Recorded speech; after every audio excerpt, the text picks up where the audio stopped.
guess the places that I've been.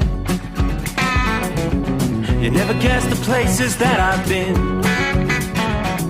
'Cause everything is like a dream, yeah, but only in that dream that I live in. I'm never gonna let the day begin. Never gonna let the day begin. 'Cause everything is like a dream, yeah, but only in that dream that I live in. Oh, don't wake me up before you go, and I'll just make this bed my home. Oh, darling, please just let me sleep. Give me my dreams.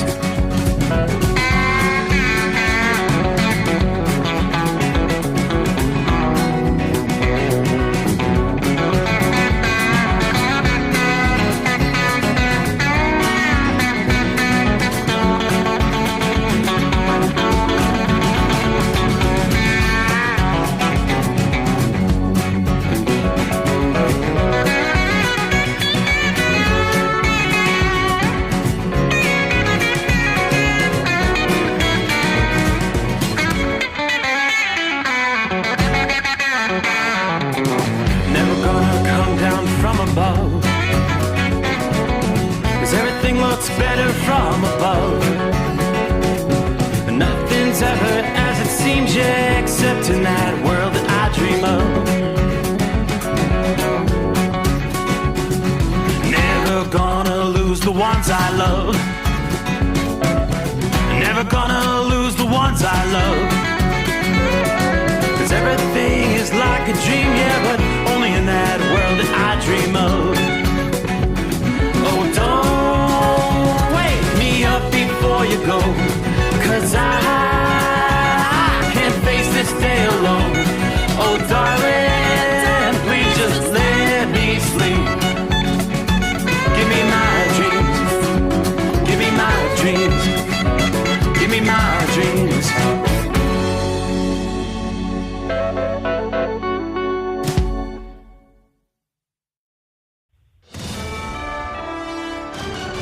USA Radio News, I'm Anthony Lucero. Iran is incapable of building a nuclear weapon. President Trump says Israel and Iran have agreed to a ceasefire, later confirmed by Vice President J.D. Vance. Well, we were actually working on that just as I left the White House to come over here, so that's good news that the president was able to get that across the finish line. Vance added the U.S. has obliterated the Iranian nuclear program without losing a single American life. The Pentagon says the U.S. bombing of Iran, nicknamed Operation Midnight Hammer, was an incredible and overwhelming success. Sunday morning, Defense Secretary Pete Hegseth called President Trump's decision to strike Iran as bold and brilliant. The U.S. hit 3 Iranian nuclear facilities, including the fortified Fordow operation. Chairman of the Joint Chiefs of Staff, General Dan Kane, said the plan was top secret and very few people in Washington knew of it. John Sommers, USA Radio News. China is speaking out against the U.S. military action in Iran, which President Trump confirmed on Saturday, saying 3 of Iran's nuclear facilities had been destroyed. China's UN ambassador Fu Kong, according to the state broadcaster CCTV, said that the credibility of the US had been damaged as a country and as a participant in any international negotiations. Beijing, in a statement on Sunday, said that Washington's actions have exacerbated tensions in the Middle East, and it is calling for a ceasefire to be reached as soon as possible. Meanwhile, US Secretary of State Marco Rubio, in comments to Fox News, said he was urging China to encourage Iran not to shut the Strait of Hormuz. It is an important global route for crude oil, which China depends on heavily for its supplies. Rebecca Bunzen, Hong Kong. Wall Street closed higher today. At the closing bell, the Dow Jones Industrial Average gained 374 points. The S&P 500 added 57 points. The Nasdaq rose 183 points. I'm Kristen Marks. From America's News Network, USA Radio News. With all the recent violent protests, looting, and destruction, some areas are considering either defunding or abolishing the police. At a time when America's neighborhoods need the protection of police the most, some elected officials would rather create more chaos by playing politics. If you're sick of elected officials caving in to demands of the radical left, you're not alone. It's time we stand up and declare our support for local police. The majority of police officers are important partners in protecting our God-given rights. If you prefer freedom over chaos, then learn how you can help protect the local police that serve your community. Call today and request your free Support Your Local Police info packet. Dial 800-JBS-USA-1. That's 800-JBS-USA-1. Request your free Support Your Local Police info packet by calling 800-JBS-USA-1 today.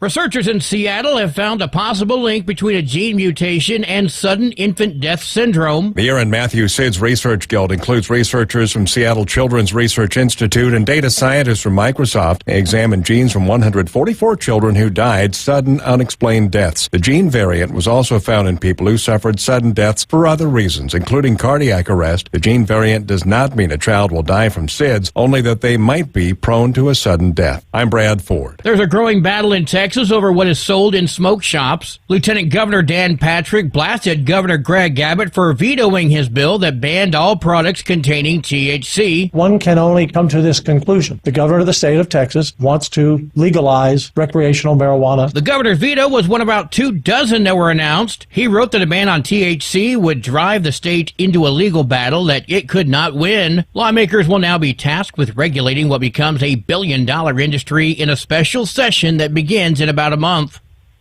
FedEx founder Fred Smith is dead at the age of 80. Smith helped create the overnight delivery industry, which revolutionized the way business and consumers receive goods and packages. He founded the company as Federal Express in 1971 and began operations in Memphis 2 years later. The Mississippi native served 4 years in the U.S. Marines and returned home from Vietnam to start his company, which grew into a $90 billion global shipping giant. I'm Mark Mayfield. And I'm Anthony Lucero, USA Radio News.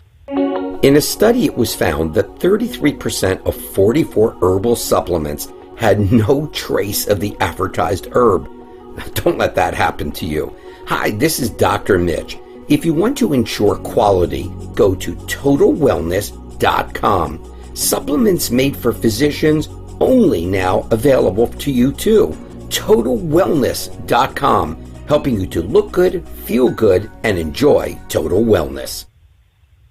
At Hot Shot Secret, we share the science behind common diesel problems. For example, product claims without proof. Every trucker on the road has heard product claims about an additive that simply didn't match their experience. Proof is found from third-party testing by a recognized, credible source. That's proof.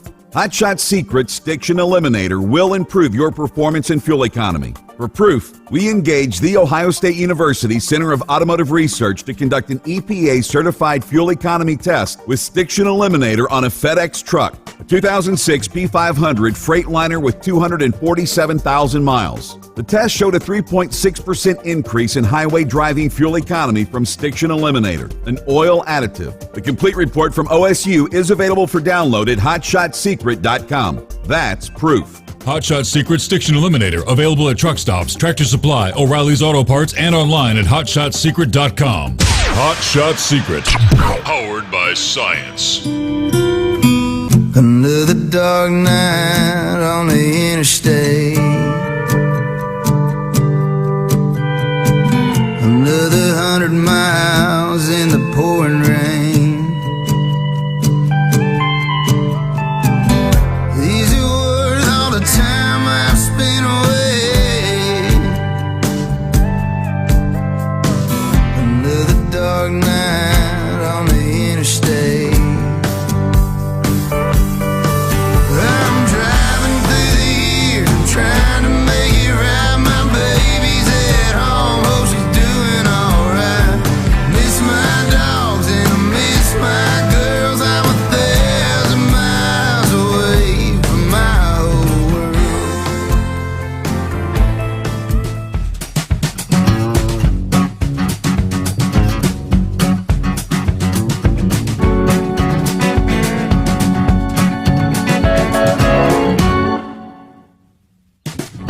Just like that, here we go, ready or not. We're going to roll into a brand new day. As we cross over the midnight hour in the Eastern Time Zone, from one coast to the next, we'll welcome you into a Tuesday. Yes, you made it through the hard part. Greatest day of the week in the books.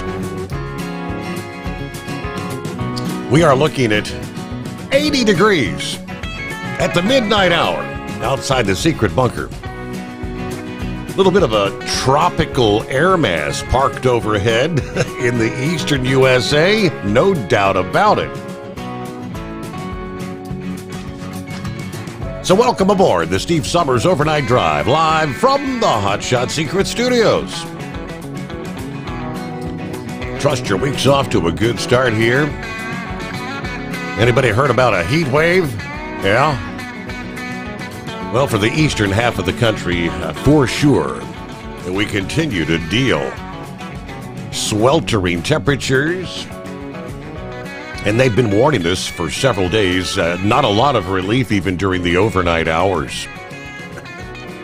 We'll probably not get out of the 70s for overnight lows. And then things start warming up rapidly as the sun comes up again. Heat advisories, excessive heat warnings throughout the eastern USA, extending well into the Northeast. Not very often do you see excessive heat warnings in places like Maine. But indeed, that is the case tonight.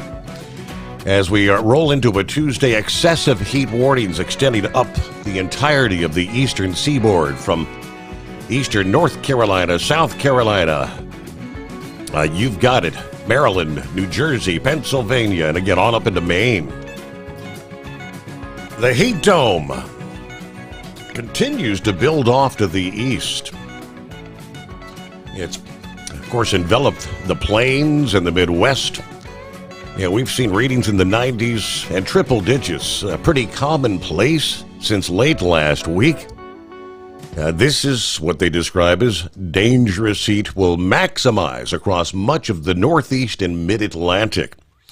Bright sunshine, humid conditions, temperatures peaking well above 100 degrees for millions of people. Cities like Washington, D.C., Baltimore, Philadelphia, New York. The actual air temperature forecast to get very close to 100 degrees as we head into a Tuesday. This would mark the first time for some in decades that triple-digit heat has been experienced in the month of June anyway. It's a little early this year. Now, even parts of eastern and northern New England, from Boston to Portland, Maine, that typically escape the dangerous heat domes, you will all come within a few degrees of 100 degrees when the heat peaks on Tuesday. Overnight lows struggling to fall below 80 degrees in many urban areas, especially on the 95 corridor. While the heat will not be as extreme further west or across wide swaths of the interior Northeast, parts of the Ohio Valley, Midwest, and Tennessee Valley regions, temperatures still well into the 90s under that heat dome through at least midweek. So from Cincinnati to Detroit, Indianapolis to Memphis, Pittsburgh, St. Louis, Chicago, and New York City, areas that track the duration and severity of heat waves, indicates that the ongoing heat spell is going to be worse than anything we've seen probably since 2023, since this heat wave scale was introduced. It's only been in place for a couple years. So in a few areas, we'll see some cooling thunderstorms that may bring a brief reprieve from the heat. But in that case, the storm ends, the humidity skyrockets. In addition to some gusty storms along the periphery of the heat dome, pop-up thunderstorms could bubble up and fizzle out in random nature, especially across portions of the south.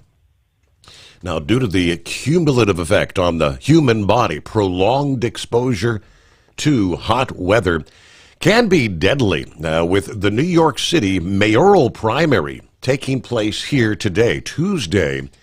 If you're going to be voting in person and in many cases, possibly waiting in lines outside in the heat, be prepared. Take plenty of water, wear light-fitting, cool clothing.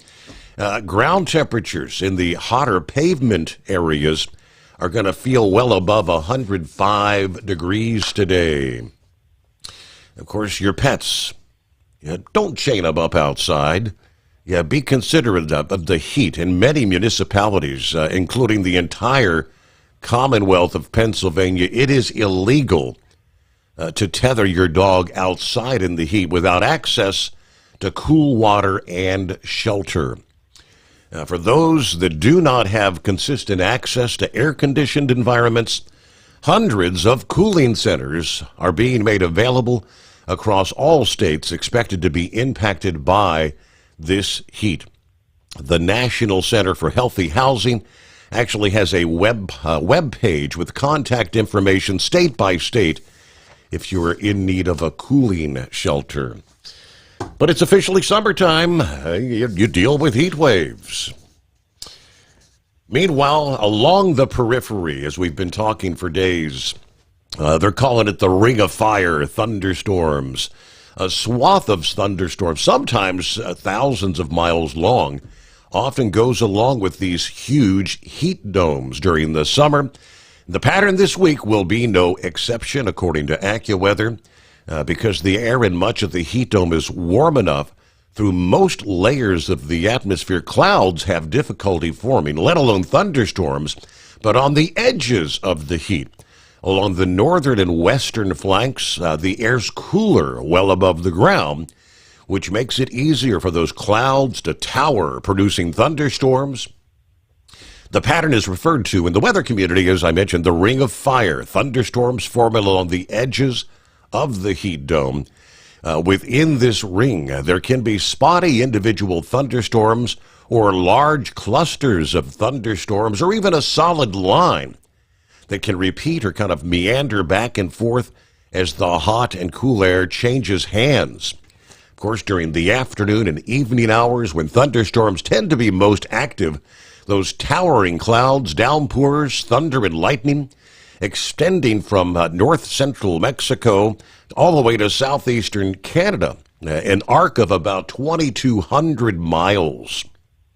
If a location is within the thunder zone on one day, it could be in the same zone all week, or possibly catch a break on any given day, only to be stormy the next consecutive days.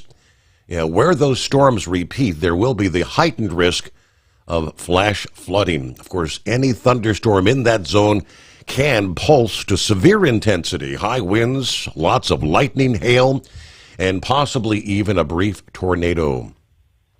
A swath of thunderstorms, some locally severe, will extend from northeastern New Mexico to the Texas Panhandle to northern Michigan into the overnight hours tonight. Much of the Northeast is kind of catching one of those breaks from thunderstorms right now through Monday night, but not the case for Tuesday, as the thunderstorms will begin to resume.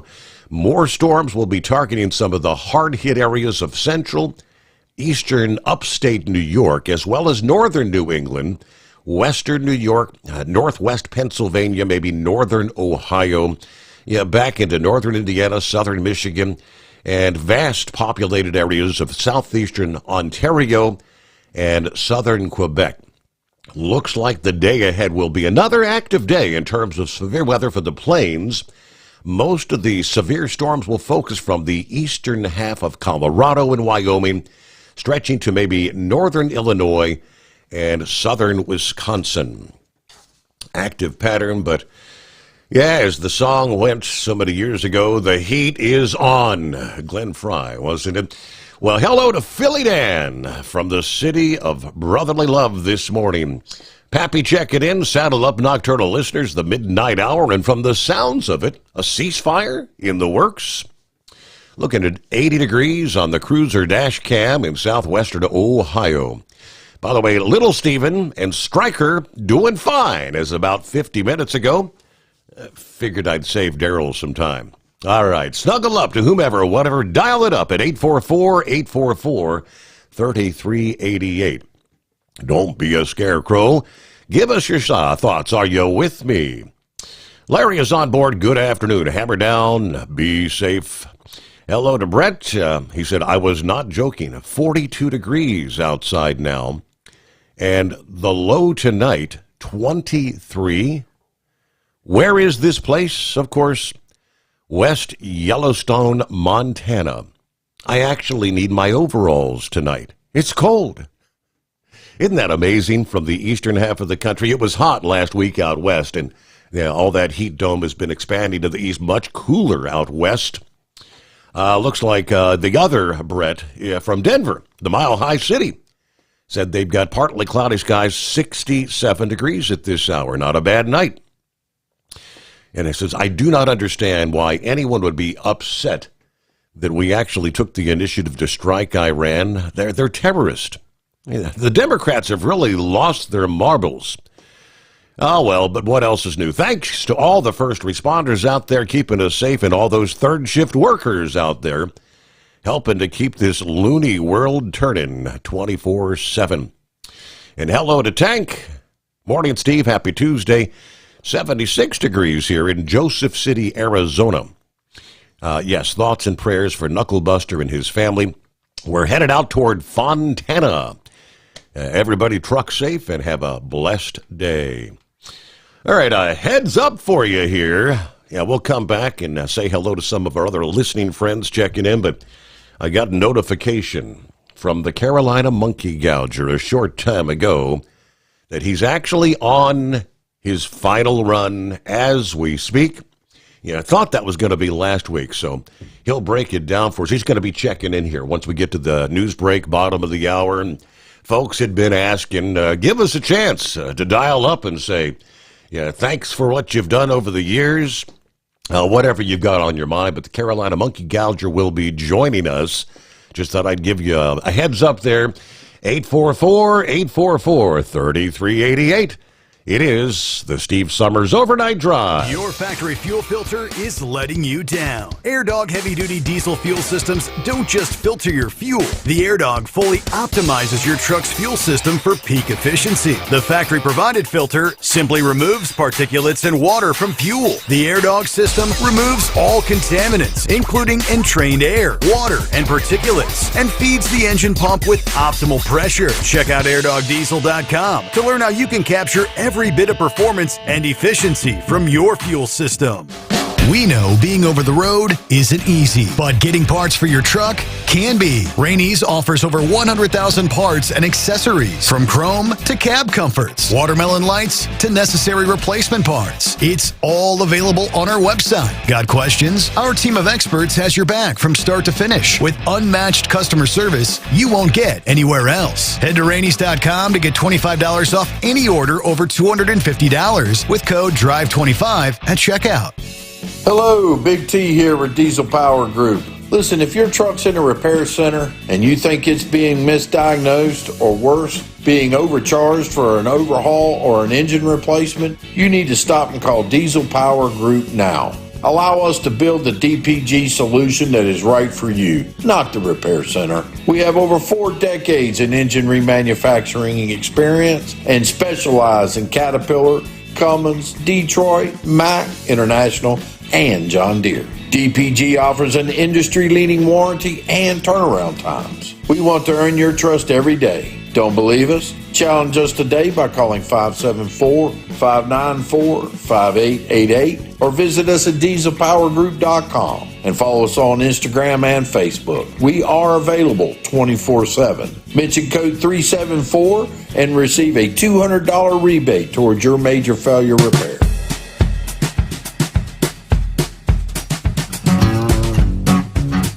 Well, hello to Country Bumpkin, checking in from a steamy Waterford, Michigan. Good morning to the Overnight Drive family. Thanks for all you do for the drivers out there, Steve. Hello to Shorty, I-77 southbound, Charlotte, North Carolina, with 85 degrees. Well, I heard something chirping under the hood. I raised the hood, and the idler pulley was broke in half.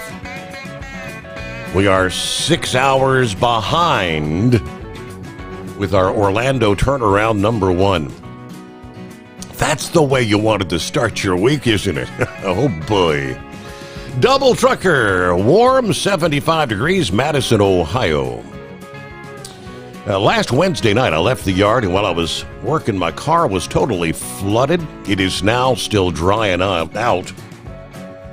Tonight is my first night back. Running quite late, so it'll be a late morning. Running back to the terminal. I'll be tuning in a bit later via the home of free speech, a.k.a. Rumble. All right, we got a lot of Daves. Double Trucker is a Dave. Dave Foltz is Cracker Box. And then we've got Dave in Florida, who says, good morning, 77 in the beautiful state of Florida, headed up to Valdosta, then back to Tampa. Shout out to Captain Ron. One day closer to your favorite day. And there's Cracker Box. Good morning, all the overnight listeners. Sitting here, getting ready to copy the mail. It's been quite warm in Florida, but I think it's actually a little cooler here than what you've got up there. At least that's what I'm hearing. Have a good night. I'll be sitting back, copy the mail from Cracker Box. Rubber Duck, home sweet home for me. Hey, 2 wins for the grandkids tonight. And I was able to stop by for the games. I really want to thank the boss for that. All right, boy, yeah, softball in this kind of weather, it's got to be tough on the kids out there, right? Any outdoor sports, any outdoor anything. Oh, let's see, what's Dirty Harry got going on? Gooder morning.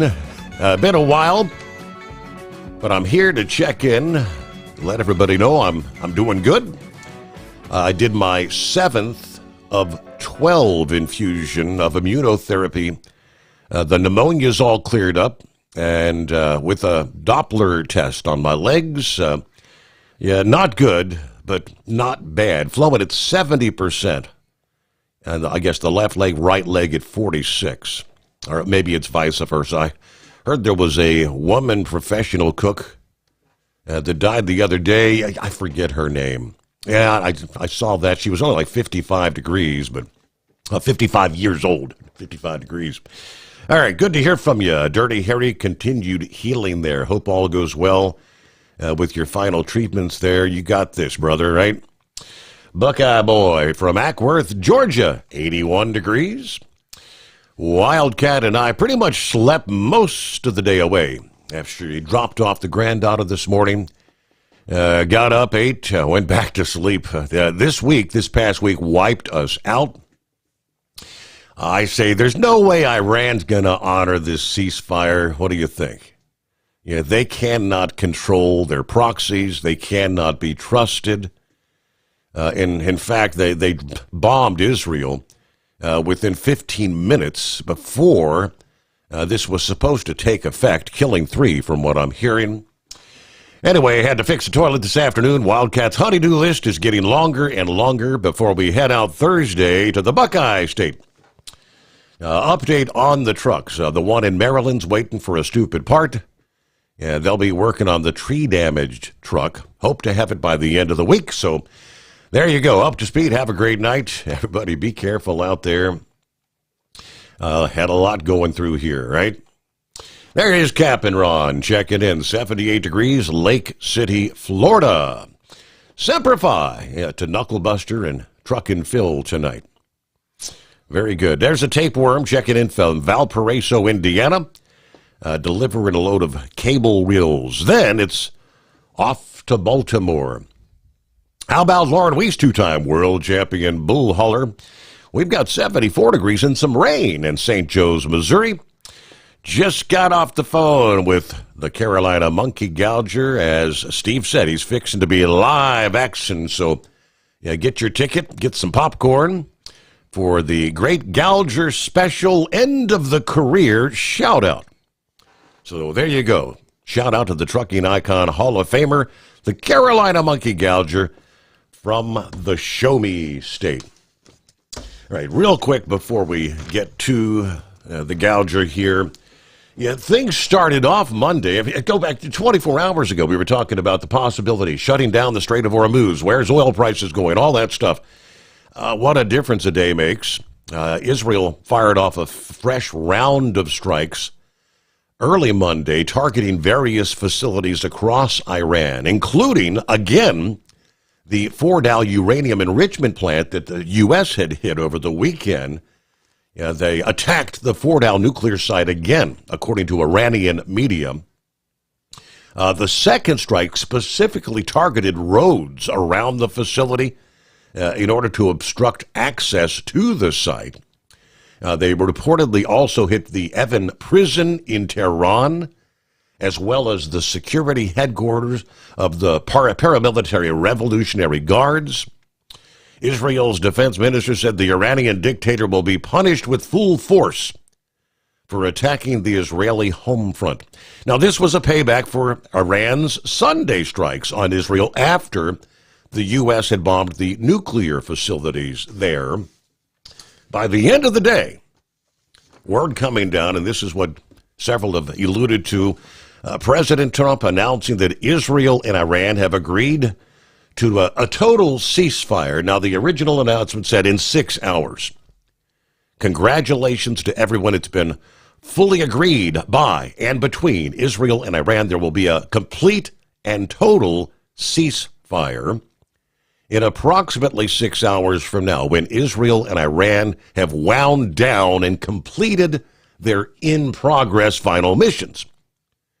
Yeah, that'll be for 12 hours, at which point the war will be considered ended. Yeah, will it? More on that as we roll into a new day. Like I said, what a difference a day can make.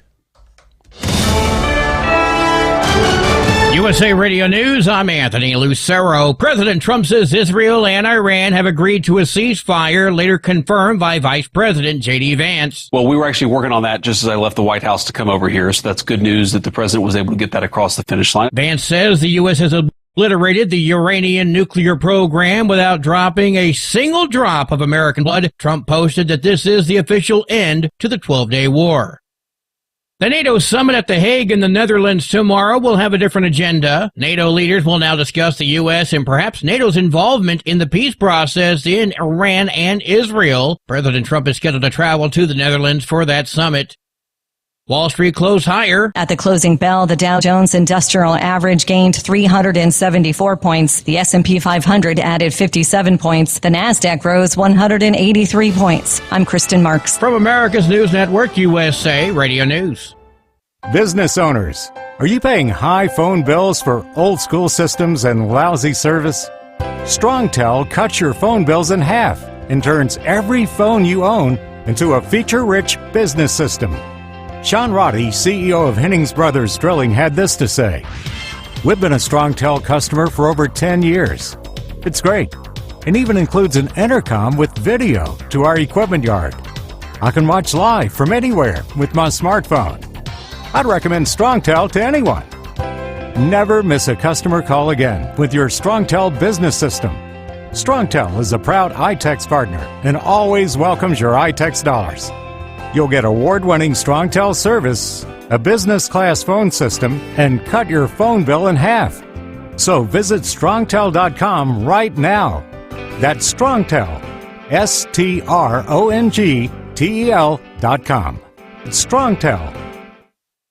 At Hotshot Secret, we share the science behind common diesel problems and their solutions. For example, Hotshot Secret Stiction Eliminator. Stiction, that sticky friction, undermines the performance of diesel engines and is difficult to remove from the oil system. Hotshot Secret Stiction Eliminator is a powerful synthetic cleaner that targets stiction, contains no harmful solvents, and is formulated to be left in the engine to safely dissolve stiction for thousands of miles. It works as you drive. Our proprietary carbon nano lubricant is blended with Stiction Eliminator, filling in microscopic irregularities inside your engine, providing a smoother surface for enhanced lubricity, reducing friction and wear. Third-party ASTM testing verifies that Stiction Eliminator removes 2 times as much stiction than any alternative on the retail shelf. Use Stiction Eliminator to solve an existing problem or as a preventative maintenance. Hotshot Secret Stiction Eliminator. Available at truck stops, Tractor Supply, O'Reilly's Auto Parts, and online at hotshotsecret.com. Hotshot Secret. Powered by science. Tired of the guesswork when it comes to your load weight? With RightWay, stay in control on the road and on the DOT's good side. From onboard load scales to Bluetooth-enabled monitoring, RightWay helps truckers and fleets cut down on time, fines, and fuel waste, all without hitting the scale. Smarter hauling starts here. Want more details? Head over to rwls.com. RightWay. Drive more, scale less. Your factory fuel filter is letting you down. AirDog heavy-duty diesel fuel systems don't just filter your fuel. The AirDog fully optimizes your truck's fuel system for peak efficiency. The factory-provided filter simply removes particulates and water from fuel. The AirDog system removes all contaminants, including entrained air, water, and particulates, and feeds the engine pump with optimal pressure. Check out airdogdiesel.com to learn how you can capture every bit of performance and efficiency from your fuel system. We know being over the road isn't easy, but getting parts for your truck can be. Rainey's offers over 100,000 parts and accessories, from chrome to cab comforts, watermelon lights to necessary replacement parts. It's all available on our website. Got questions? Our team of experts has your back from start to finish with unmatched customer service you won't get anywhere else. Head to Rainey's.com to get $25 off any order over $250 with code DRIVE25 at checkout. When your injectors fail, your truck and your paycheck stop moving. At Industrial Injection, we remanufacture diesel injectors to perform better than brand new. Tighter specs, cleaner fuel delivery, and tested in-house by diesel experts. Plus, we build turbos, pumps, engine kits, and more, all backed by over 40 years in the diesel industry. It doesn't matter if you're running on modern common rail or legacy mechanical. We've got you covered. Call 800-955-0476 or visit industrialinjection.com. Knowledge you trust. Quality you depend on. And now, back to the Steve Sommers Overnight Drive, live from the Hot Shot Secret Studios.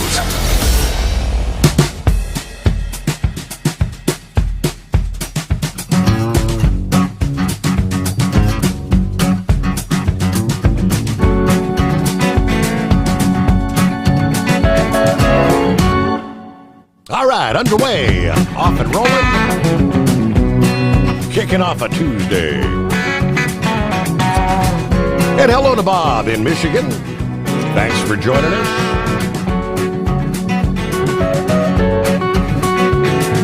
Meanwhile, the Carolina Monkey Gouger in the house.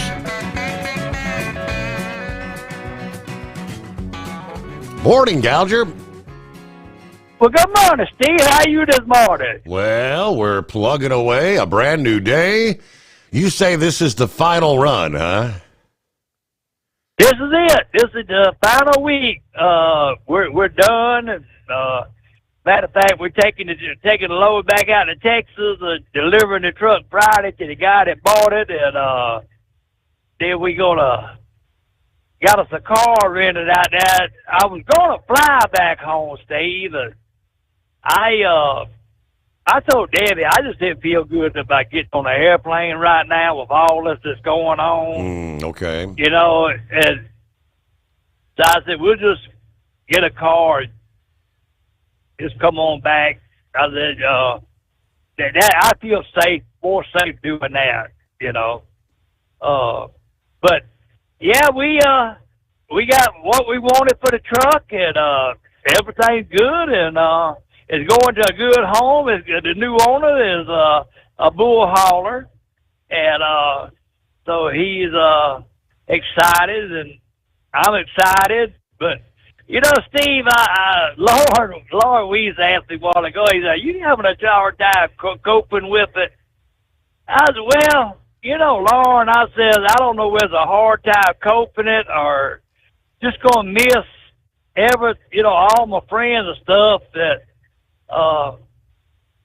I made over the years. You know, I mean, I said, you know, tonight when I rolled out the gate, went back to shut the gate, I thought to myself, this is the last time you'll ever shut the gate behind this truck." Wow. And that, you know, that's hard to cope, you know. And I was talking to an old driver the other night down at Jolly, and he said, "Son, it's just like being a soldier. One day you're fighting, and in 24 hours you're at home, and you got to adjust, not be moving and trying to make a delivery appointment or get the delivery appointment. Mm-hmm. That's all done. Right.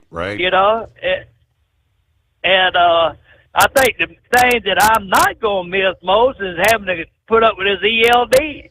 That's one pain that I won't have to mess with. and I really looking forward to. I made some videos that we got to work on them and get them edited and everything. Over, talking about my 50 years of trucking and what I've seen and some of the shenanigans we pulled along the way, and so we get that edited. We're gonna get that out. But I just glad to know that when I retire, I won't have to answer to nobody, listen to nobody's crap, or put up with some foreigner running me out in the media and trying to kill me because he got his curtain full. I'm really looking forward to it, Steve. So, are we going to take any wagers? How many over the years have we seen do what you're doing, and as 6 months later or 8 months later, maybe less in some cases, they said, I got to get back out there, at least part time or something. I don't know. What do you think? Well, Steve, I've got a good job with start. I told them I had to have 3 more weeks, and before I could start with waste management being that site. See how they put that thing? A site collection superintendent. Okay. Is what Rika. Steve, I tell you, it's going to be hard for me because once I turn my CDLs in, that's it. I can't be like somebody else and go down and get them. I had to go through all that government rigmarole and with that waiver and everything. So, I got 1 more year to keep them up, and we'll see. But I've had 2 or 3 people ask me about driving local, and I said, no, I'm getting out of it because I don't want to drive no more. I'm just tired of the BS. I'm tired of everybody messing with us. I'm tired of these foreigners coming over here, and they're not having to enforce the laws and stuff. I said, if I had known that trucking was going to turn into the fiasco that it is right now, I believe I'd have went to college. Because, I've been asked this question 1,000 times. If you could go back and change anything in trucking, in your trucking career, what would you change? Mm-hmm. And I said, well, there's one company that I wish that I'd have never been leased to, and that was out of Florida, and that was 5 years wasted on a losing effort. But I said, other than that, my trucking career has been pretty much spot on, and then another big thing, the real big decision maker to me getting out of it was the pay cut that we got back in February. They cut us 22%, which amounted to a $1,500 a week pay cut. And you can't. I mean, Steve, that you just can't make it on that. I mean, you go 1,500 times 52. That's a chunk of change. No doubt, yeah. And so, I mean, what prompted that? I mean, was the company in dire straits? Well, Steve, we had early warnings of it. I mean, they went to 60-day pay for the vendors. Like people that do outsource work, like the part places and all that. They went to 60-day pay on that. Well, a good friend of mine that taught me a lot about trucking said, once you see a company start doing that, they're having money flow problems. Mm-hmm. Well, we was always told that this was the largest family privately owned company in America. They were too big to fail. So that was warning number 1. Warning number 2, our fuel card got cut off for about a week. And that was warning number 2. And then I had a reefer go down on me about a year ago in Fort Worth, Texas, and I had to use my credit card to bail their trailer out. And the final frosting on the cake was they laid off 10,000 people and give us about a 22%, 23% pay cut. Yeah, I would say they're in dire straits. Wow. Plus, they lost $7 billion last year, and I don't care who you are. $7 billion is a lot of money to lose. And I just, and this other stuff adding on, and I said, it just ain't worth it no more. I mean, the labor rates in these truck shops, $225 an hour, they don't even bat an eye. And then when you get the truck out the shop, you end up having to work on it. Fuel going up through the roof. I mean, we're seeing fuel in Texas and Oklahoma, $4 and a quarter. I know some of it had to do with having to slap those Iranians around a little bit. Right. But I mean, all this. I mean, trucks are getting higher and higher. Everything's going through the roof, across the tires and everything. And then we run our butt off of them during COVID to keep people fed. And this is the thank you give us. You give us a $1,500 a week pay cut. So that was the final straw. And I mean, I was supposed to have been out of it right after the first. And this guy come to me and told me, he said, don't you sell that truck. Said, I know that truck has been kept up. I want that truck. I said, well, I'm quitting June the 12th. I'm retired. I said, June the 1st, I'll have my 50 years in.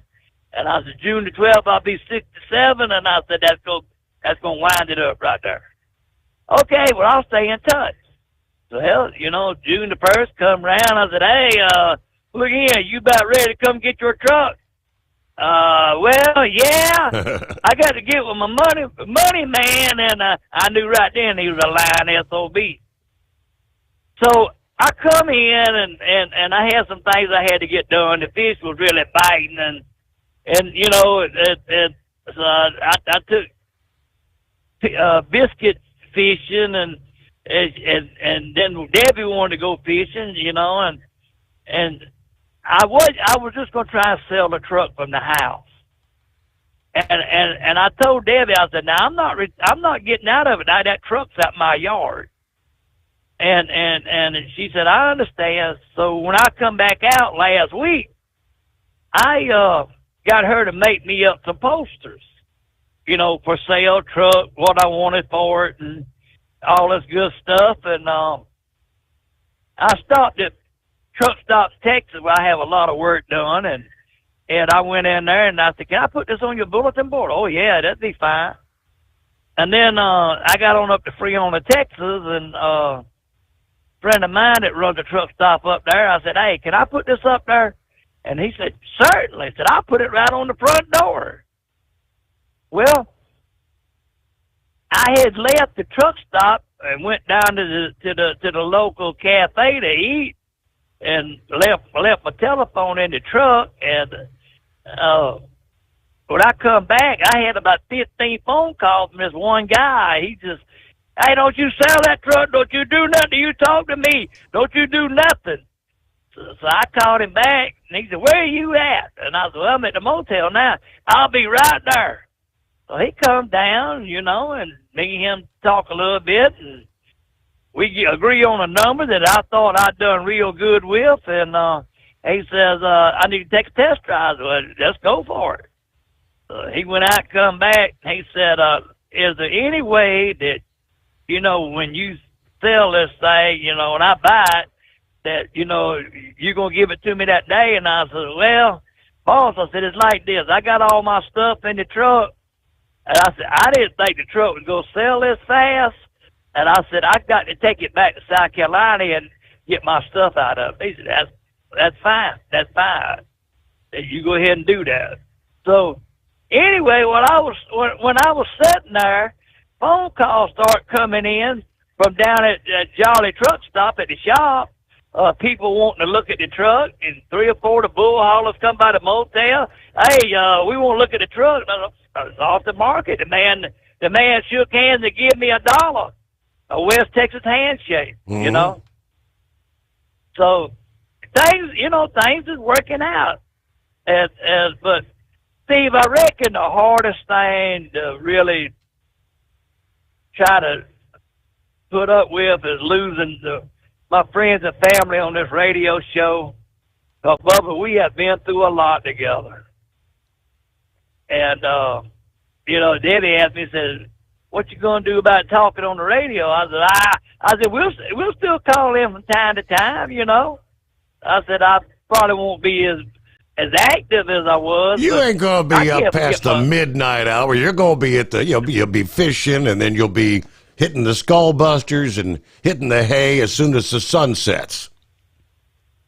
Well, there's a lot of truth in that. I mean, fishing takes a toll on you, man. I mean, it does.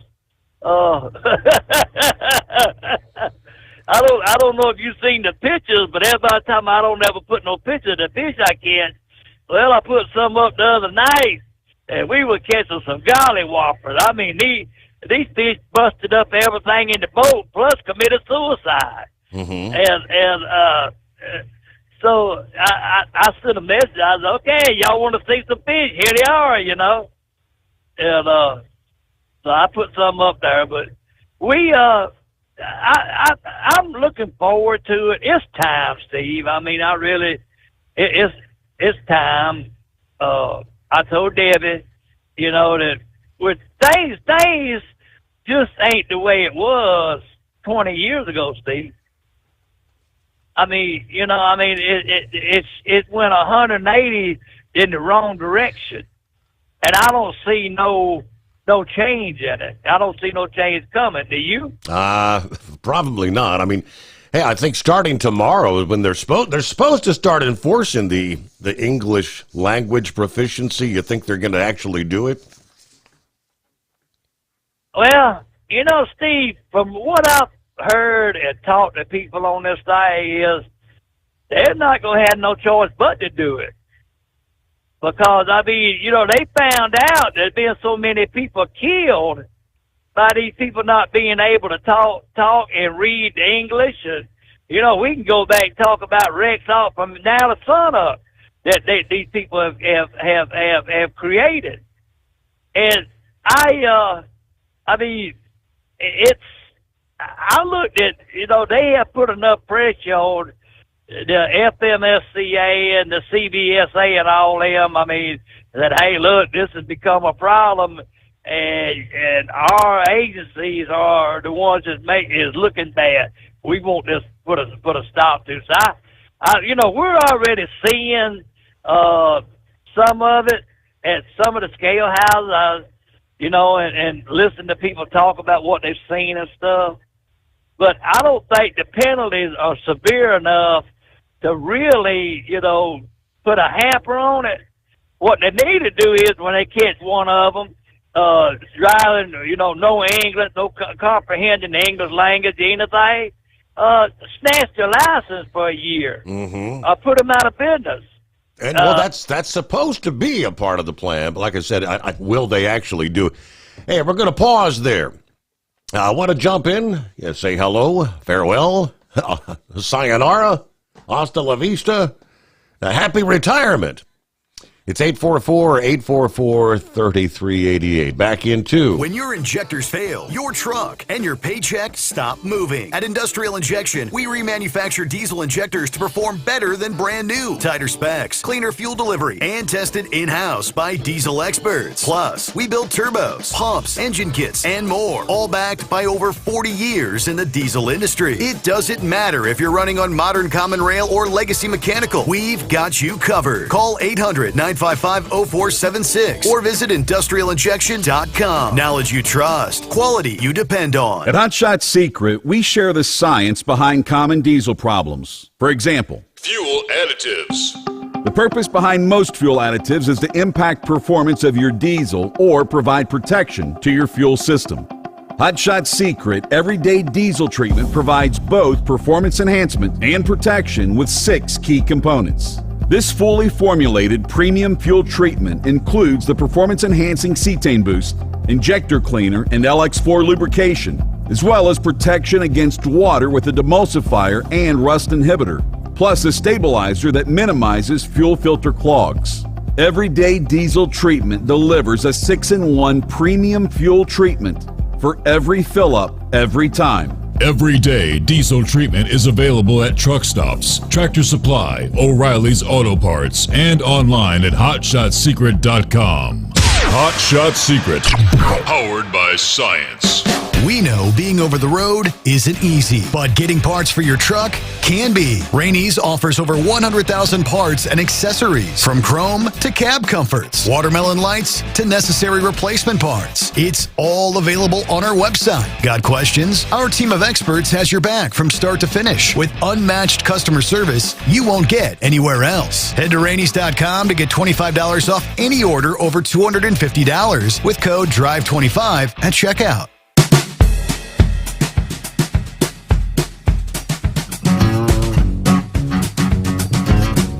All righty, back at it here. Where we leave off at? Yeah, let me see here. Say hello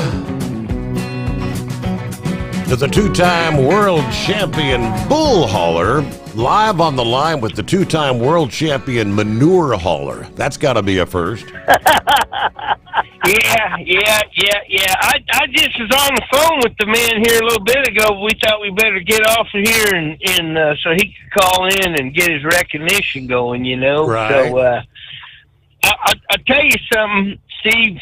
I was sitting here thinking I'm stopped on a ramp right now here in Missouri, but I remember clear back in the 90s listening to Gouger call into your dad's show, you know, and always having that desire to meet the man, you know, and then you got this thing started up here on Facebook, and I just started doing them shout-outs to him, and then the powers that be brought us together there at the Mid-America Trucking Show, and got to meet him, the legend and the icon in person there, and that's been one of the highlights of my trucking career, to be honest with you, is get a guy on there that, I mean, this guy got a dang truck stop named after him, you know? Right. And so it's just a great pleasure. And then just the way that you know, when you was interviewing my hop-on wife and he handed over his life story there, autographed and all that, you know, that was neat. And I treasure that.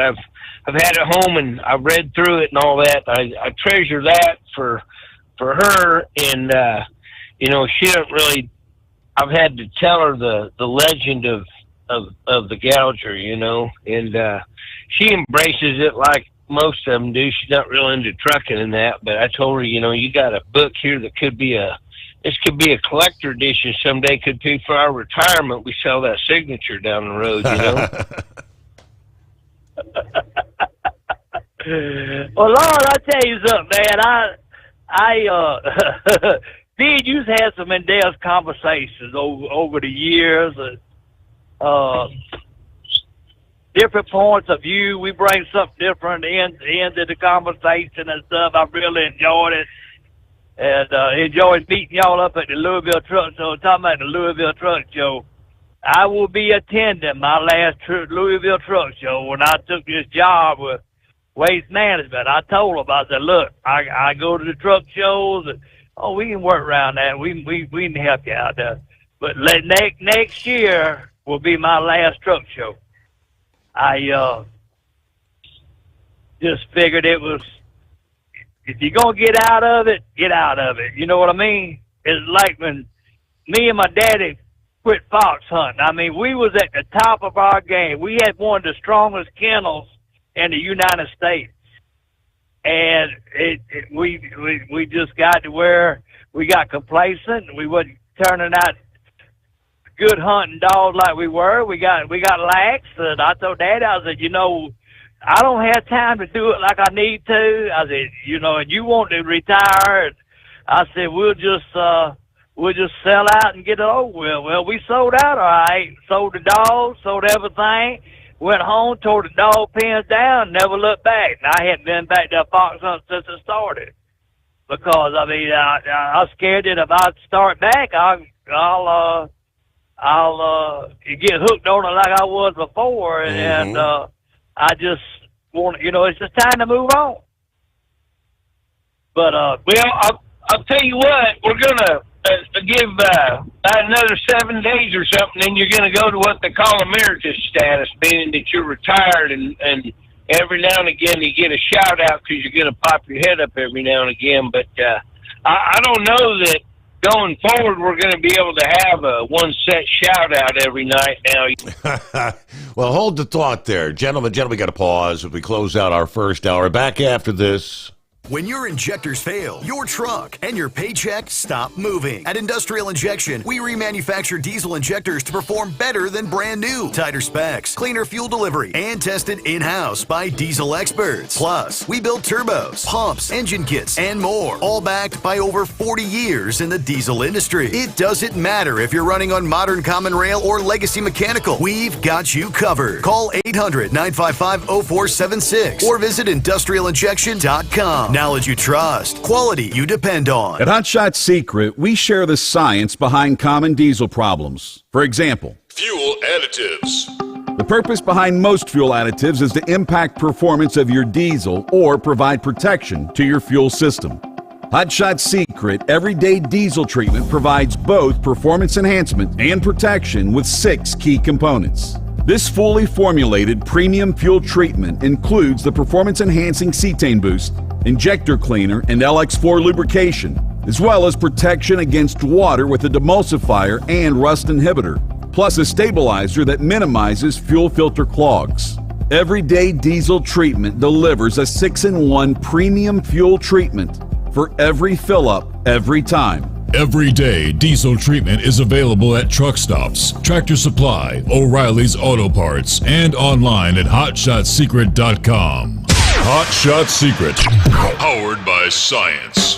We know being over the road isn't easy, but getting parts for your truck can be. Rainey's offers over 100,000 parts and accessories, from chrome to cab comforts, watermelon lights to necessary replacement parts. It's all available on our website. Got questions? Our team of experts has your back from start to finish with unmatched customer service you won't get anywhere else. Head to Rainey's.com to get $25 off any order over $250 with code DRIVE25 at checkout.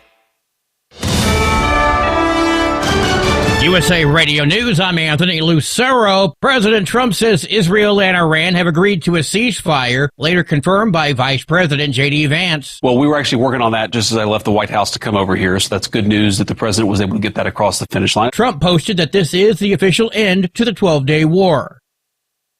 The U.S. ambassador to the UN defended Saturday's strikes on Iran. At the Security Council meeting, Dorothy Camille Shea said for 40 years the Iranian government has called for death to America and death to Israel and posed a constant menace to the peace and security of its neighbors, the United States, and the entire world. The time finally came for the United States to act decisively. The ambassador also urged the UN to call for Iran to terminate its drive for nuclear weapons. I'm Mark Mayfield. Iran will be the main focus as NATO leaders meet this week. William Dinslow reports ahead of the gathering, Spain's calling for Europe to be the voice of peace and diplomacy. That's expected to be a call from a number of NATO allies during this week's summit in The Hague, amid fears that an Iranian retaliatory attack on the US could evoke Article 5 and the obligation to support a fellow member of the military alliance. Iran threatened to retaliate for U.S. strikes on its nuclear facilities. NATO allies are also expected to agree to a plan to increase defense spending targets. John Sommers, USA Radio News. The prosecution is now expected to rest in its case tomorrow in the Sean Diddy Combs sex trafficking trial. A special agent for Homeland Security investigations back on the stand today testifying about things found at Diddy's home, like explicit files. His testimony is expected to continue Tuesday. The jury was shown explicit videos of what appeared to be freak-offs and heard messages between Diddy and an escort agency. Meanwhile, the defense is expected to rest its case by Wednesday, setting the stage for closing arguments later this week. The judge says the trial could wrap before July 4th. Diddy has pleaded not guilty to sex trafficking and other charges, including racketeering conspiracy. I'm Kristen Marks. From America's News Network, USA Radio News.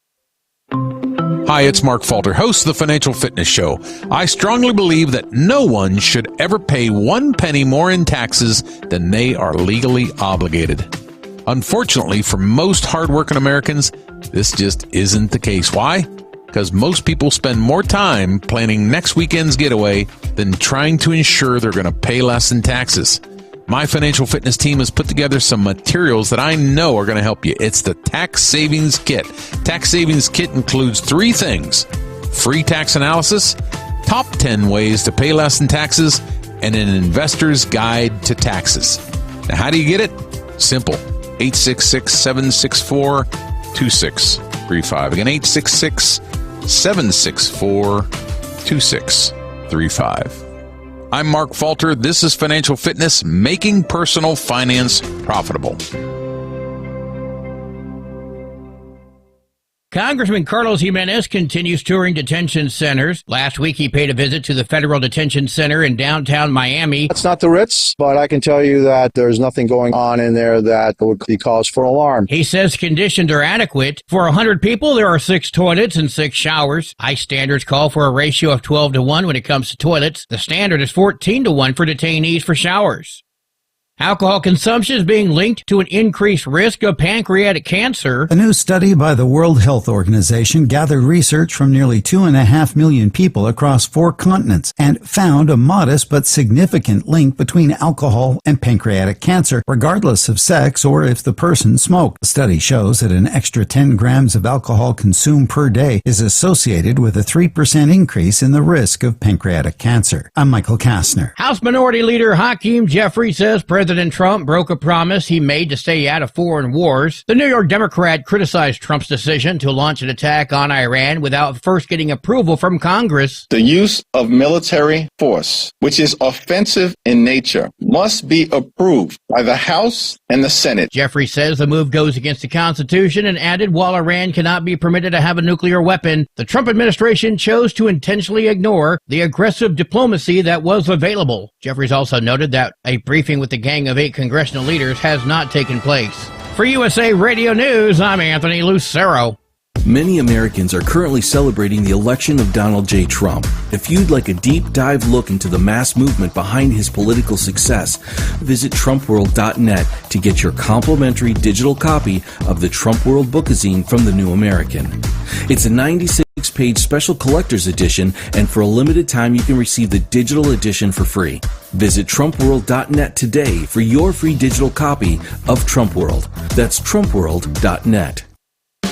We know being over the road isn't easy, but getting parts for your truck can be. Rainey's offers over 100,000 parts and accessories, from chrome to cab comforts, watermelon lights to necessary replacement parts. It's all available on our website. Got questions? Our team of experts has your back from start to finish with unmatched customer service you won't get anywhere else. Head to Rainey's.com to get $25 off any order over $250 with code DRIVE25 at checkout. When you're injectors fail, your truck and your paycheck stop moving. At Industrial Injection, we remanufacture diesel injectors to perform better than brand new. Tighter specs, cleaner fuel delivery, and tested in-house by diesel experts. Plus, we build turbos, pumps, engine kits, and more, all backed by over 40 years in the diesel industry. It doesn't matter if you're running on modern common rail or legacy mechanical. We've got you covered. Call 800-955-0476 or visit industrialinjection.com. Knowledge you trust.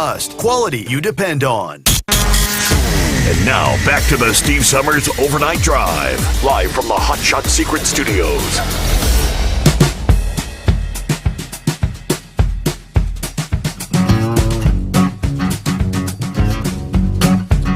All right, indeed, we are kicking off a brand new day. It's a Tuesday. First full week of summer officially off and rolling here as we turn the page on the calendar, 24th day of June. All right, good to have you with us.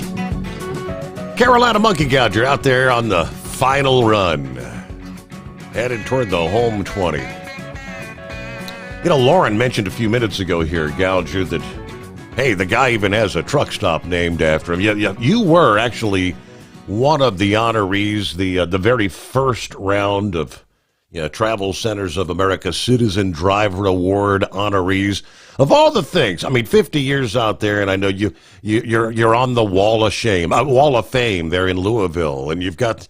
What is some of the most memorable things you can throw out there over those 50 years on the road?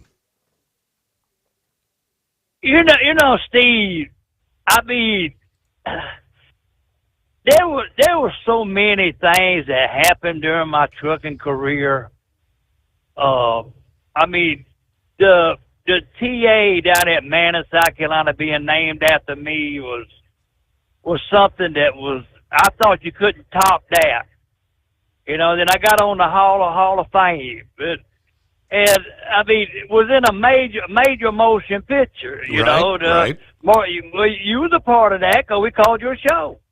I mean, it's a Cinderella story. I mean, the things that happened, the way it come about, but I reckon one of the most memorable events in my life outside of my child being born, and everything, and being married to Debbie. Them were two of the biggest things in my life. But was when I got my first real truck driving job with refrigerated transport out of Atlanta, Georgia.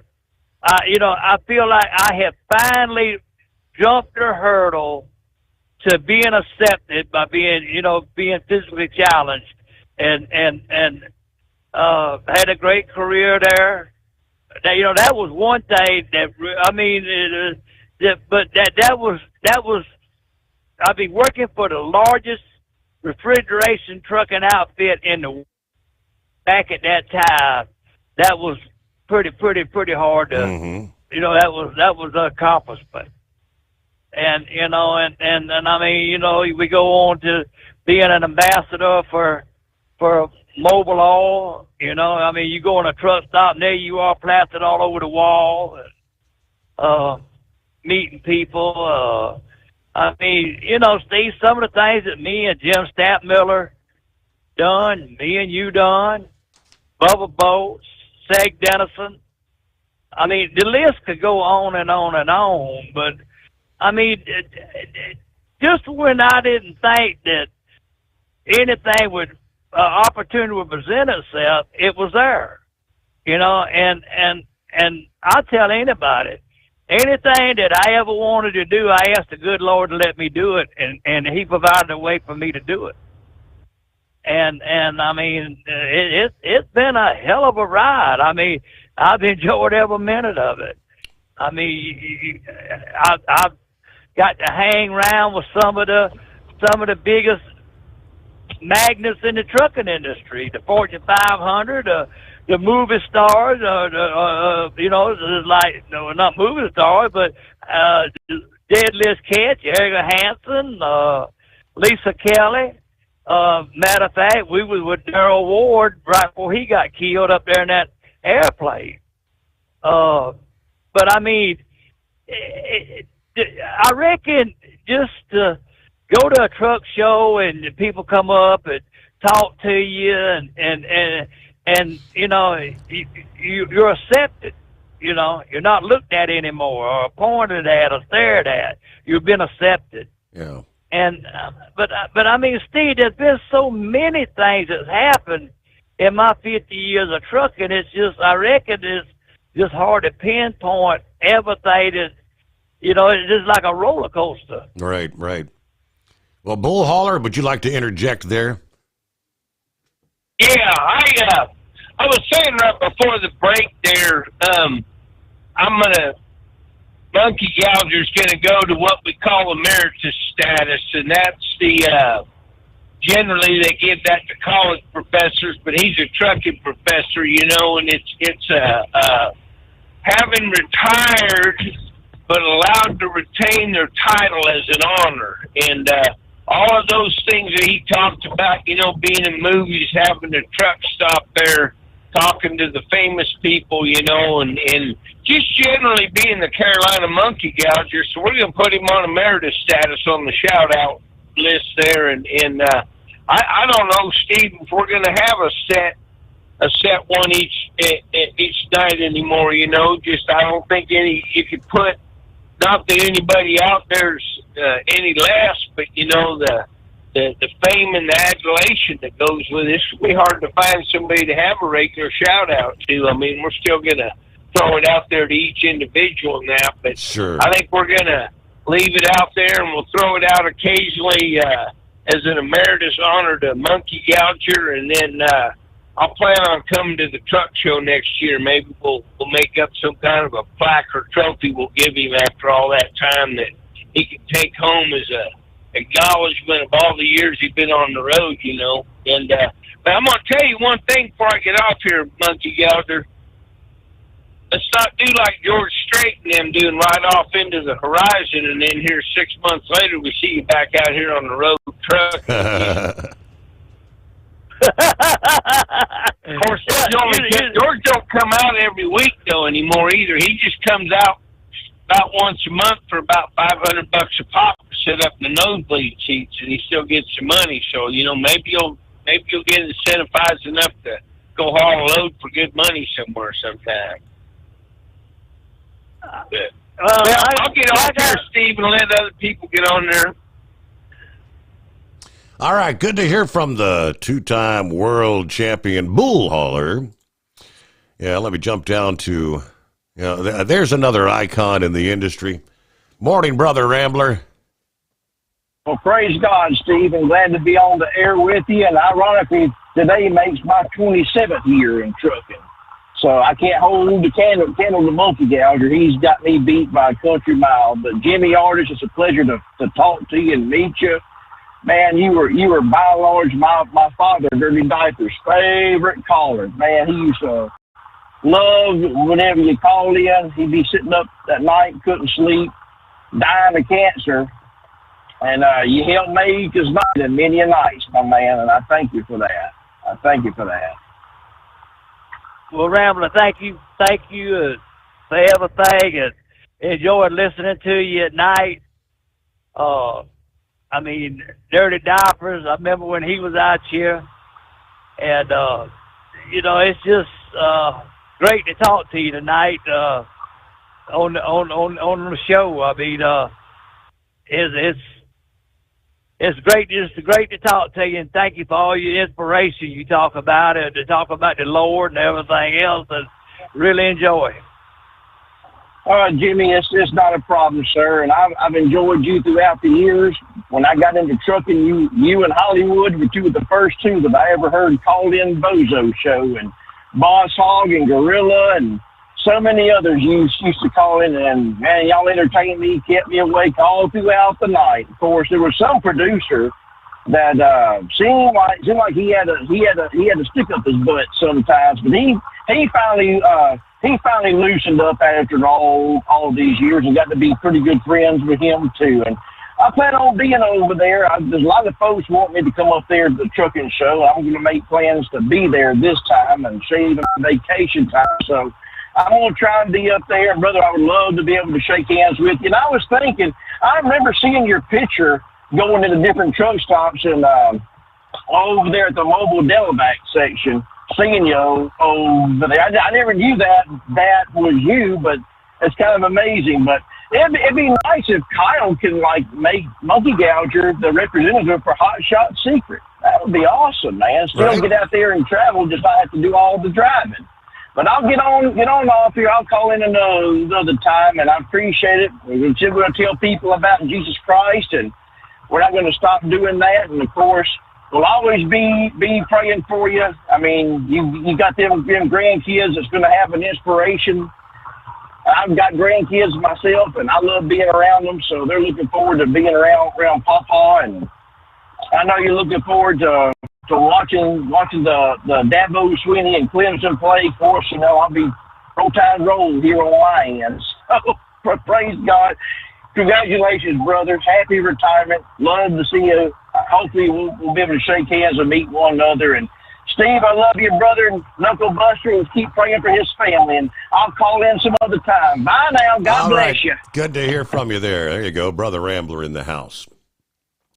Let's see. I remember over the years, he did talk about old Dirty Diapers. I don't I don't know that I actually ever got an opportunity to talk to Dirty Diapers myself, but I guess according to Rambler, he was always listening in. You know, Steve, from time to time he would call in. Over the years, I mean, there was a lot of them. You know, we talking about producers a while ago.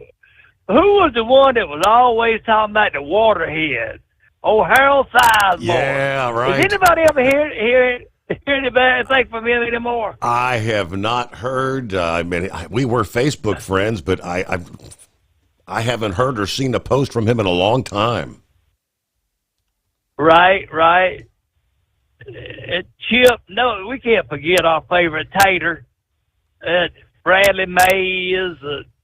You know, it just there were just so many of them that, you know, but that stood out. But Chip was the main man, you know, and boy, me and him used to have some conversations. As far as producer longevity, Chip, I think, would have to fit in as probably the longest last. How many producers do you think we've been through over the years, Gouger?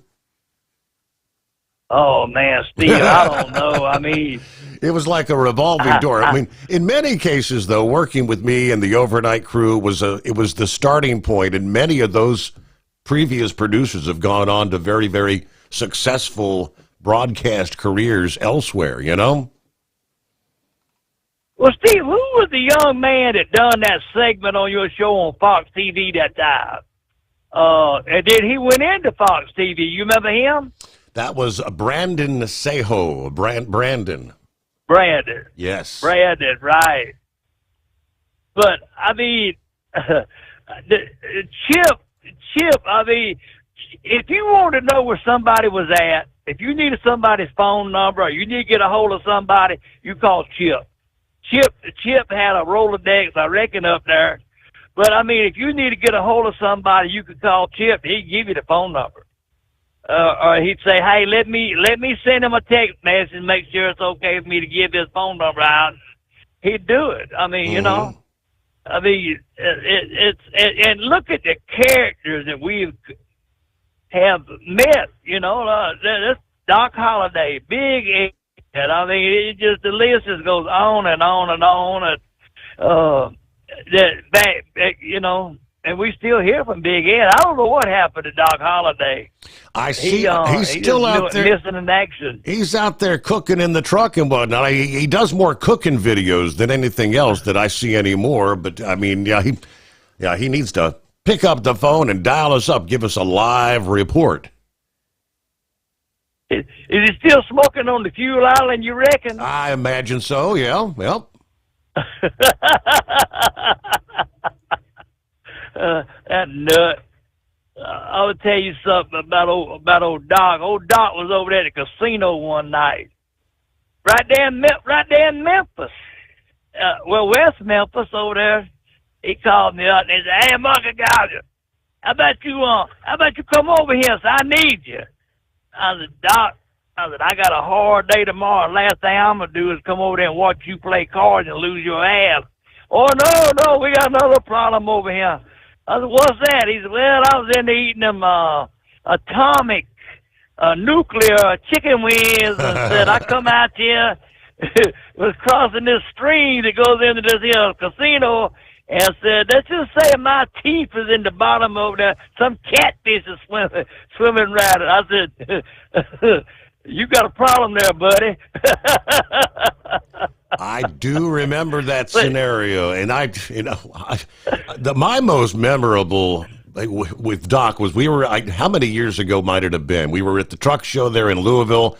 Yeah, back when they still had the Executive East, I guess it was, because they had the East and the West, and we had adjoining rooms. Now, we didn't have connecting doors. We just happened to end up in the same hotel. And we get up there, I think it was maybe on Saturday morning. Yeah, Doc's out there smoking a cigarette on the balcony, and I can't remember. He got his ass locked out on the balcony. You know, whoever that chick he was with, I guess, had gone down to get breakfast or something.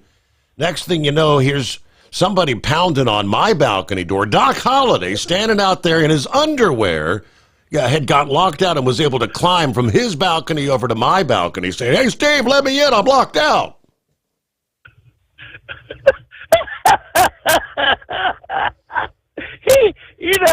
He called me. We had just left the truck show. That was a Sunday morning. And he called me. He says, "Hey, get over here to the motel." I said, "For what?" He says, "I'm out here on the ledge talking to you." I said, "Well, call the front desk, dummy." I thought he was joking. I hung up on him. That was real. Now, well, all I can say is I'm glad he had the presence of mind to have his underwear on rather than smoking naked on the balcony, because that would have been a sight. yeah, that'd have been something. I'm here to tell you, But Steve, I tell you, Doc, Big Ed, some of the stuff we used to pull off on your radio show. Oh, great now. But that's going way back. That's going way back. Steve, when did you take over for the Bozo? 04? 2004. Yep. Yeah, that's what I was thinking. We've been together 21 years. And I tell you, we've seen some stuff in the career. I guarantee you. And but Steve, I tell you, I made a lot of friends on this radio. And the thing that you could always find somebody that knew something about, whether it was a computer, a truck, or a trailer, or whatever. You just put the feeler out there, and somebody could tell you how to fix it or resolve it or do something. And then this is the best deal for at night trucking. It's like I tell people all the time. I said, man, if you get tired, listen to Steve Sommers Overnight Drive. I said, we get you through the night, and the weather, everything that you do for us. And I'm not gonna lie to you, I'll miss it. And I'll call you time to time and let you know I'm catching fish and they commit suicide jumping in the boat. Right, yeah. You've been telling fish tales for 30 years, Gouger. Well, here's somebody else that you might recognize. He's been around a long time. Hello, Donut Man. Good morning, Steve. Good morning, Gouger. How are you doing, my friends? Doing good, Donut Man. How you doing? Oh, living the dream. I just do it the right way. I wake up screaming in the middle of it these days. So I guess I'm doing it the right way, right? Well, what part of the world are you in tonight? I'm going through Bowling Green, Kentucky right now, going down to meet my slip driver down here in Franklin, Kentucky, and then turn around and head back up to Wilmington, Ohio, and going home for the night and do it all again tomorrow. Yeah, I started a new run about 3 weeks ago. I'm not running up north anymore. I'm running down south, so I don't get to play in the lake effect snow like I have been for the last 6 years. So, but yeah, I'm gonna make you feel a little bit old, Gouger. My oldest grandson, just graduated high school this year. He's one of the ones you've met at the truck show a few times over the years. He's grown up now and graduated high school. The daughter's 21 now. She's going to be 22 in November. You watched her grow up. Mm-hmm. And the oldest granddaughter will be graduating next year, and then the year after that, her brother will be graduating high school. So, I remember when your daughter was coming to the truck show in a stroller. Right? Yep. Yep. I think yep. Probably. Yeah. It's been a while. One thing we like to do, Gouger, since the truck next year is going to be your last truck show, the wife and I, and probably the daughter at least, like to take you and Debbie out to dinner down there at Louisville somewhere during one of the days. We'll make that happen. We'll sure make that happen because you've been right there with us, I started listening to Steve's dad back in '87. I stumbled across this radio show one night, and I heard all this good music, and I thought I was listening to something else, and I hear this, "You're listening to Interstate 700 with the truck and bozo." I'm like, who? And that's back in the days. And that's the days you were actually making donuts in those days, though, right? You were at 3 o'clock in the morning at the bakery cooking donuts. Yep. That's how I started, because I got stumbling through. I was like, man, I'm tired of hearing the same songs like every 20 minutes. So I flipped over to the AM and heard some classic country. I said, well, that's what I'm looking for. I think that's the station I'm looking for. I thought it was something else, and it turned out it goes Interstate 700. I said, well, that's not the station I thought it was, but hell, he's playing good music. And then not as many drivers called in back in that days, but drivers would call in. I said, this is interesting, man. I started listening and been a part of my nights, and for, gosh, damn, I'm starting to make myself feel old now. We ain't getting any younger. Yeah, you got that right. Yeah, well, grandkids are growing up. The daughter, she's working now, and she's going to be 22 this year. It's like, I'm not old enough to have kids and grandkids yet, now they're all graduating high school, and they always looked up. I remember when they were little kids, they always said, we go to the truck show, is Monkey Man going to be there? Because they could never figure out Monkey God. They always called you Monkey Man. Monkey Man. They were always so tickled with you, man. It's been not just a highlight for me, but, you're a highlight to them. You were somebody they looked up to and admired, and somebody that I've always looked up to and admires and had a lot. Is your head beginning to swell there, Gouger? We got to pause there. We'll be right back. USA Radio News, I'm Anthony Lucero. President Trump says Israel and Iran have agreed to a ceasefire, later confirmed by Vice President J.D. Vance. Well, we were actually working on that just as I left the White House to come over here, so that's good news that the president was able to get that across the finish line. Vance says the U.S. has obliterated the Iranian nuclear program without dropping a single drop of American blood. Trump posted that this is the official end to the 12-day war. The NATO summit at The Hague in the Netherlands tomorrow will have a different agenda. NATO leaders will now discuss the U.S. and perhaps NATO's involvement in the peace process in Iran and Israel. President Trump is scheduled to travel to the Netherlands for that summit. Wall Street closed higher. At the closing bell, the Dow Jones Industrial Average gained 374 points. The S&P 500 added 57 points. The Nasdaq rose 183 points. I'm Kristen Marks. From America's News Network, USA Radio News. Hey, I'm Brant, and her name is Sherry. Hello. She's a friend of mine whom we were just praying for because of a surgery she just went through. Yes, and I am very happy about something you actually talk about all the time, which is MediShare. That is right. Yeah. So what was your experience like with MediShare and the healthcare bills? Honestly, Brant, seamless. And what a blessing that is when you're already nervous about a health issue, which I was. Yeah. Members shared my expenses. There were zero problems. And let me tell you, having people pray with you when you call in with your need, that is just... It is refreshing. Yes, that's what it is. What I keep telling people. People love MediShare, and they love saving money. A typical family can save $500 a month. I am very thankful for MediShare. It is so different, and I mean different in a very, very good way. It is good different. Call now. They're easy to talk to, and you can get a price within 2 minutes. Call 855-SHARE-40. That's 855-SHARE-40. 855-SHARE-40.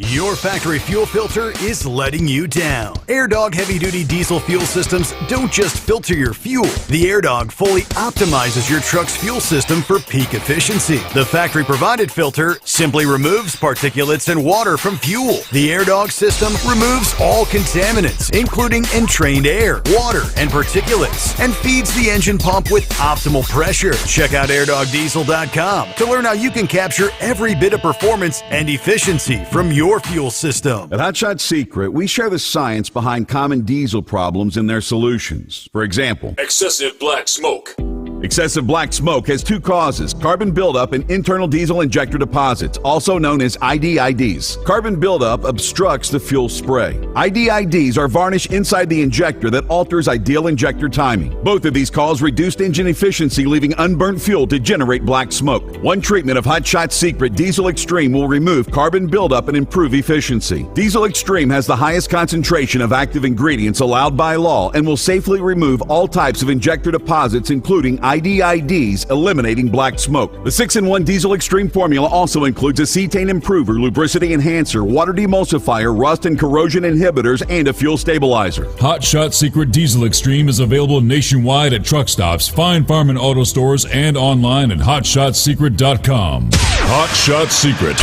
powered by science. For anything diesel, take it to Shy Diesel. They provide a wide variety of services and diagnostics to determine what the problem is with the latest technology. From simple oil changes and preventative maintenance to fuel system diagnostics and repairs, engine rebuilds and cylinder head repairs, and rebuilds with our in-house machine shop. They also have on-site DPF cleaning for exhaust issues and DOT inspections. If your diesel is asking for some attention, Shy Diesel has the specialist you need for anything diesel. Located in Terre Haute and Lafayette, Indiana, and Effingham, Illinois, Shy Diesel has you covered. Do you have a Dodge pickup and hate your automatic transmission? Of course you do. Levon Miller at Firepunk Diesel here, and we specialize in heavy-duty and performance transmissions for your 3/4 or 1-ton Cummins-powered truck. So if you're interested in turning your stock slush box into a towing monster, call us today at 614-733-3744 or visit us online at shop.firepunk.com.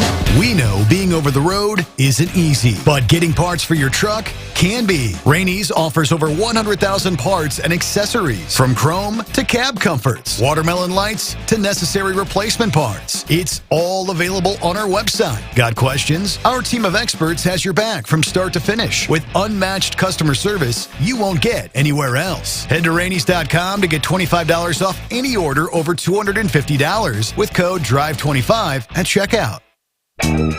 We know you'd like to be cuddled up real tight with a sweet little thing all night. But instead, you've got Steve Sommers. It's the Overnight Drive.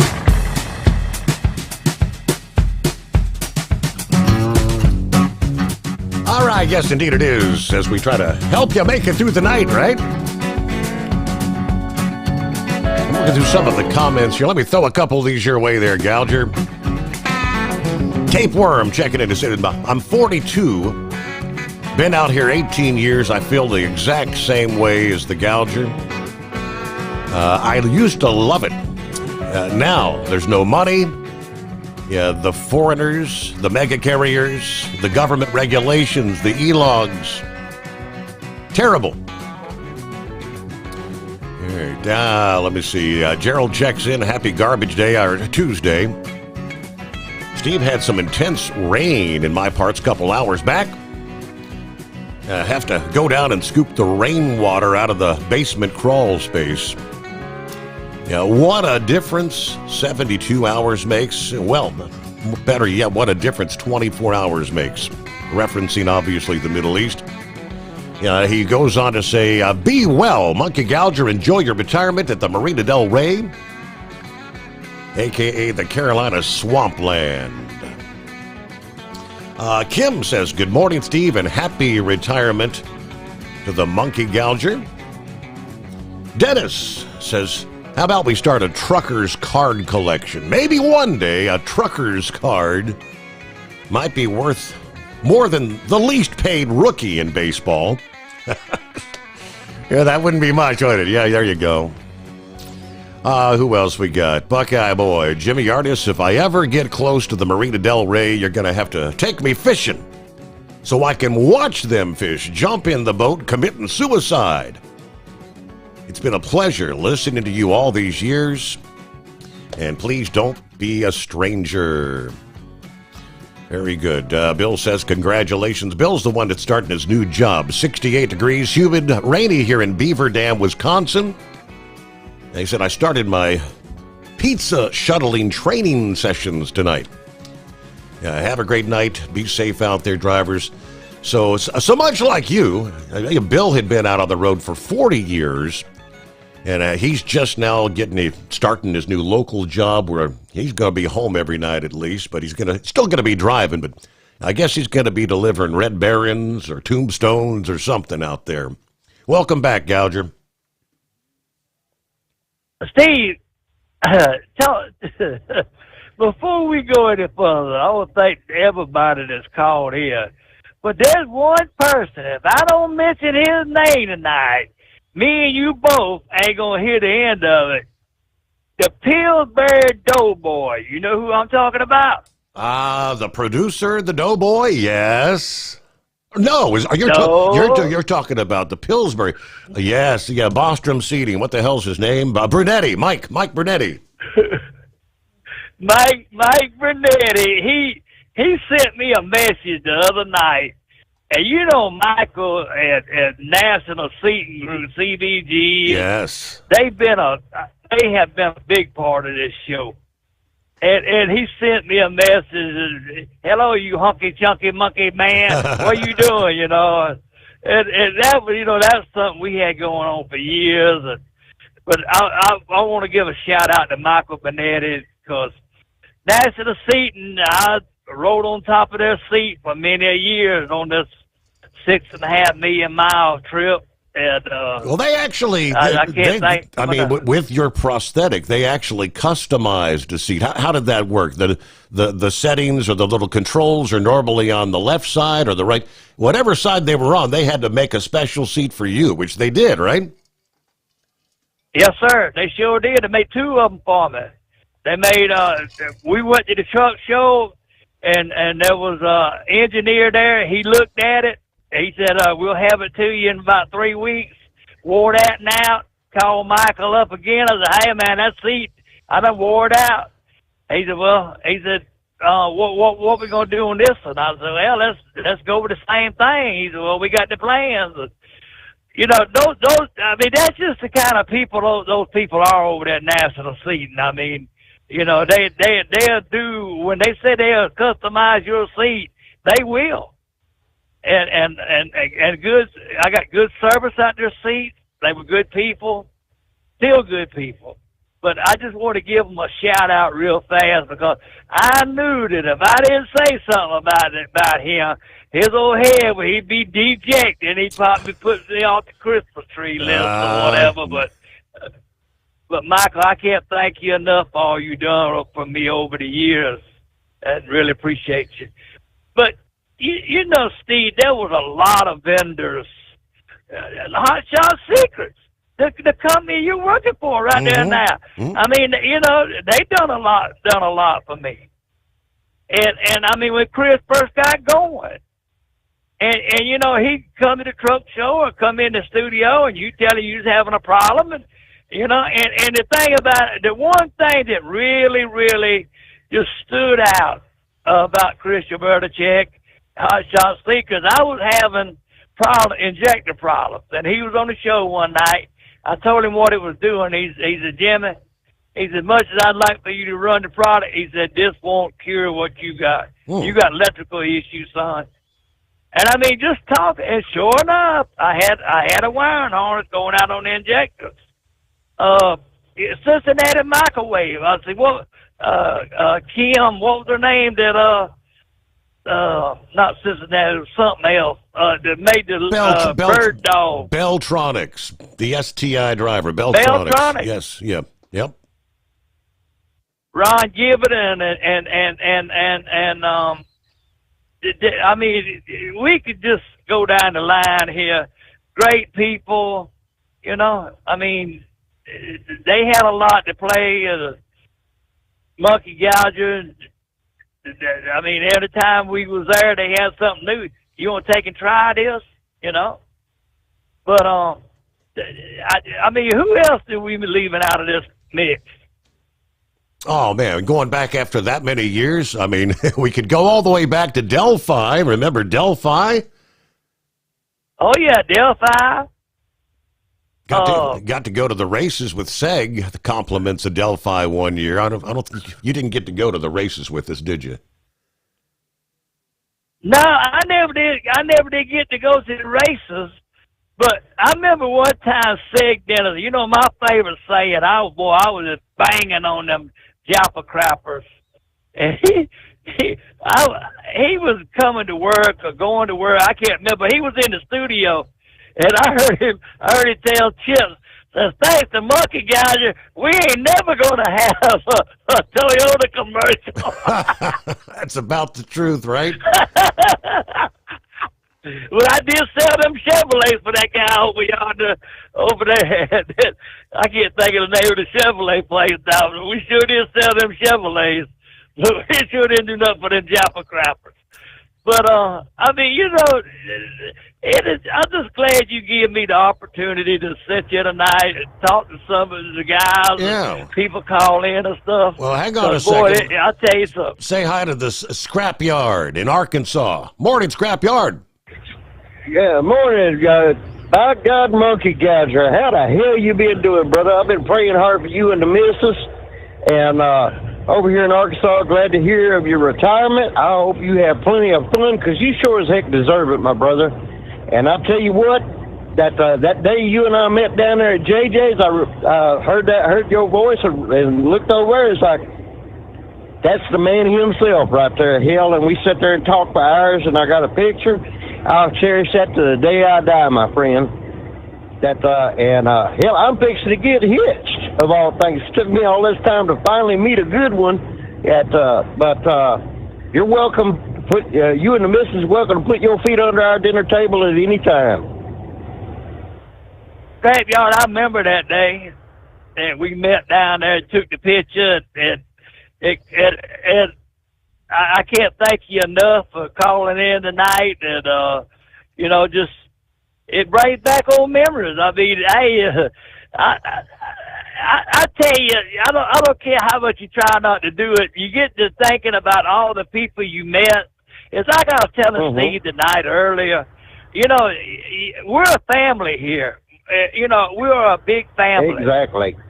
And we might pick on one another and give one another hell, but don't let no outsider come in and pick on us, because we will get defensive as hell about it. But, I mean, it's just, it's a camaraderie. And when Steve got taken off the radio, man, I felt like my world had come to the end. And you know, when Chris got the chance, you know, told him we was gonna be back, I wrote this. I just got a Christmas present. Our hero is coming back. Our faithful leader is coming back to radio. And, you know, it was awesome.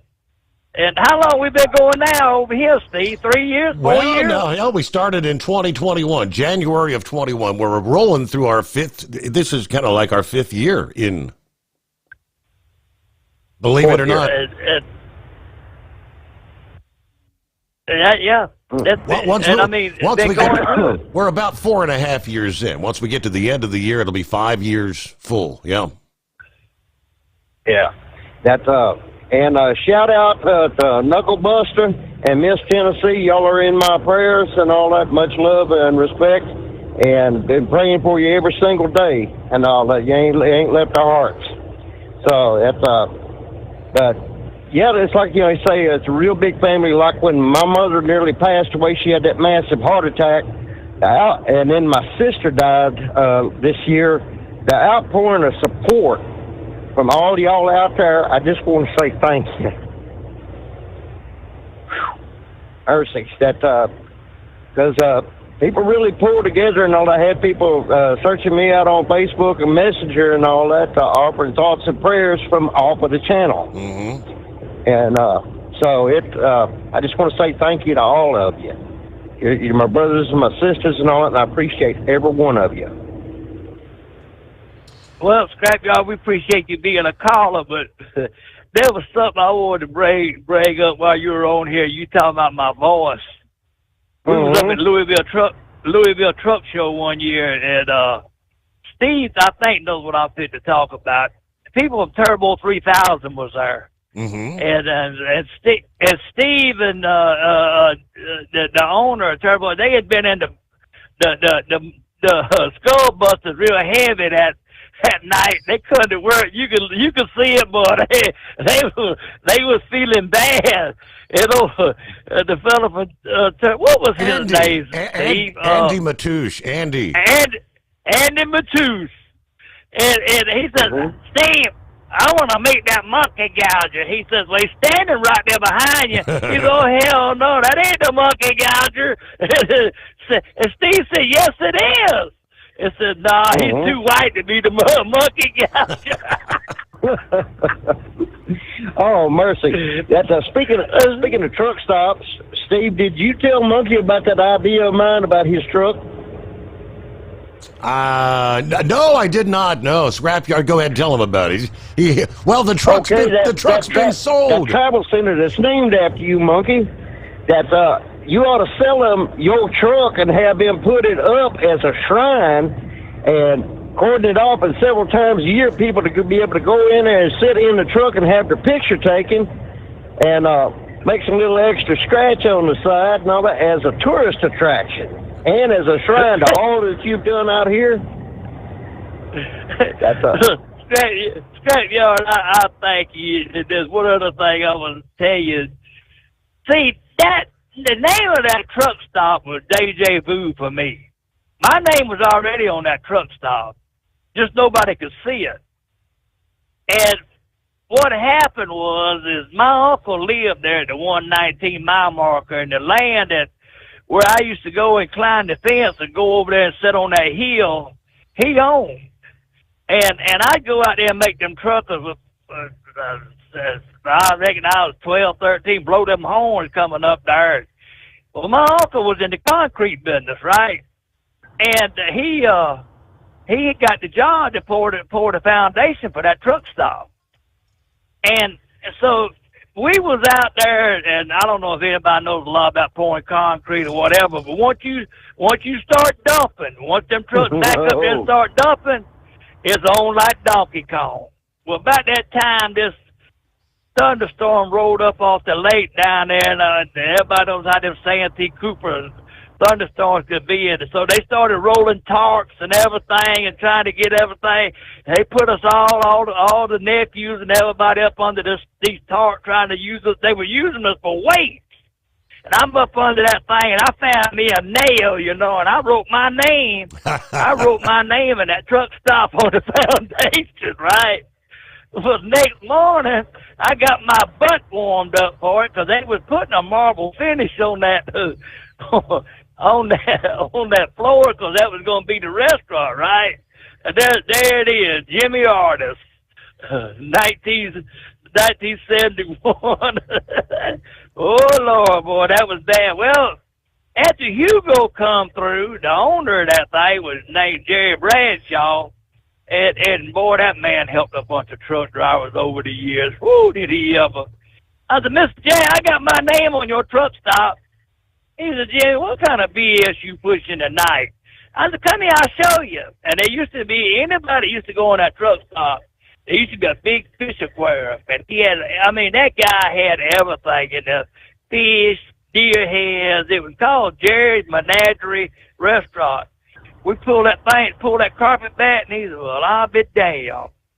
And that was my name. So when they rededicated or dedicated it, I got it up there where everybody can see it now, but that was a deja vu moment for me, and it's proud was something else. Yeah, well, you wouldn't recognize JJ's no more on the inside. They done changed it up, put a bunch of frou-frou paintings up. The old jukebox is gone. They sold out, and all that sold some of them foreigners. And they got an electronic jukebox that's about the size of a cracker box hung up on the wall. And they got rid of that old Thunderbird jukebox, and it's pretty much gone to the dogs. They don't even stay open 24 hours a day except for Saturday and Sunday night. Wow. Or Friday and Saturday night. Well, they charging everybody to park. That's another reason that I'm glad I'm getting out of it. The other night, and I knew it, and I got up and I was hungry, and went in to get breakfast, and they didn't have a roller dog, nothing that you could eat except junk, you know, and that ain't good for you. And these truck stops, they've got to do better. They've got to do better. But anyway, that's. I think I can remember you could go to truck stop, eat breakfast 24 hours a day. Right. If that's what you wanted. It had sit-down restaurants. Well, speaking of food restaurants, I mean, I don't know, is there a donut shop open 24 hours a day anymore? Do you know? Attention all callers and departments, all county broadcasts. Be advised that the two-time world champion manure hauler, after over 50 years of trucking on these United States highways, I don't know how many millions of miles, and without a crash, I know he's had a ticket, but with no crashes, the two-time world championship manure hauler is 2-7 for the remainder. What up, buddy? Happy? How the hell are you, buddy? Hey, I got news for you. You remember that pardon that Steve Sommers signed for you because you didn't pay that fine? Yeah. You remember that? Well, guess what? A little research was done. Come to find out, that was signed by an Octo pen. Uh-oh. It is null and void.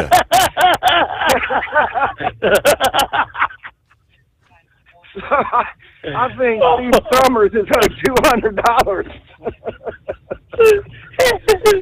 Oh, man. I was coming through Tennessee one afternoon minding my own business, and I passed this cop in the middle, and I had monkey gouger up on that roof up there, you know, the monkey gouger. And I went by that cop, and he turned them blue eyes. What the hell does he want me for? And I pulled over, walked back there, and he said, let me tell you something, them old boys up there in Ohio, man, I can stop your ass, but I can't. And he started laughing. Well, I can tell the listeners this, that I had the pleasure of putting a coupon in Monkey Gouger's pocket, which means a ticket here in Ohio. And I also had the pleasure of drinking a Skull Buster with Jimmy. Yes, we did. Jimmy, I'll tell you what, brother. You cannot not call in, brother. You made this show what it is, along with Steve, obviously. But man, what this show would be without the Monkey Gouger. Like the other caller said, man, I was working one night.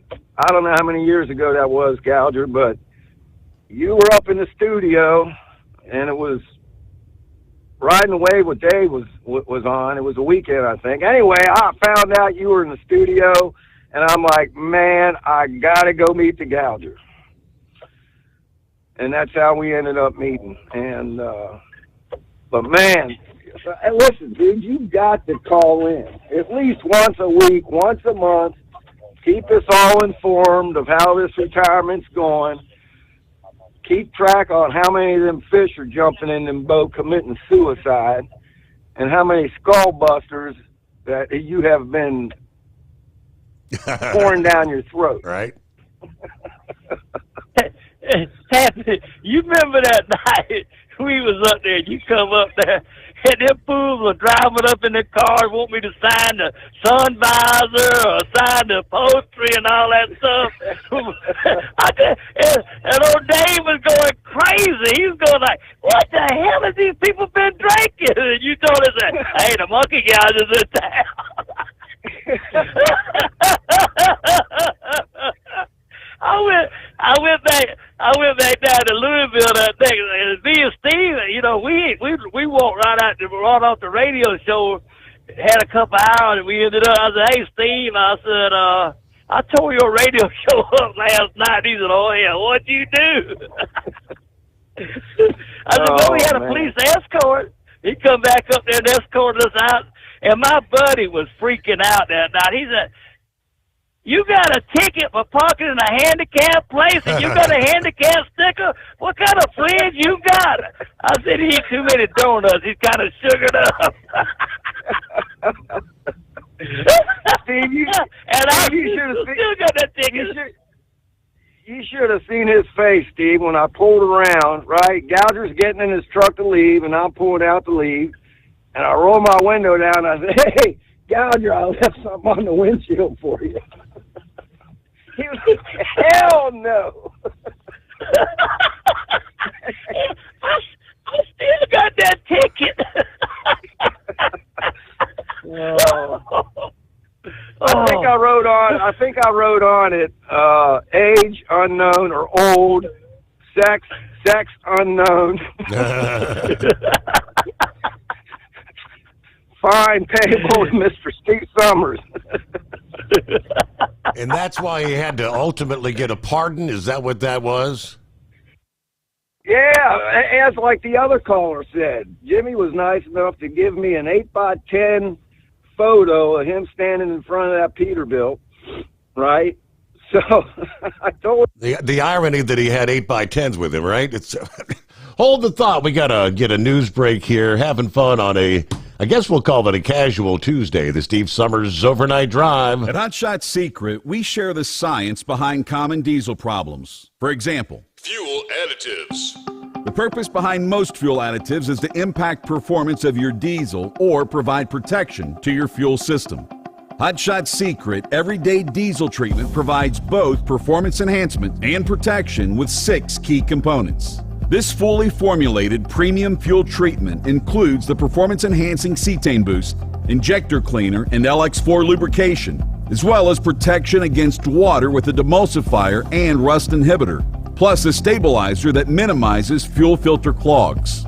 Everyday Diesel Treatment delivers a 6-in-1 premium fuel treatment for every fill-up, every time. Everyday Diesel Treatment is available at truck stops, Tractor Supply, O'Reilly's Auto Parts, and online at hotshotsecret.com. Hot Shot Secret, powered by science.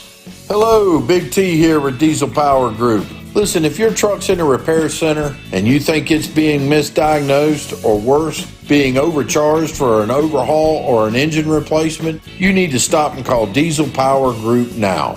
Allow us to build the DPG solution that is right for you, not the repair center. We have over 4 decades in engine remanufacturing experience and specialize in Caterpillar, Cummins, Detroit, Mack, International, and John Deere. DPG offers an industry-leading warranty and turnaround times. We want to earn your trust every day. Don't believe us? Challenge us today by calling 574-594-5888 or visit us at dieselpowergroup.com and follow us on Instagram and Facebook. We are available 24/7. Mention code 374 and receive a $200 rebate towards your major failure repair.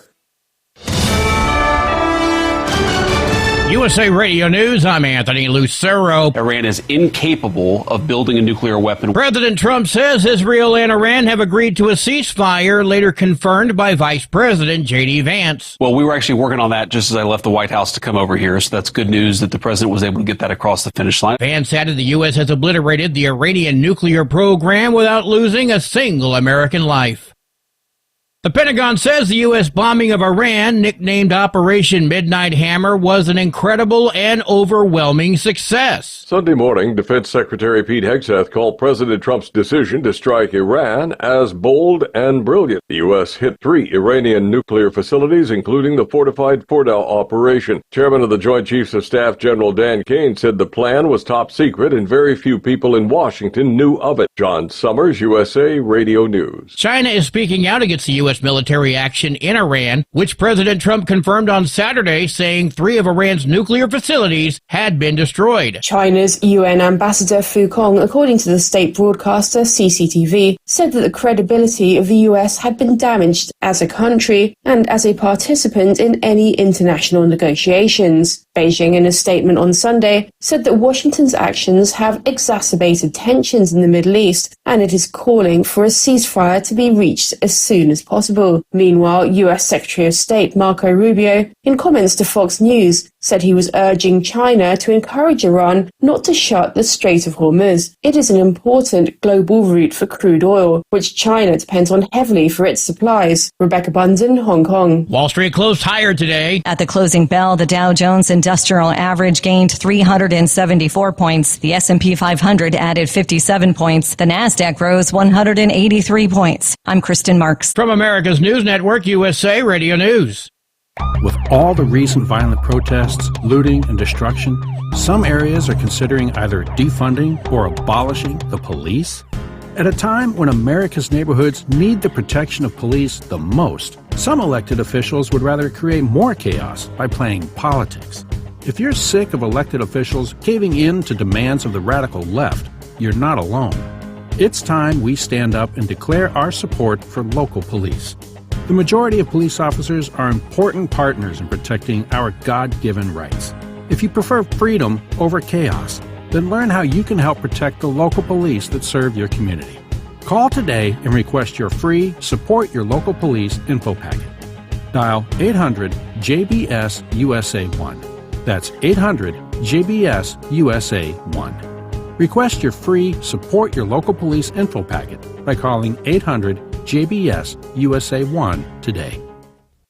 Researchers in Seattle have found a possible link between a gene mutation and sudden infant death syndrome. The Aaron Matthew SIDS Research Guild includes researchers from Seattle Children's Research Institute and data scientists from Microsoft. They examined genes from 144 children who died sudden, unexplained deaths. The gene variant was also found in people who suffered sudden deaths for other reasons, including cardiac arrest. The gene variant does not mean a child will die from SIDS, only that they might be prone to a sudden death. I'm Brad Ford. There's a growing battle in Texas over what is sold in smoke shops. Lieutenant Governor Dan Patrick blasted Governor Greg Abbott for vetoing his bill that banned all products containing THC. One can only come to this conclusion. The governor of the state of Texas wants to legalize recreational marijuana. The governor's veto was one of about 24 that were announced. He wrote that a ban on THC would drive the state into a legal battle that it could not win. Lawmakers will now be tasked with regulating what becomes a billion-dollar industry in a special session that begins in about a month. FedEx founder Fred Smith is dead at the age of 80. Smith helped create the overnight delivery industry, which revolutionized the way business and consumers receive goods and packages. He founded the company as Federal Express in 1971 and began operations in Memphis 2 years later. The Mississippi native served 4 years in the U.S. Marines and returned home from Vietnam to start his company, which grew into a $90 billion global shipping giant. I'm Mark Mayfield. And I'm Anthony Lucero, USA Radio News. In a study, it was found that 33% of 44 herbal supplements had no trace of the advertised herb. Don't let that happen to you. Hi, this is Dr. Mitch. If you want to ensure quality, go to TotalWellness.com. Supplements made for physicians, only now available to you too. TotalWellness.com, helping you to look good, feel good, and enjoy total wellness. At Hot Shot Secret, we share the science behind common diesel problems. For example, product claims without proof. Every trucker on the road has heard product claims about an additive that simply didn't match their experience. Proof is found from third-party testing by a recognized, credible source. That's proof. Hot Shot Secret Stiction Eliminator will improve your performance and fuel economy. For proof, we engaged the Ohio State University Center of Automotive Research to conduct an EPA-certified fuel economy test with Stiction Eliminator on a FedEx truck, a 2006 P500 Freightliner with 247,000 miles. The test showed a 3.6% increase in highway driving fuel economy from Stiction Eliminator, an oil additive. The complete report from OSU is available for download at hotshotsecret.com. That's proof. Hot Shot Secret Stiction Eliminator, available at truck stops, Tractor Supply, O'Reilly's Auto Parts, and online at hotshotsecret.com. Hot Shot Secret, powered by science. And now, back to the Steve Sommers Overnight Drive, live from the Hot Shot Secret Studios.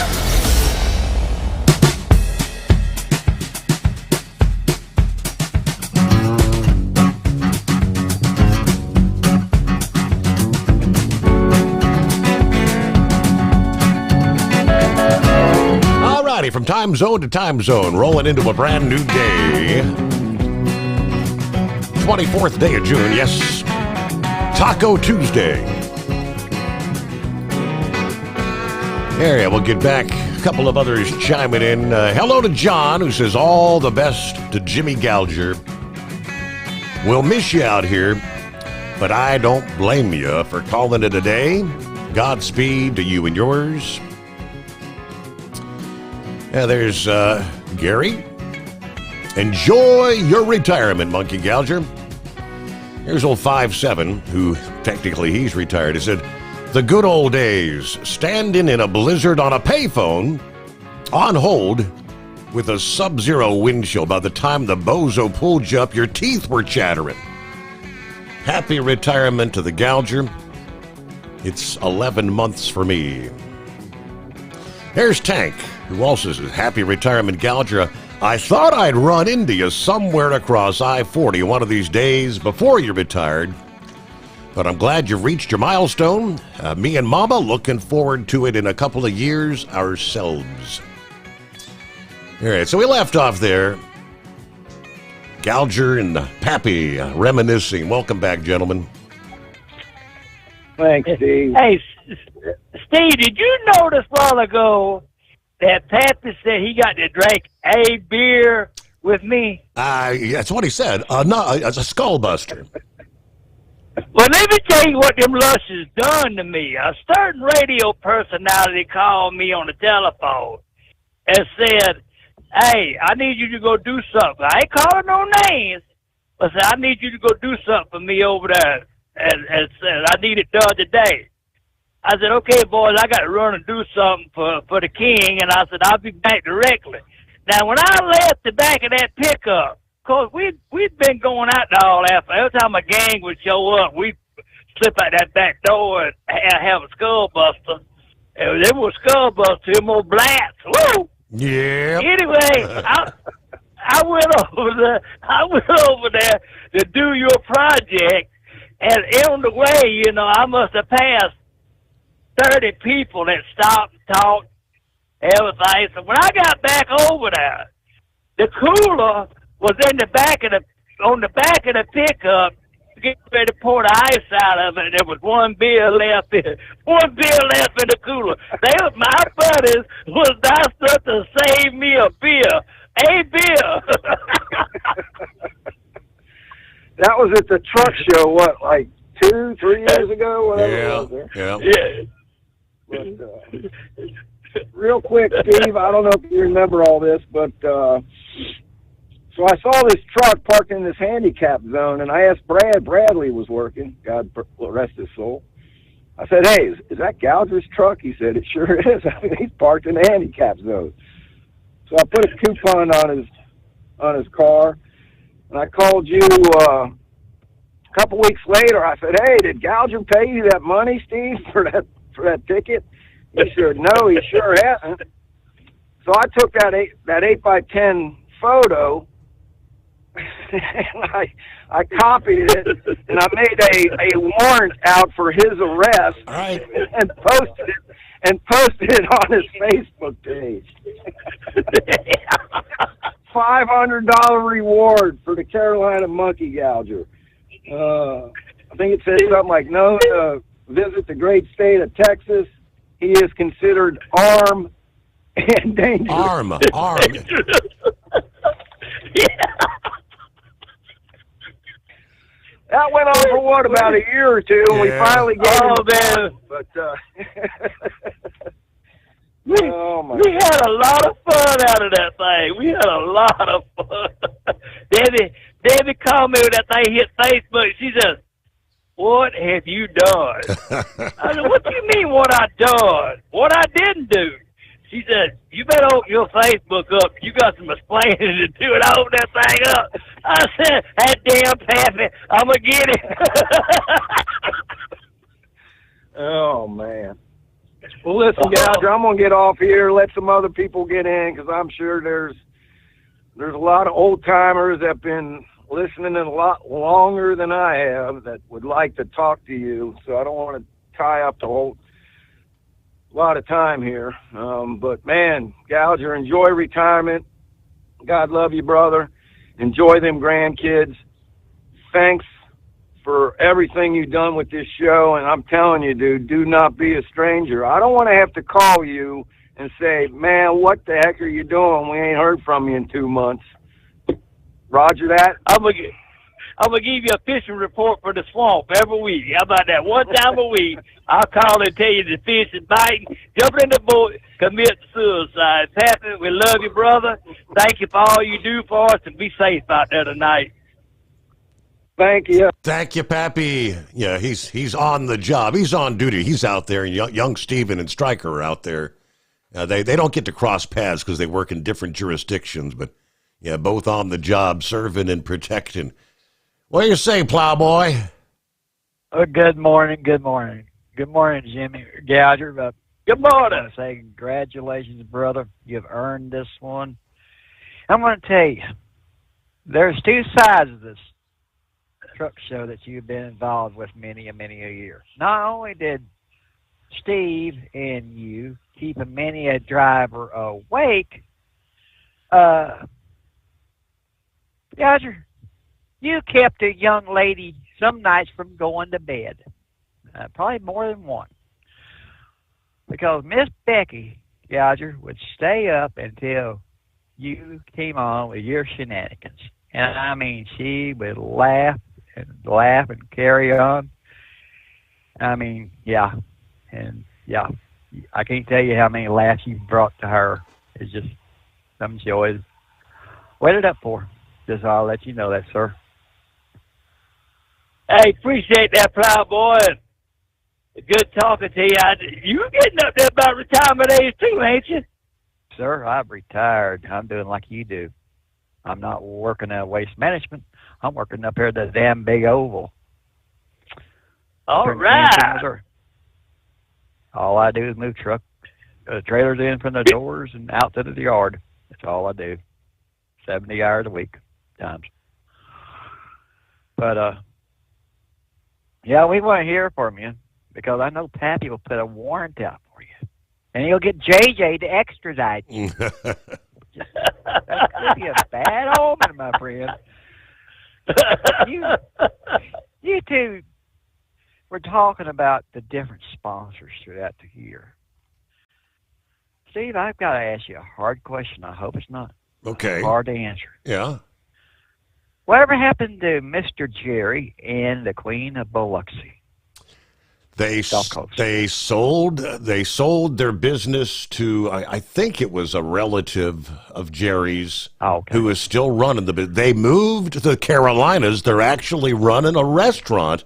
Yeah, they're on the coast. I can't remember what town, but they're over there running a restaurant in the Carolinas. Wow. Yep.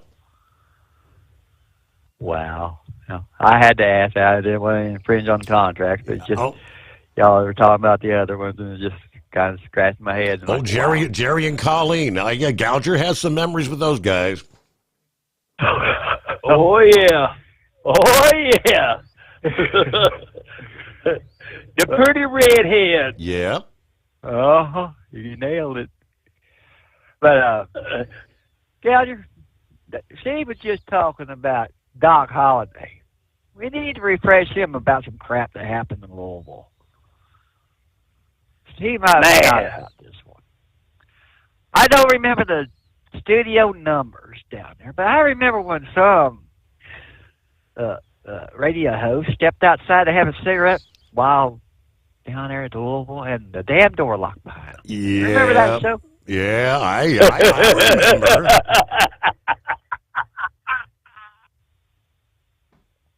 But that's back in the day when we would actually, they made me work nights to do the show live down there.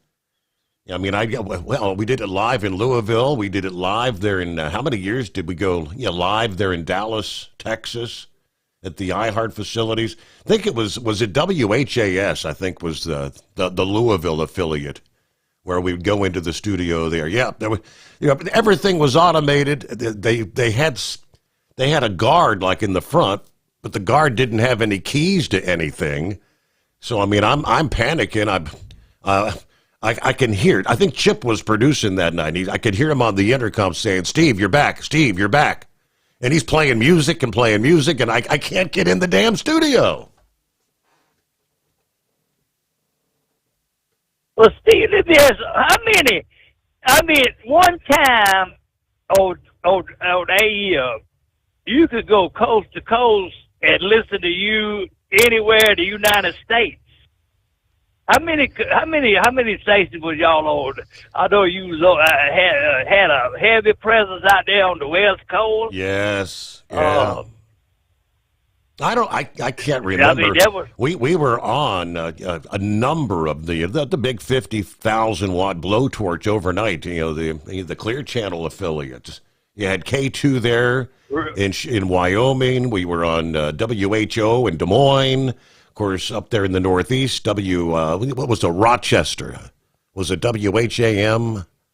I can't recall, but yeah, Shreveport, Louisiana, and a number of others in between. WWVA there in Wheeling, West Virginia.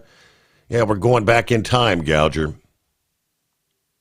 Right. I mean, that's how long we've all been together. I mean, yeah. Plowboy was in there when that was going on. Because I remember the first time that I was running down south a lot. It was hard to pick you up down there. It was hazy. Mm-hmm. And I had went up to, I was in Casper, Wyoming, coming through there. Y'all was on that station. That's when y'all was making the announcement you was going to take over the show. And I said, boy, ain't that something? And then I reckon the very first night I called you and went to talking to you, and we just went right on. I mean, went to Washington up there. You went to Washington to the Mexican truck deal. I mean, you've been right there with us. Another one that we had thanked enough was OIDA through the years, and they was a big sponsor. Yes. And we're working on them. I mean, they're about tight as a, they got their. I don't know. When we were in Louisville this last show, I think there's been a bit of a change in the leadership. The guy that held the purse strings is no longer there. Louis was telling me, and he said so. Yeah, I think Ryan has been in contact with Louis here in the last several weeks, and we're working on getting something done with them.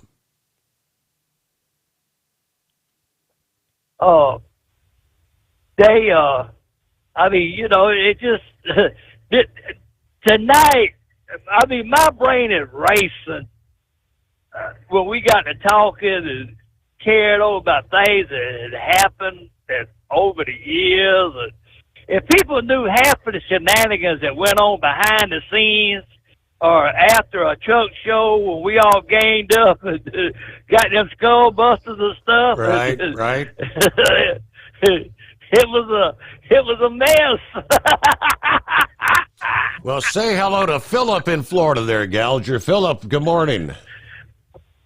Morning. How y'all doing? Congratulations, Gouger. How you doing?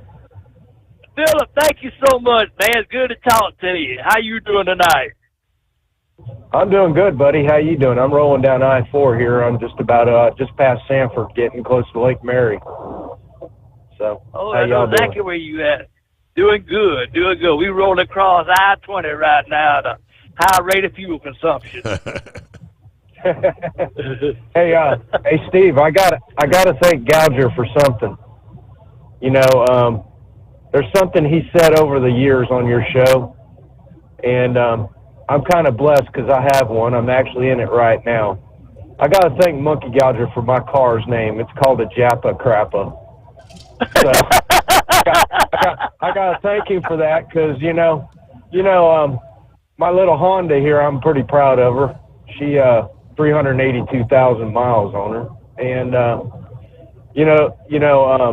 out of all the guys I've talked to on the show, I've talked to a lot of them, and I know a lot of them on a personal level. And this guy here is the most genuine out of all of them. I mean, there ain't no fuss, no muss. I appreciate you being genuine, bud. there's not too many people, sure, we shoot the crap all the time on here and that kind of stuff. But somebody that's genuine, it's hard to find people like that. You know what I mean, Steve? Oh, yeah. Yeah. And that dude right there, he is genuine. I don't know if you remember it, Gouger. Remember when I called you right after you were sick? And, because I hadn't heard from you in a while, and I'm like, you okay, buddy? You okay? And then he went in and told me why he was, what was going on. It was no jerking around about nothing, and that's the stuff I appreciate from people. And, and Steve, there's a story I forgot. I've been meaning to tell you this for many years, and I never got around to it.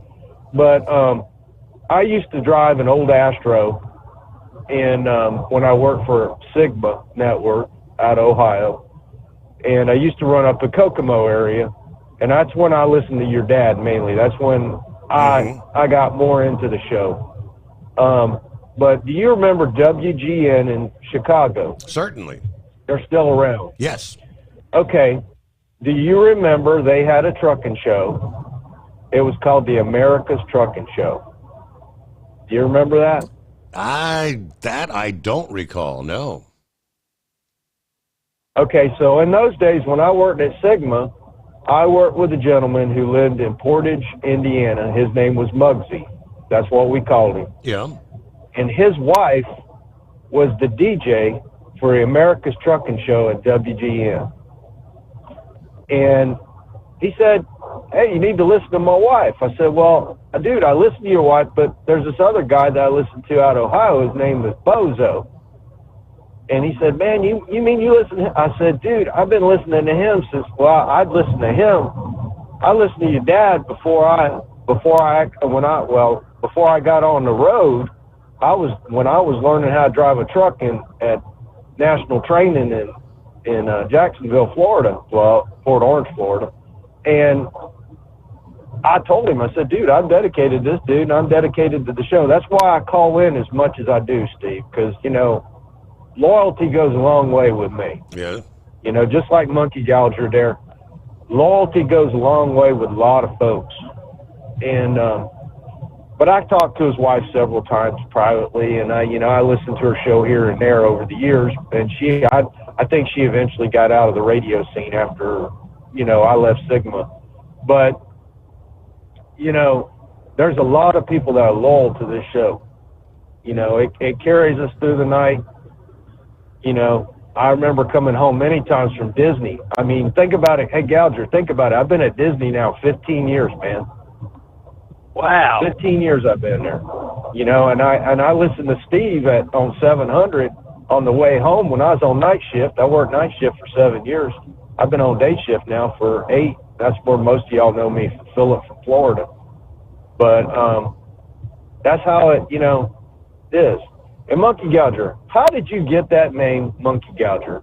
Nobody, I don't know if anybody's asked you that or not, but how did you get that name? Matter of fact, I got an email from Brother Rambler here just a few minutes ago saying, I said, can you ask Jimmy? I know you've shared it before, Gouger, but he said, how did you get the handle Monkey Gouger? That name was given to me by two gentlemen that worked on my granddaddy's farm. When I was little and got out of the hospital losing my arm, I mean, I was just so happy to get out and enjoy life again. I've been cooped up and in the hospital, and so I was climbing on everything, trees, combiners, cotton field. I'd get hung up. And Granny would say, go get that boy, go get him. And come here, you little monkey, come here.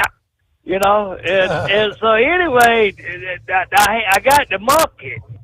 Well, we was cutting wheat, and that's long about the time them Motorola radios come out, and they was about as reliable as some of this stuff we got now. And my cousin was calling me, telling me that the combine had a misfire in it, and bring the spark plug wrench and see if we couldn't find out what was going on. Well, all I got was fire. So I jumped in the pickup, and I'm going around the house, and there's Moot and Mo there, and I pick them up, right? And boy, I left that yard. I had that Chevrolet smoking, boy, and they was in the floorboard praying for their life, and they was going, oh Lord, save us from this monkey gouger, man. He gonna kill us. And that's how the monkey gouger evolved. And then when I got over there and found out he was saying misfire, I wanted to whoop him. But they never would ride in the pickup with me again. I never did understand that.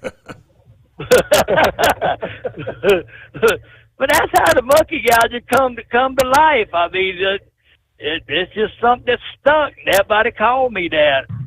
But that's how it is. Well, I appreciate you, bud.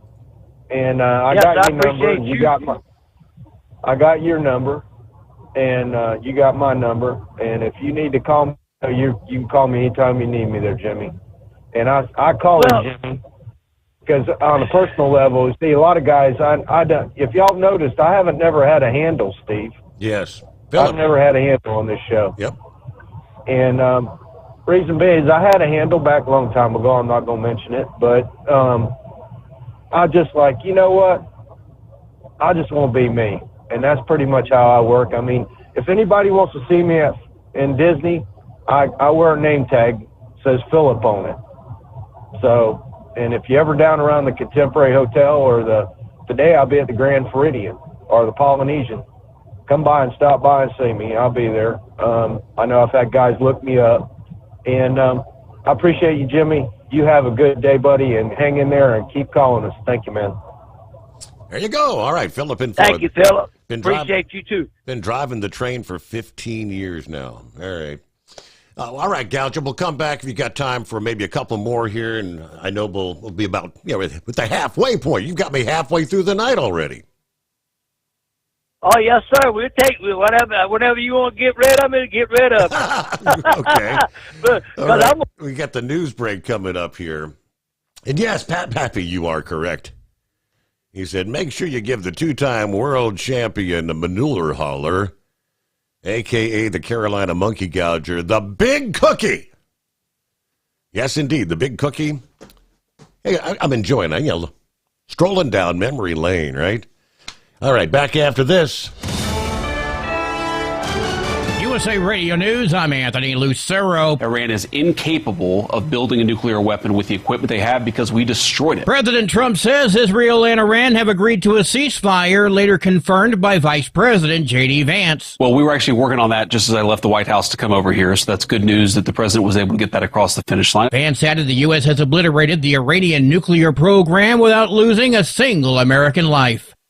The Pentagon says the U.S. bombing of Iran, nicknamed Operation Midnight Hammer, was an incredible and overwhelming success. Sunday morning, Defense Secretary Pete Hegseth called President Trump's decision to strike Iran as bold and brilliant. The U.S. hit 3 Iranian nuclear facilities, including the fortified Fordow operation. Chairman of the Joint Chiefs of Staff, General Dan Kane, said the plan was top secret and very few people in Washington knew of it. John Sommers, USA Radio News. From America's News Network, USA Radio News.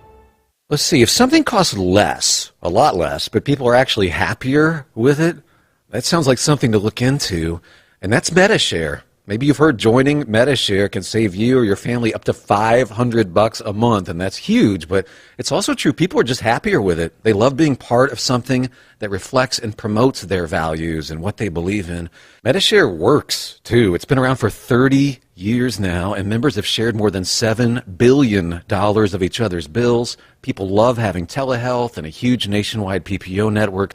You can save a ton and like it better. Imagine being happy with how you're taking care of your health care, whether you're self-employed or part of the gig economy, or you just want a plan that you're happy with. Here you go. You can call right now and get a price within 2 minutes. A very smart use of 2 minutes. Here's the number you need. It's 855-SHARE-40. 855-SHARE 40. 855-SHARE-40. 855-SHARE-40. Hello, Big T here with Diesel Power Group. Listen, if your truck's in a repair center and you think it's being misdiagnosed or worse, being overcharged for an overhaul or an engine replacement, you need to stop and call Diesel Power Group now.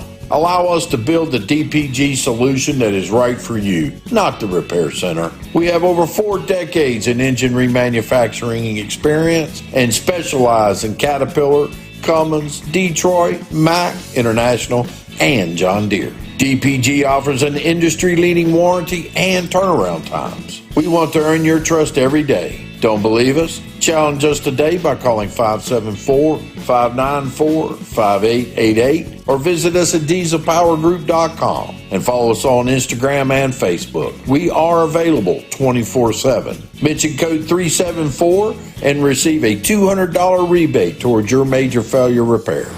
Tired of the guesswork when it comes to your load weight? With Rightway, stay in control on the road and on the DOT's good side. From onboard load scales to Bluetooth-enabled monitoring, Rightway helps truckers and fleets cut down on time, fines, and fuel waste, all without hitting the scale. Smarter hauling starts here. Want more details? Head over to rwls.com. Rightway. Drive more, scale less.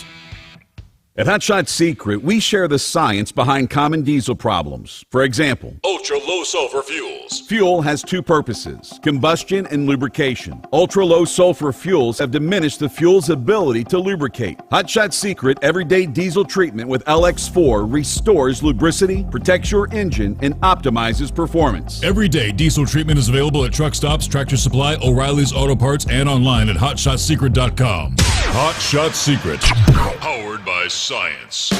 We know being over the road isn't easy, but getting parts for your truck can be. Rainey's offers over 100,000 parts and accessories, from chrome to cab comforts, watermelon lights to necessary replacement parts. It's all available on our website. Got questions? Our team of experts has your back from start to finish with unmatched customer service you won't get anywhere else. Head to Rainey's.com to get $25 off any order over $250 with code DRIVE25 at checkout. When your injectors fail, your truck and your paycheck stop moving. At Industrial Injection, we remanufacture diesel injectors to perform better than brand new. Tighter specs, cleaner fuel delivery, and tested in-house by diesel experts. Plus, we build turbos, pumps, engine kits, and more, all backed by over 40 years in the diesel industry. It doesn't matter if you're running on modern common rail or legacy mechanical. We've got you covered. Call 800-955-0476 or visit industrialinjection.com. Knowledge you trust, quality you depend on.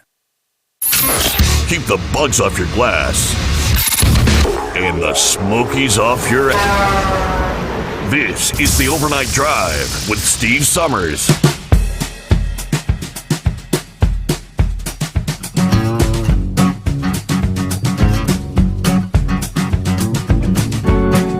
All right, back at it here. Got an email from the one and only Santa Claus, who says, top of the morning, Steve and Jimmy. It's a humid 78 degrees here in Toronto, Canada. I hope Jimmy enjoys his retirement.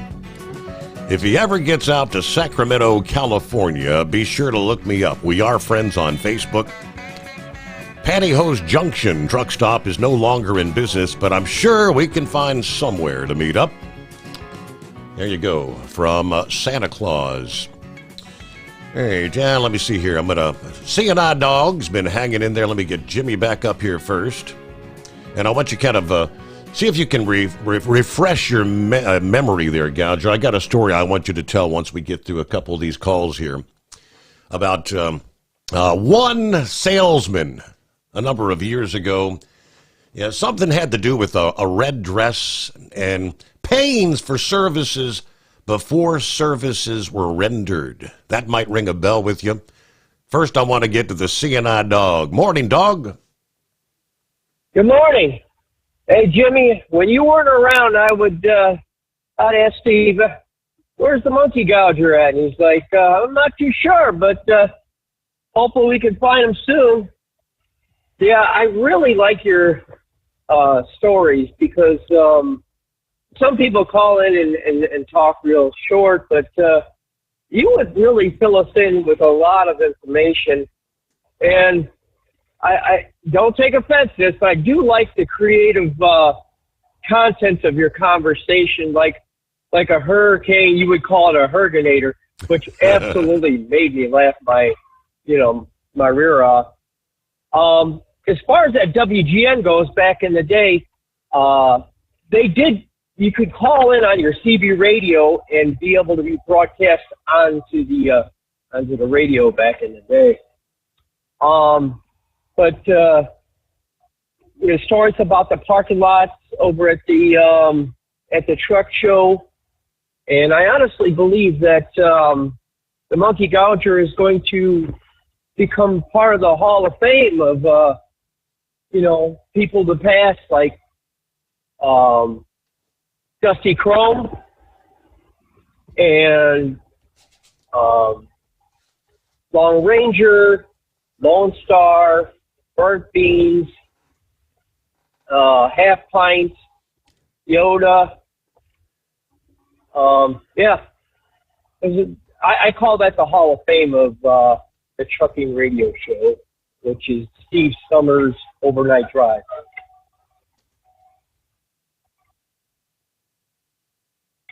You still with me? Yeah, I'm here. Boy, I tell you, we spent a lot of truck shows over in that Papa John's. We was either freezing our butt off or burning up over there. I mean, it's tonight I've laughed more tonight than I have in probably 6 months. This really, really, really done me a lot of good tonight. Getting to laugh and talk to my friends and talk about old times and stuff, and it's just I mean, I've thought about stuff that over the years that went on with Steve's show, whether we was at a truck show or wherever we was at, and I mean, some of the things that Steve has advertised, such as big ass hamburgers. You remember Right. them, Steve? Oh, yeah, big ass. That's right. Yeah,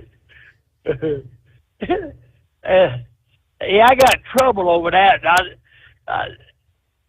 Grandson couldn't talk very clear, and he wanted to go to McDonald's. There was a line a mile long, and I said, I don't want to go in that damn McDonald's, stand up there on no line. I said, come on. We went to the truck stop. I warned him up a big-ass hamburger, and he went home and told his granddad, said, Granddaddy fed me a big-ass hamburger. And she said, what'd you say? Well, that's what they were called. Big ass sandwiches. Big ass. Yeah, there was one morning back, when Jim Scott used to follow me in the mornings for a number of years after my dad retired. And when we first started advertising those, he came in one morning and he was like, why are you calling them big ass sandwiches? You're allowed to say ass on the air. I said, but they're not called big ass sandwiches. They're big as, A-Z-Z. He thought we were trying to be politically correct and not say the ass word on the air. Here's a guy you met a couple of years ago there in Louisville. Morning, Gilligan.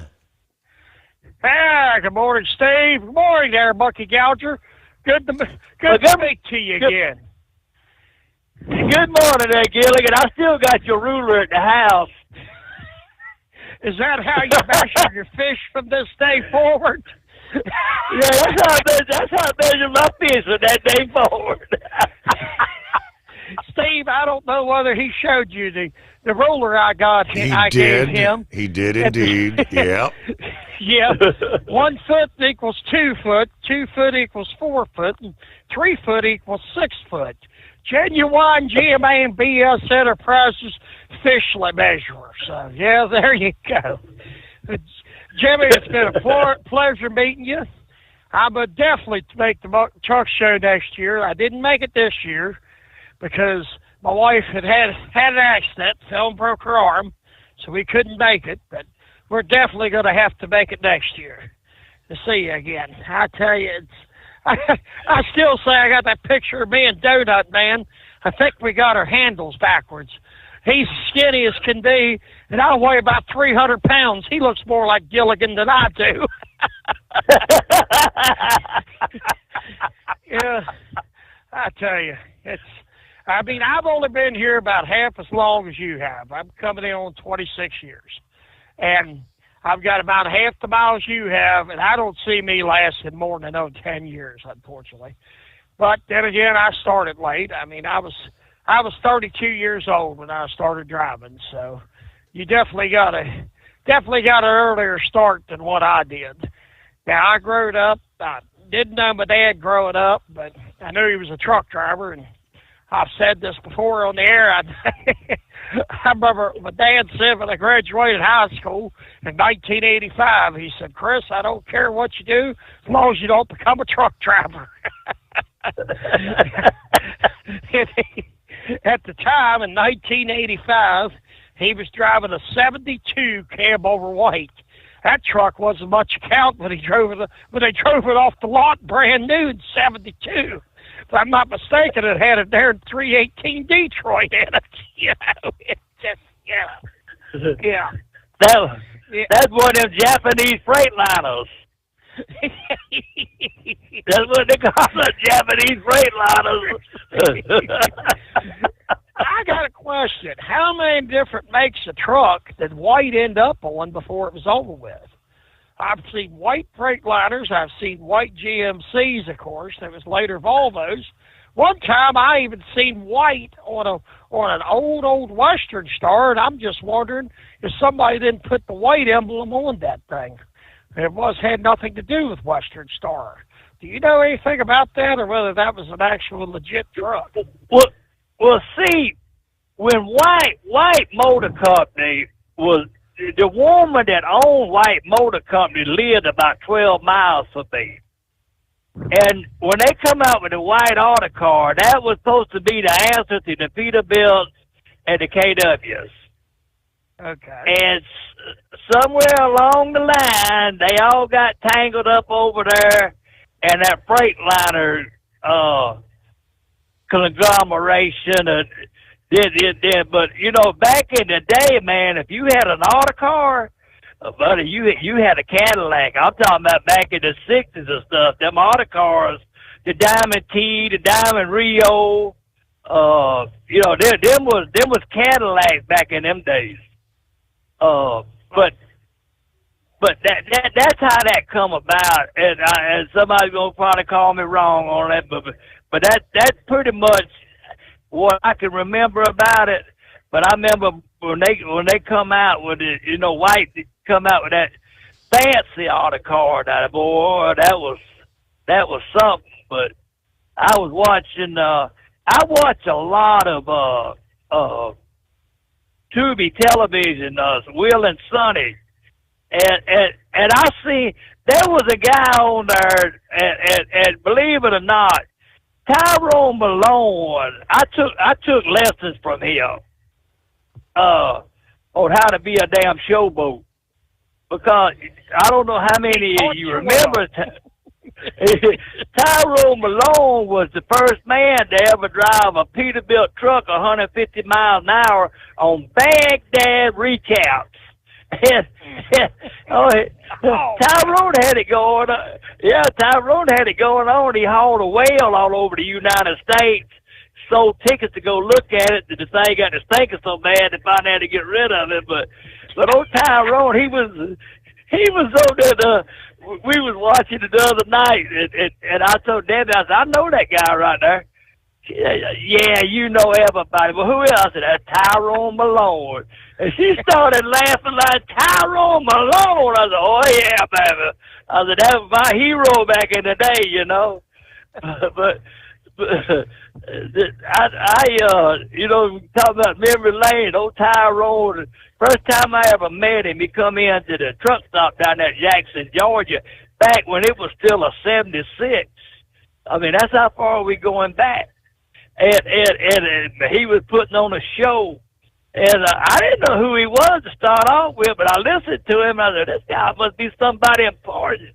So I walked over there and I said, "Hey, Mr. Man," I said, "I don't know nothing about you, but you must be important from all these people you got gathered up around you. I want a picture with you." He said, "But better than that," he said, "I'll give you a calendar with my name on it." And he signed it, took a picture, gave me the calendar, Tyrone Malone. Speaking of auto cars, my first ride in a truck, I must have been about 7 years old. My uncle gave me a ride, and him and his brother, my other uncles, 53 auto car. This truck, this was about the mid-'70s. The old steel flatbed on it was about a 40-footer, holes in the lumber like there was no tomorrow. He said that truck probably weighed close to 50,000 pounds empty. Of course, that steel flatbed was not light, and neither was that old truck. But they would go, my other uncle usually was the one that made the run, but they'd run pulpwood or cross ties into a place called Luke, Maryland, over in western Maryland, over near Oakland. And he'd leave out in the wintertime about daylight, and it ain't but today's driving about an hour and a half to Luke. Well, in a car at least. It'd take a little longer in a truck, probably 2 hours each way at best. He'd leave about daylight, and he had to leave at daylight in the wintertime because come dark, he might be home if he was lucky, and the old headlights of that old auto car wasn't very bright, so he wanted to try to get home before dark. He said it had a big motor in it. It had a 220 Cummins in it. My uncle, back about 20 years ago or so, had a 66 International. So, well, it was a truck, but he'd put a dump bed on it. He had a small excavating business. Had a 235 Detroit in it. Now, my one uncle that done mechanic work, he'd never fooled with the diesel. He dealt the gas engines. That man could tear down a Ford 289 or a Chevy 350 blindfolded and put it back together, I'm sure, at the time, But he went over and talked to his buddy that worked on truck engines and told him, said, "Denzel," he said, "I've been fooling with gas engines all these years," he said, "but I never tore down a diesel." He says, "I'm thinking on rebuilding that Detroit in my old dump truck." He says, "Well," he says, "make sure it ain't sucking air, the basics, you'll figure it out. It's not that complicated." He says, "But Raj, why would you want to rebuild the motor in that old truck?" And he says, like, "Oh my God, it's leaking oil everywhere. It's burning oil. I mean, it's just horrible." Stencil said, "You could put all the rings, bearings, and seals that you want in that old Detroit, and it'll still leak and burn it just as bad as it was before you did it." He says, "Just keep pouring oil in it. It'll be all right." Told him about how they used to put a catch pan underneath of it so you could drain it out and pour it back in the motor, stuff. Oh, yeah. You talking about that 238 Detroit. We had one on the farm at a Fleet Star International. Had a 38-foot trailer with size, haul grain. And man, I was proud of that truck. Woo, was I proud of that truck. And so they loaded me up, and that was the biggest piece of junk I ever drove in my life. But hey, I was trucking. So I went by and picked my sister up. We were going up to Sherrall, South Carolina, to the bean meal place. And there's some steep hills over there on 601. I mean, steep.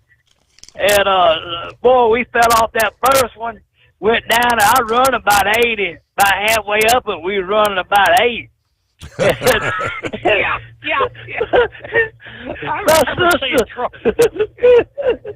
My sister, she looked over, "We gonna make it?" I said, "I don't know, baby. We in second gear. I got one more." And by that time, this little boy come riding upside the truck on a Shetland pony and passed us. And she said, "Boy, we trucking now." I said, "Yeah, baby, we trucking now. I guarantee you." Probably about like that. You wrote US 33 for to put in Corridor H. Well, from Harrisonburg on over to Elkins, West Virginia, from 81 if you get over to Elkins, it clears out on over to 79 there in West Virginia. But I tell you what, that road can get rather interesting. If you ever talk to 5-7, talk to him about coming in and out of Webster Springs hauling lumber. Now, I did that with DMC. I call it the Moron Corporation because, yeah, you got to be a moron to drive for them. That's where I cut my teeth, and I worked for them for 2.5 years. So. And actually, 5-7 worked for them for a while, too. But, yeah, it was 37 miles from 79 into the lumber mill there in Webster Springs. It took you an hour to get in there empty and an hour and a half to get out there loaded. And I'm talking at the time, I was running a truck with some decent power. I had a Freightliner Century, plastic truck. I know you Kenworth, Peterbilt guys always criticize them things, but yeah, it is what it is. With a 470 Detroit and a Super 10 in it. So the truck pulled halfway decent. It was just the mountains was that bad.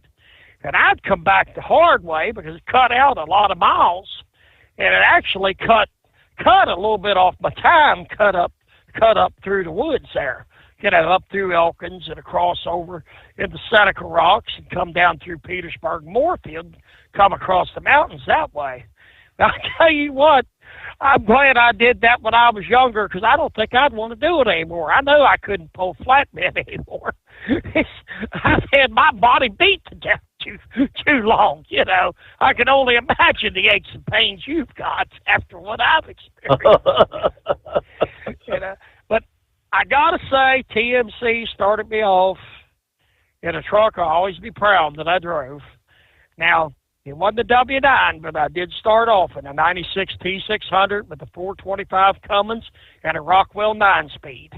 And when I was at the truck show 2 years ago, the Kenworth man, I talked to him a minute. I told him, I said, yeah, my first truck was a 96 T600 with a 425 Cummins and a Rockwell 9-speed. He looked at me, he says, I don't remember the last time we did put a Rockwell transmission in a truck. One thing about them old Rockwells, if you don't have it right, it's not going in gear. It's not like an Eaton Fuller. You're not gonna force a Rockwell. If them RPMs aren't right, it ain't going in gear. I'm sure, Jimmy, you could have testified to that. Well, I'm gonna back on out of here, as Jimmy would say, and it's been a pleasure talking to you. If you ain't got my number, I'd appreciate I know you can get it somewhere, and give me a call sometimes if you want to. I'm welcome anytime. And everybody have a safe night and take care. All right, Gilligan. You too. Thank you for checking in there, Gilligan. All right, let me see. Who was it? Philip said thank you for naming his car the Japper Crapper. Your old pal Lauren Weiss says, I concur. Thank you for naming my car Japper Crapper. Signed, number 11, Denny. That's his guy. Denny who? Denny, yeah. He loves his Japper Crapper. Denny Hamlin, there you go.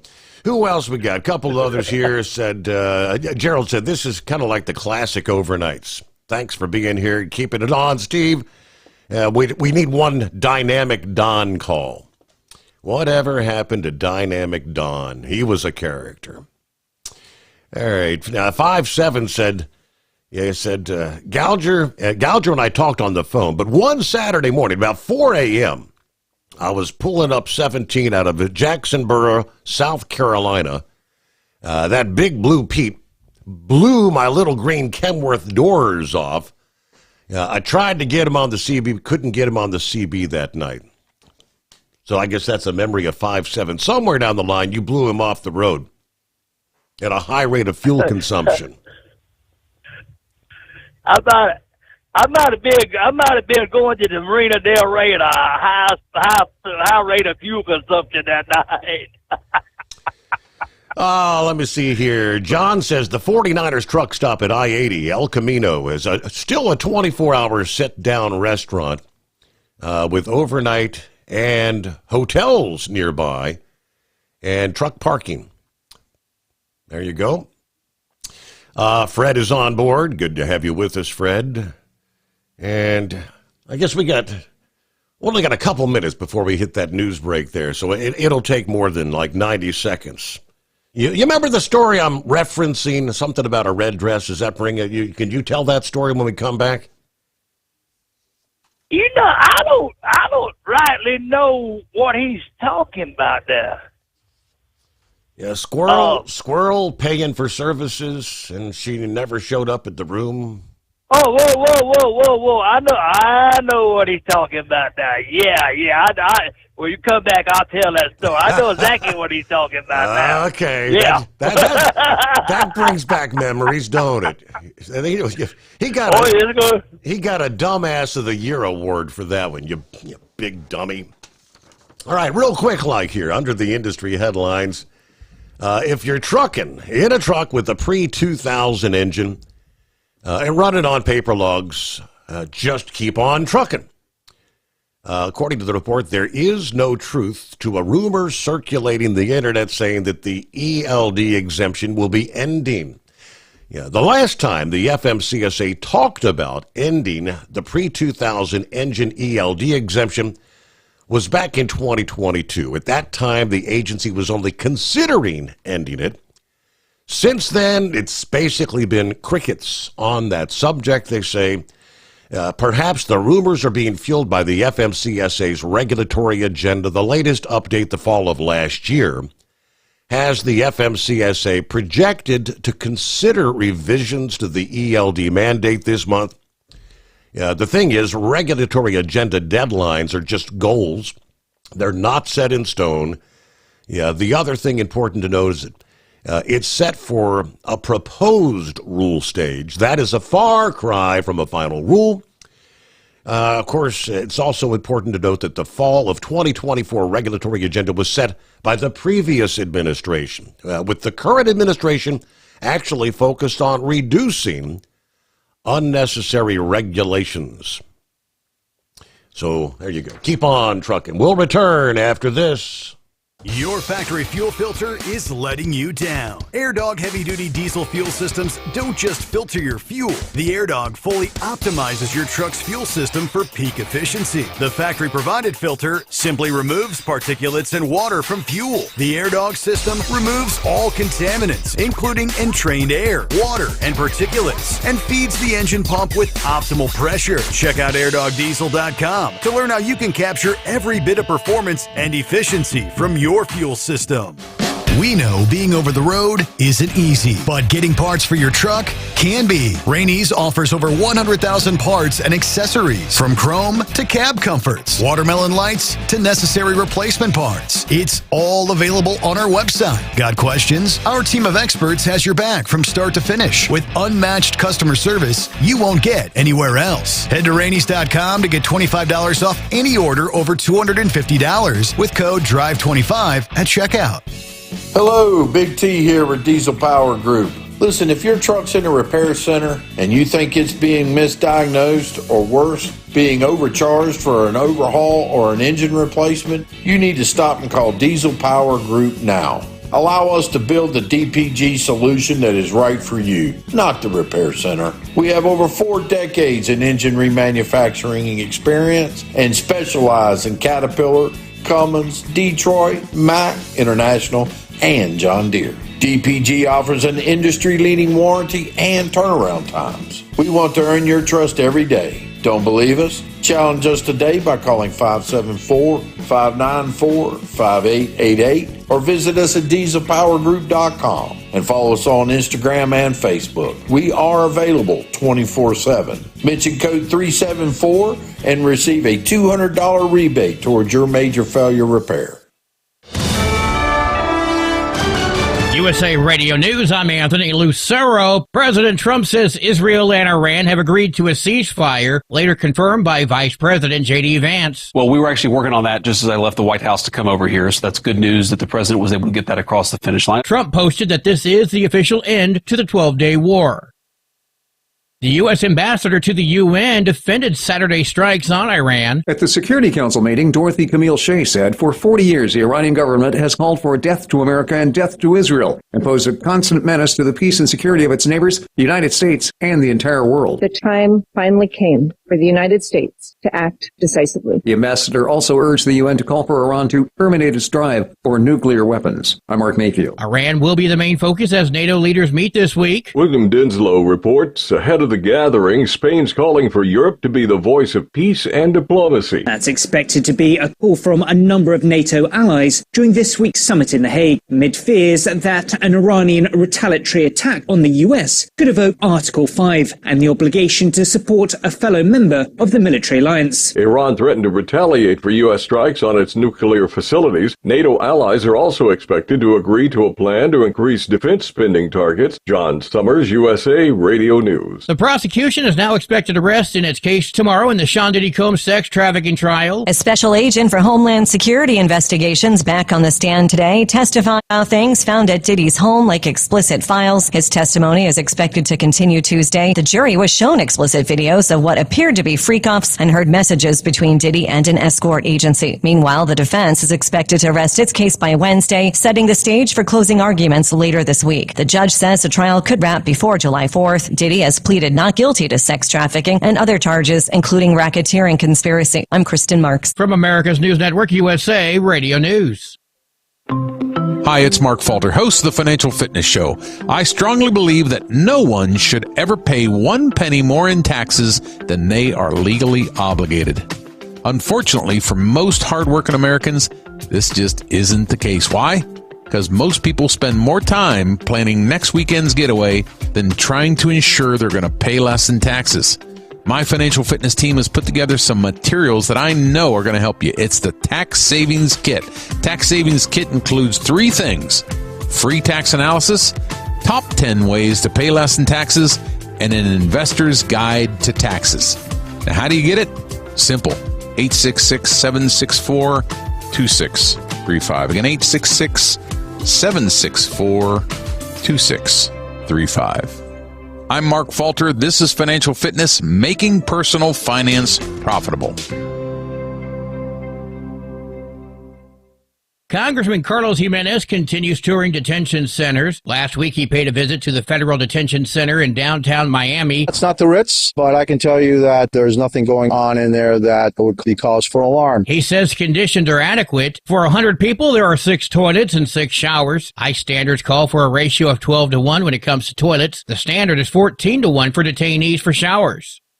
Alcohol consumption is being linked to an increased risk of pancreatic cancer. A new study by the World Health Organization gathered research from nearly 2.5 million people across 4 continents and found a modest but significant link between alcohol and pancreatic cancer, regardless of sex or if the person smoked. The study shows that an extra 10 grams of alcohol consumed per day is associated with a 3% increase in the risk of pancreatic cancer. I'm Michael Kastner. House Minority Leader Hakeem Jeffrey says President Trump broke a promise he made to stay out of foreign wars. The New York Democrat criticized Trump's decision to launch an attack on Iran without first getting approval from Congress. The use of military force, which is offensive in nature, must be approved by the House and the Senate. Jeffrey says the move goes against the Constitution and added while Iran cannot be permitted to have a nuclear weapon, the Trump administration chose to intentionally ignore the aggressive diplomacy that was available. Jeffries also noted that a briefing with the Gang of 8 congressional leaders has not taken place. For USA Radio News, I'm Anthony Lucero. Many Americans are currently celebrating the election of Donald J. Trump. If you'd like a deep dive look into the mass movement behind his political success, visit TrumpWorld.net to get your complimentary digital copy of the Trump World Bookazine from The New American. It's a 96-page special collector's edition, and for a limited time you can receive the digital edition for free. Visit TrumpWorld.net today for your free digital copy of Trump World. That's TrumpWorld.net. We know being over the road isn't easy, but getting parts for your truck can be. Rainey's offers over 100,000 parts and accessories, from chrome to cab comforts, watermelon lights to necessary replacement parts. It's all available on our website. Got questions? Our team of experts has your back from start to finish with unmatched customer service you won't get anywhere else. Head to Rainey's.com to get $25 off any order over $250 with code DRIVE25 at checkout. When you're injecting injectors fail, your truck and your paycheck stop moving. At Industrial Injection, we remanufacture diesel injectors to perform better than brand new. Tighter specs, cleaner fuel delivery, and tested in-house by diesel experts. Plus, we build turbos, pumps, engine kits, and more, all backed by over 40 years in the diesel industry. It doesn't matter if you're running on modern common rail or legacy mechanical. We've got you covered. Call 800-955-0476 or visit industrialinjection.com. Knowledge you trust. Quality you depend on. Keep the bugs off your glass and the smokies off your ass. This is the Overnight Drive with Steve Sommers.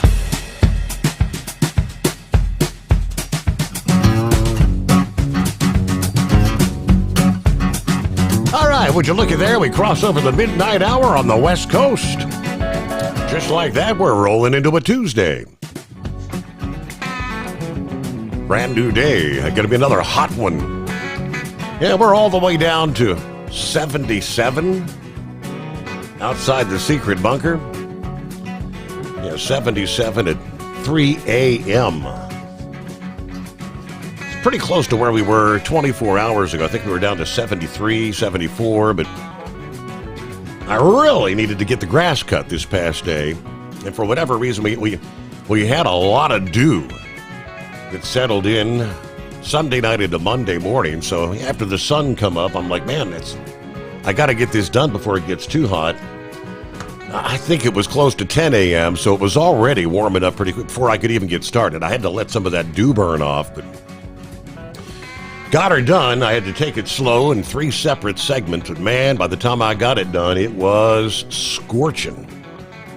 Be careful with the outdoor activities. Yeah, take breaks. That's what I did. Normally I do the whole thing in one fell swoop, but I had to cut it down. Front yard, side yard, take a break. Backyard, take a break. Meanwhile, 844-844-3388. Yeah, back with the Carolina monkey gouger. Before we get to that story, yeah, it looks like somehow or another, Gouger, you're able to bring out a first-time caller, long-time listener. Is this Captain Clutch? Yeah, it is. Well, good to have you with us. Good morning. Morning, Steve. Yeah, first-time caller, long-time listener.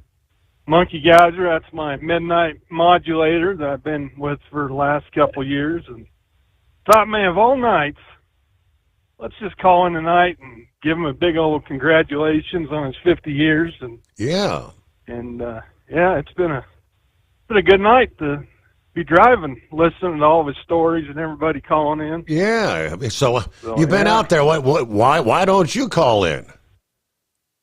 Oh, he's been on me about that, and I'd say, I don't know. I just, oh, man. Well, here you are. So obviously we're going to get you for first-time caller code, $60 voucher for Hot Shot Secret products. That makes it worth the call. Yeah, I appreciate that. But anyway, there's Gouger. Oh, man. Well, I started to call you at 12 o'clock. I hope you got up on time, but we was over here talking trucking and everything else, and it just got away, you know. So well, I knew you were going to call, and I had to get in there. I was like, I ain't going to miss this tonight because I know you said you were going to call in, and I said, we're going to do this tonight. There you go. Well, this is what I'll tell you about being, I've been trying to get him called in for what now, 3 years? And tonight we cracked the nut. Finally. Oh, I tell you what, Steve, we go, old CC there, the clutch captain there, we have run many miles together at night, you know, and like, especially on the weekends and stuff, you know, to get late and call one another up. And we always seem to make it our destination, but yeah, he's modulated a bunch at night with me and talk. He knows a lot about the show, about some of the antics that went on. Mm-hmm. Told him about old school trucking, you know, and he loves to hear those stories about the way it used to be. You know, back when trucking was fun. Back in the day. Back in the day. Yeah, I'm right there with you though. It's sure gone downhill pretty quick. So I've been out here for 30 years now, and it's just nothing like what it used to be.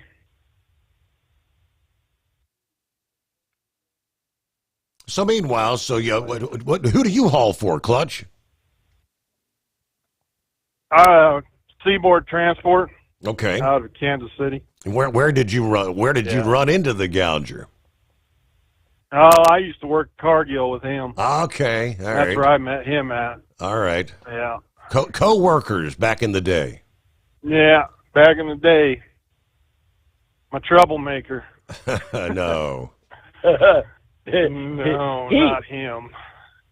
He got out when the getting was good. I had to stick around for more punishment.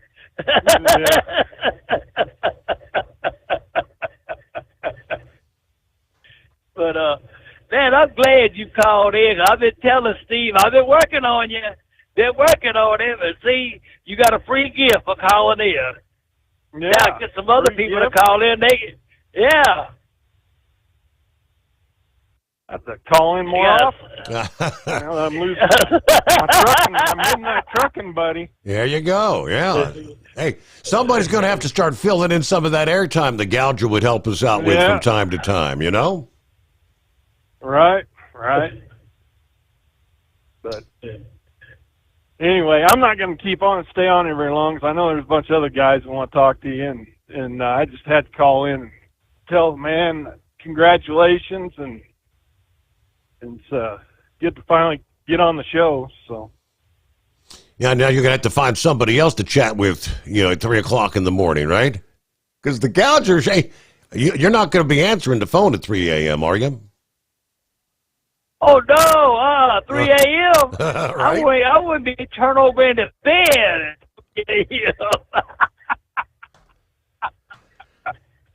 Clutch, I appreciate you calling, man, because they all thought you was a figment of my imagination, and it was good to talk to you tonight.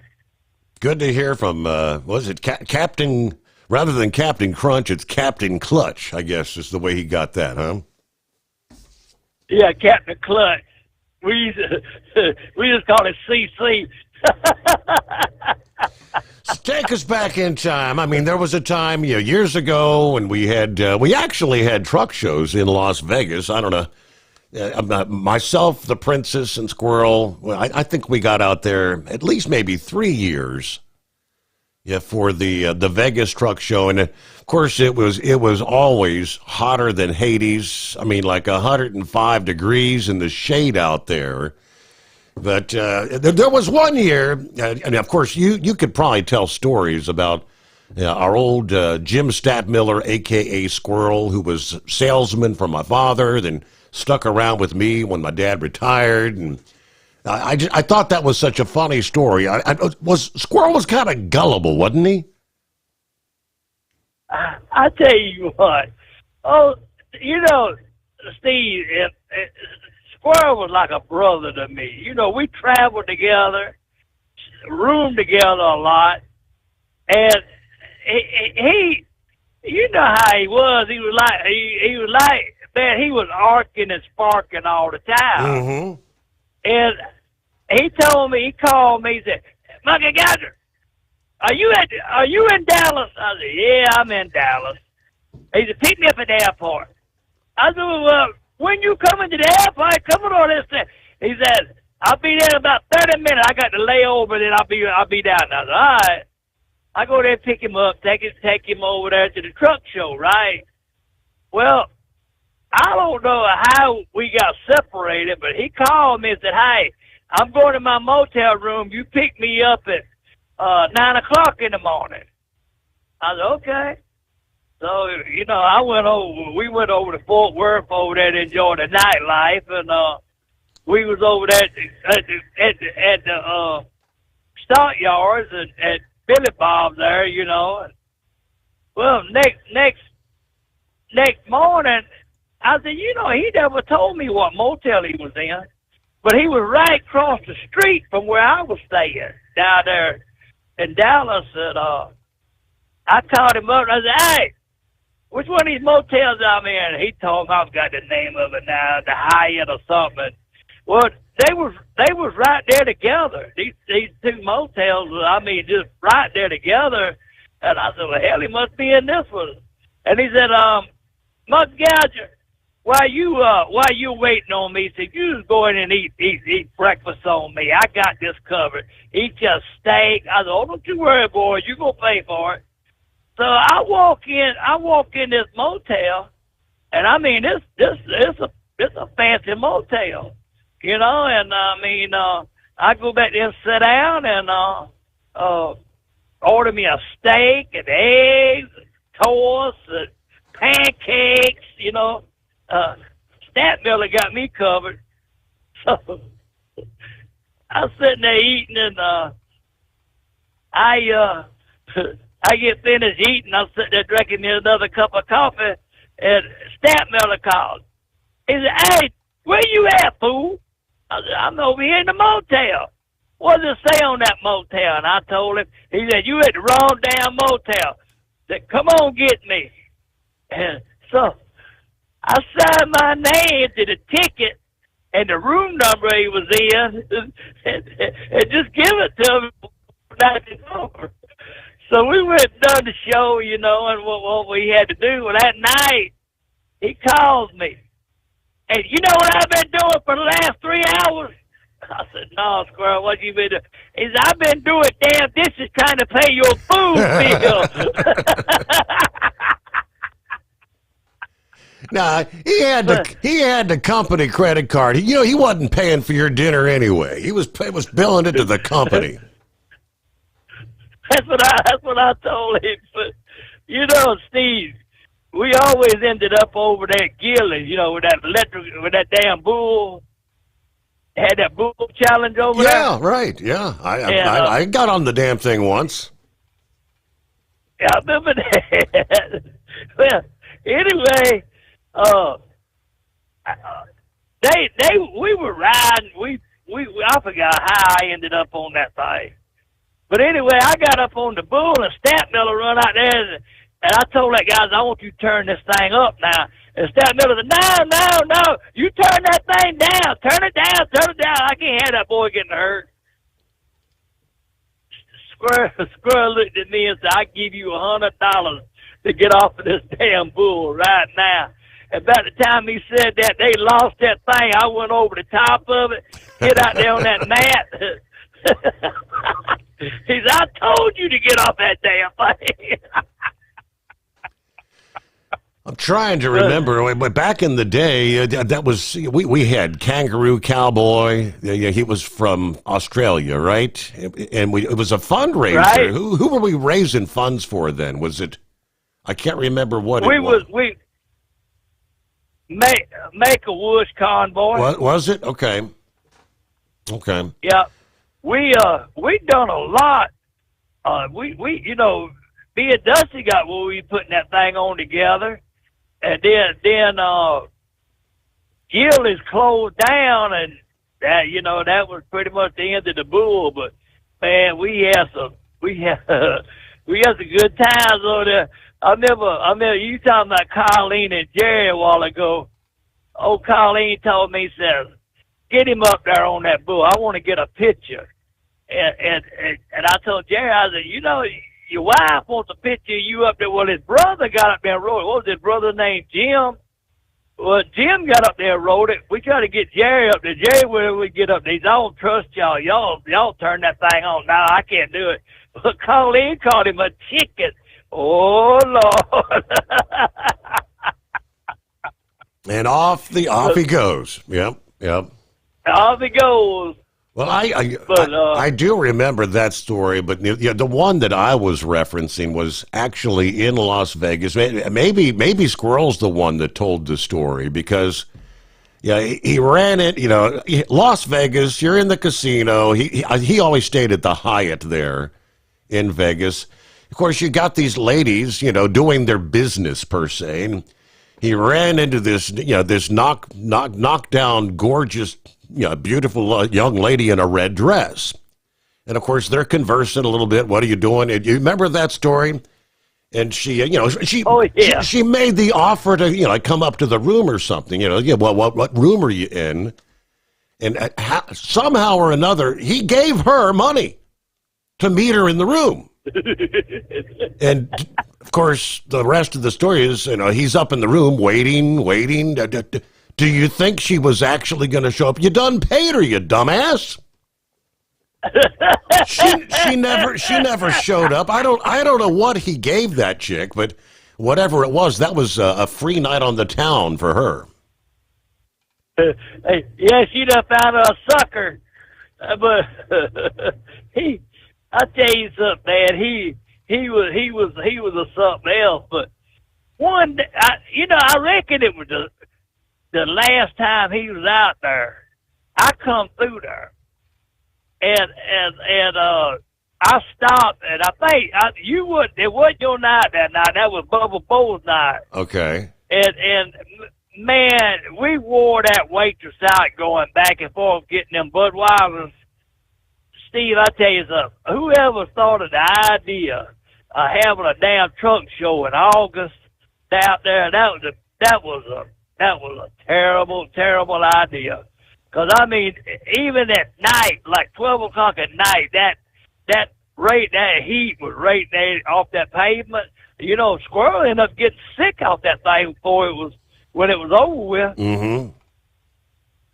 But we had some good times out there. But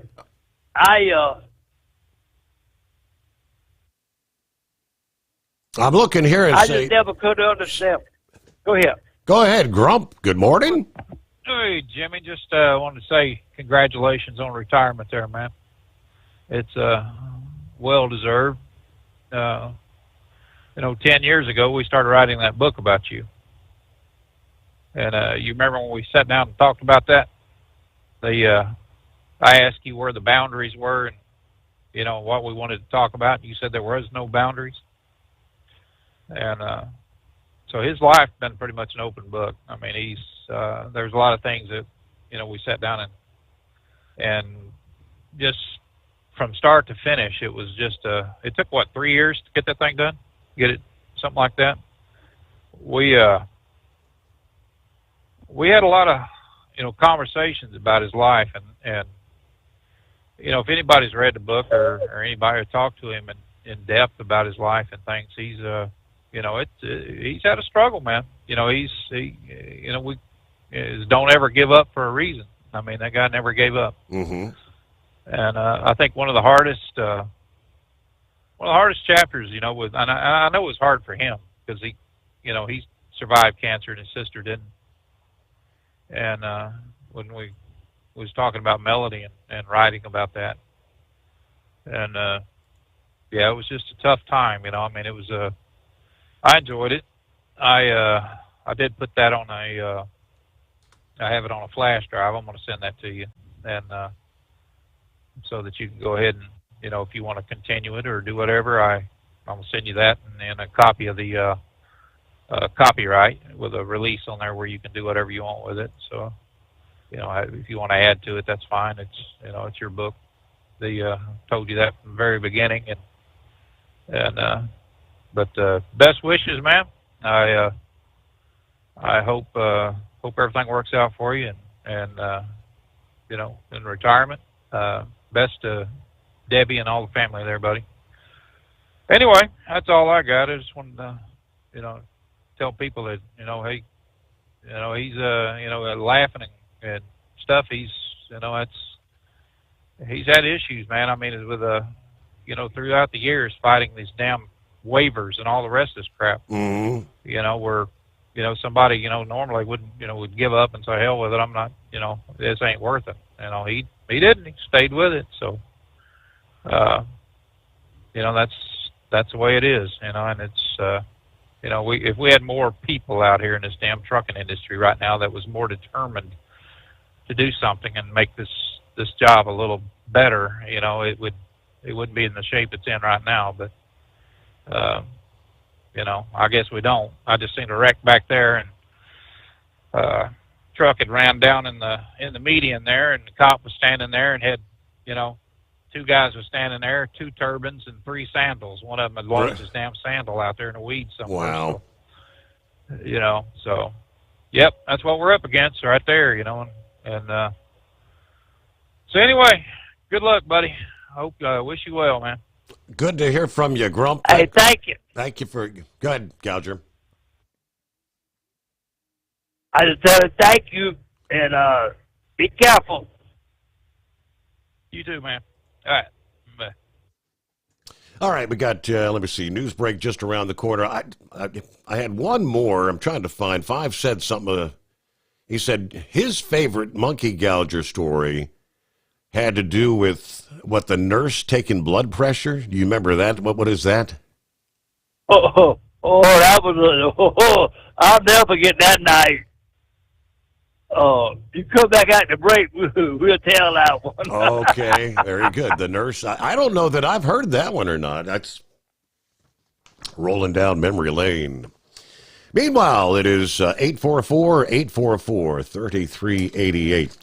So I do see real quick, this week, supposedly commercial drivers are to be placed out of service for failure to meet the English language proficiency standards. Lack of English is out of service again. Effective starting tomorrow, Wednesday, June 25, non-compliance with existing federal regulations requiring English language proficiency is, again, an out-of-service order. According to guidance from the CVSA, and the FMCSA, of course, has never taken it out of their rules, but the CVSA is the one that kind of, back in, 2015, made it no longer an out-of-service criteria. The CVSA has added proficiency to the North American standard for out-of-service criteria following the White House executive order calling for increased enforcement of the English language requirements for truck drivers. So this executive order called for the agencies to rescind, it was 2016, the 2016 FMCSA memo that directed law enforcement not to place truckers out of service for English language proficiency. So again, starting tomorrow, to avoid being placed out of service, drivers must be able to read and speak the English language sufficiently to converse with the general public, to understand highway traffic signs and signals in the English language, and respond to official inquiries and make entries on reports and records. That's the way it was written all those years ago. But again, the FMCSA then issued guidance for law enforcement and safety officers out there, the process, step by step, how do you make the determination? Is their English proficiency sufficient enough? We'll be back. USA Radio News, I'm Anthony Lucero. President Trump says Israel and Iran have agreed to a ceasefire, later confirmed by Vice President J.D. Vance. Well, we were actually working on that just as I left the White House to come over here, so that's good news that the president was able to get that across the finish line. Trump posted that this is the official end to the 12-day war. The U.S. ambassador to the UN defended Saturday's strikes on Iran. At the Security Council meeting, Dorothy Camille Shea said for 40 years the Iranian government has called for death to America and death to Israel and posed a constant menace to the peace and security of its neighbors, the United States, and the entire world. The time finally came for the United States to act decisively. The ambassador also urged the UN to call for Iran to terminate its drive for nuclear weapons. I'm Mark Mayfield. At the closing bell, the Dow Jones Industrial Average gained 374 points. The S&P 500 added 57 points. The NASDAQ rose 183 points. I'm Kristen Marks. From America's News Network, USA Radio News. If you want 5 free classic radio shows to add to your library or listen to them anytime you'd like, just go to 100radioshows.com. There's 5 shows waiting for you. Fibber, McGee, and Molly, Suspense, Jack Benny, Gunsmoke, and Richard Diamond, Private Detective. They're yours free. Just put your email in. We'll send you an email with 5 links. The links never expire. The shows sound amazing. They're yours as our gift. At that site, 100radioshows.com, there are hundreds and hundreds of additional classic radio shows for purchase. If you decide to buy any of those shows, use the promo code radio. That's right. Use the promo code word is radio. If you do that, you'll save 70% on your order. Now, that's done at checkout. Make sure you put the promo code in, save 70%. Get some free classic radio shows at 100radioshows.com, at 100radioshows.com. Your factory fuel filter is letting you down. AirDog heavy-duty diesel fuel systems don't just filter your fuel. The AirDog fully optimizes your truck's fuel system for peak efficiency. The factory-provided filter simply removes particulates and water from fuel. The AirDog system removes all contaminants, including entrained air, water, and particulates, and feeds the engine pump with optimal pressure. Check out airdogdiesel.com to learn how you can capture every bit of performance and efficiency from your fuel system.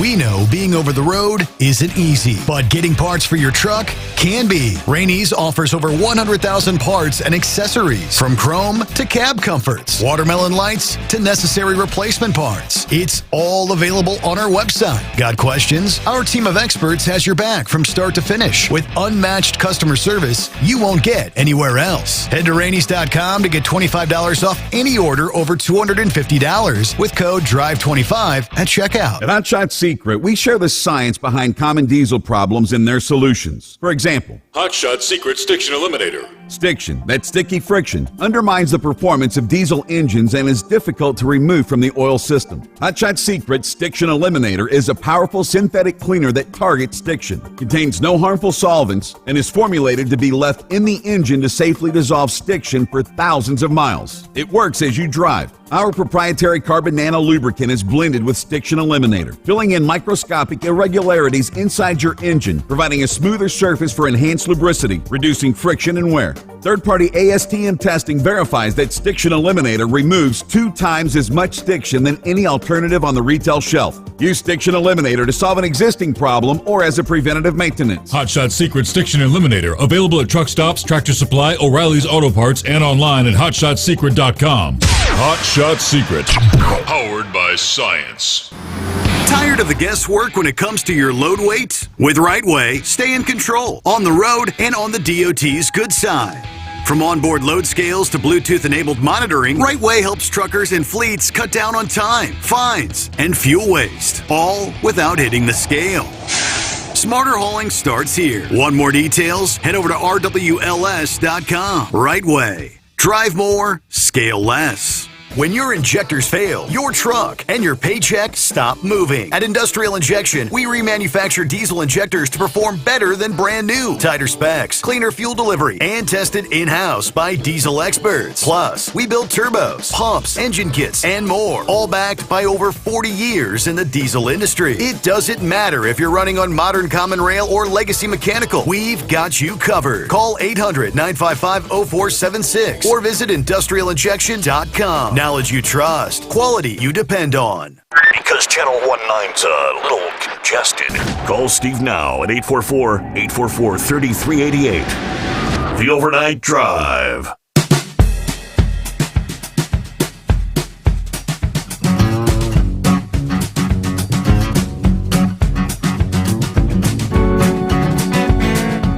Alrighty, back at it here. What do you say? It's 844-844-3388. And back with the Carolina Monkey Gouger. Before we get to the nurse and the blood pressure, you mentioned like earlier that, and Grump kind of brought up that the difficulty in your ability to maintain a commercial driver's license, even after you had been in the truck. Yeah, as you know, lost a limb at a very young age. What were you, like 6 years old or something?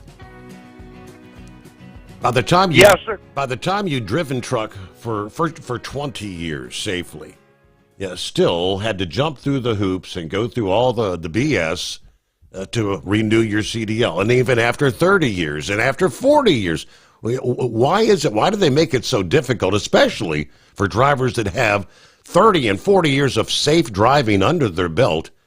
Why do they feel that you need to go through all this stuff to maintain a CDL when it apparently we're giving driver's licenses to people that can't even speak the English language like candy?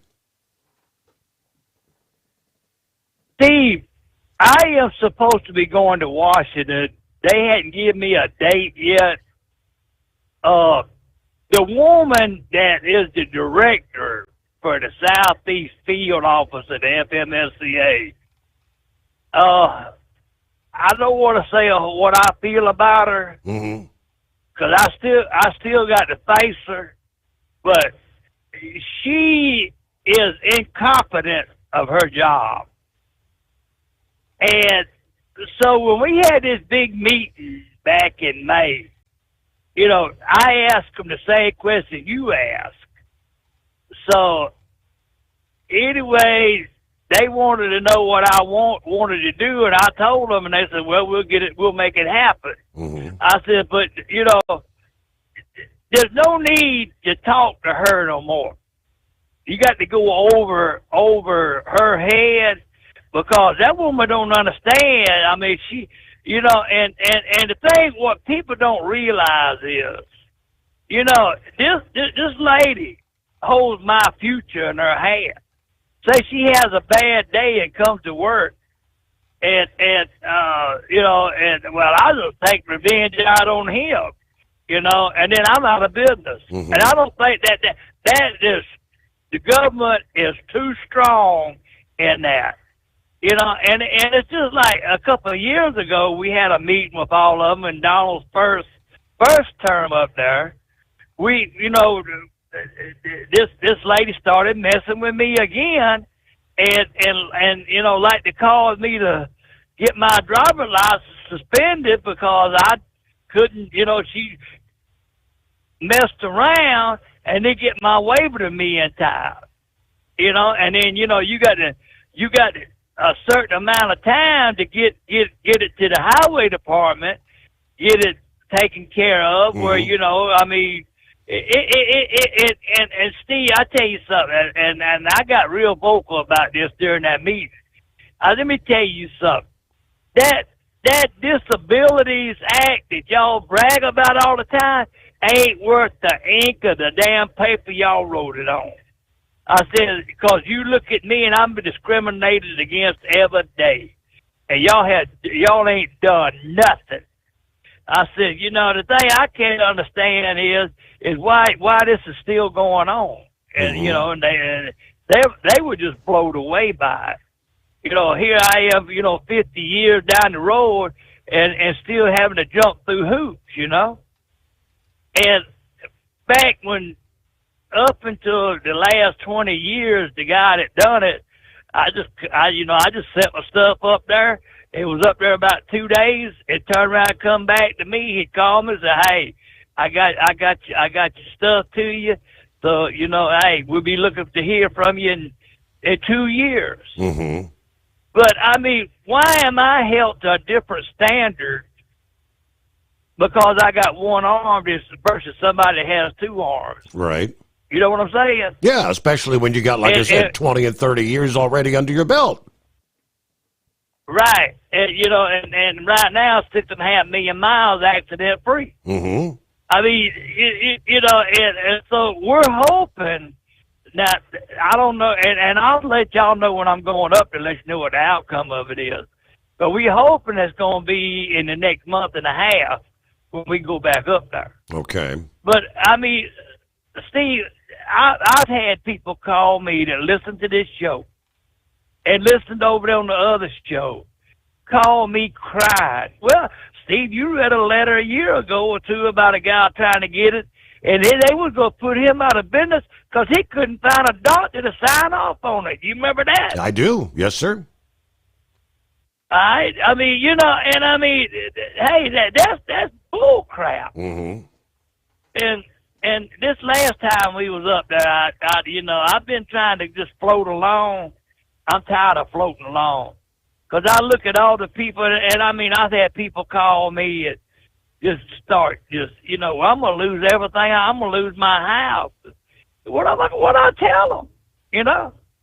I said, look, guys, I mean, you know, I know where you're coming from, what you're up against, but the thing I got is I don't know how to tell you to fix it when they don't know how to fix it themselves.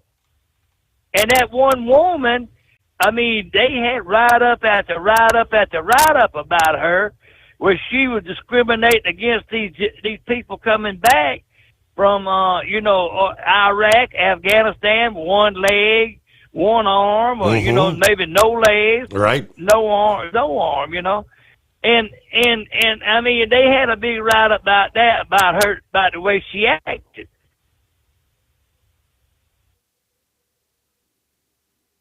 So I guess when Donald had this dot. So I was going to say that's another kind of contributing factor to your, you know, kind of saying enough is enough. Maybe 50 years in, 6.5 million miles, and the headaches of even being able to try to maintain a CDL. Yes, sir. That's exactly right. And see, that's something that comes into play once I get out of it. It's over with for me, because I'll never get back in it, because you know, it's just too much to jump through, and it shouldn't be like that, Steve. Yeah. We should have access to do the job just like anybody else. I mean, we're not freaks, right? You know, you know what I'm saying? Yep. And I've had a lot of people that I've tried to help, and I just don't have the answers. So I'm hoping in the next month and a half they'll get this set up. We can go up there and do our deal, and you know, and maybe we'll get something done this time. I just hope and pray we do. Right. But that's where we at right now. I mean, like I say, once I get out of it, it's pretty much, you know, and that's the decision I've been having, and you know, I mean, like I told David, I worked so hard to get here, and I got to make sure this is what I want to do, because once I get out of it, there ain't no getting back in it. And when I sold the truck, she told me, she said, I reckon you're getting out of it. I said, yeah, I've had enough. I'm tired of fighting City Hall, you know, and the rhetoric. It just ain't worth it no more. So in other words, once your CDL expires, say unlike someone like Big Ed, who did pretty much, I mean, he got out of the truck. I don't know if his CDL expired or not, but I mean, he was able to pretty much get right back in the truck, and he's out there driving again now. Once yours kind of expires, if you wanted to get back in, it would be 7 kinds of hell, you're saying, to try to get your CDL? Ooh, it would be, I mean, I'd have to go through the same rigmarole. Okay. I mean, you know, Steve, going back a little bit further, when I got my first waiver, I mean, I was catching the dickens to get it, and that's about the time that Elizabeth Dole become the Secretary of Transportation. All right, I just bought a truck and trailer, had a brand new baby son born, you know, and we ain't got no way to eat, because they done put me out of business. I got caught down there, and so. You know, I'm at wit's end. I'm at the end of my rope. And I sit down and write a letter to Elizabeth Dole. And I tell her my situation of my rope. And I sit down and write a letter to Elizabeth. And I put my phone number down there. And, you know, and it took about maybe 4 or 5 days to get up there. And when she got that letter, you see Elizabeth Dole, Robert Dole was hurt in World War II. He didn't have no use, I think, of his left hand, if I'm not mistaken. That's the reason he carried that ink pen when nobody tried to shake it. So, anyway, she called me and told me, said, look, I got you your waiver. You got to meet this guy in Atlanta, Georgia, and I've got you a job. And that's the way it should be. And, you know, when I went up there 8 years ago, or not, let's see, 4 or 6 years ago, when Donald was up there the first time, and I met with Ryan Babbins, who stands up for the truckers a lot, Mark Meadows, Ralph Norman, you know, and I told them this story, and they were all blown away. And they said, well, that's the way Washington is supposed to work. There's supposed to be no red tape. You know, we're here to help you. And we was up there talking about the ELD, and Mark Meadows said, well, we didn't vote for that. And I said, yeah, he did. He said, no, we didn't. About the time his aide said, Mr. Meadows, we did vote for that.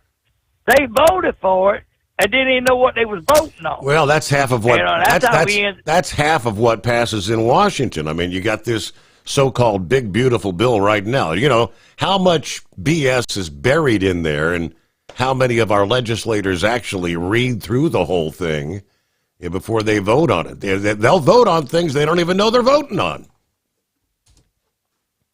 Well, you know, I learned a lot from going up there. I've been up there like 3 times. And you know, what they do is they'll break them bills up. They'll break that like out of 500-page bill.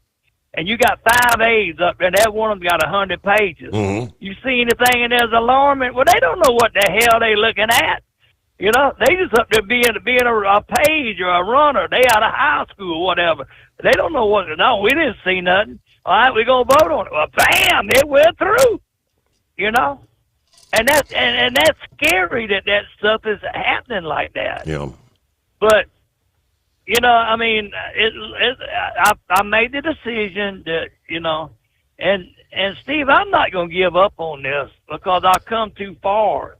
And I think you know, the thing that gets me is this little DJ guy that's going around with the police departments. You seen the little guy. Mm-hmm. He was you know, and his dream was to be a police officer. And I hope that young man makes it. But, you know, I had that dream to be a truck driver. And they have stood in my way every which way you can go. And I mean, it's heartbreaking, but you don't never give up. You just dig in tighter. And I use the government to my advantage. And now I've hit this roadblock with this woman that's up there now at the FMSCA, the Southeast director, that has no business being up there.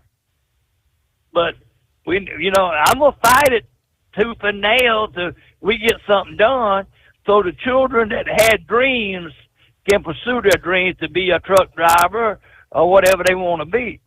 But you know, and we'll get it done one way or another. I'm not giving up on it. Yeah. Well, let's pause for 2. We'll return after this. The Steve Sommers Overnight Drive. Tired of the guesswork when it comes to your load weight? With Rightway, stay in control on the road and on the DOT's good side. From onboard load scales to Bluetooth-enabled monitoring, Rightway helps truckers and fleets cut down on time, fines, and fuel waste, all without hitting the scale. Smarter hauling starts here. Want more details? Head over to rwls.com. Rightway. Drive more, scale less. At Hot Shot Secret, we share the science behind common diesel problems. For example, product claims without proof. Every trucker on the road has heard product claims about an additive that simply didn't match their experience. Proof is found from third-party testing by a recognized, credible source. That's proof. Hot Shot Secret Stiction Eliminator will improve your performance and fuel economy. For proof, we engaged the Ohio State University Center of Automotive Research to conduct an EPA-certified fuel economy test with Stiction Eliminator on a FedEx truck, a 2006 P500 Freightliner with 247,000 miles. The test showed a 3.6% increase in highway driving fuel economy from Stiction Eliminator, an oil additive. The complete report from OSU is available for download at hotshotsecret.com. That's proof. Hotshot Secret Stiction Eliminator, available at truck stops, Tractor Supply, O'Reilly's Auto Parts, and online at hotshotsecret.com.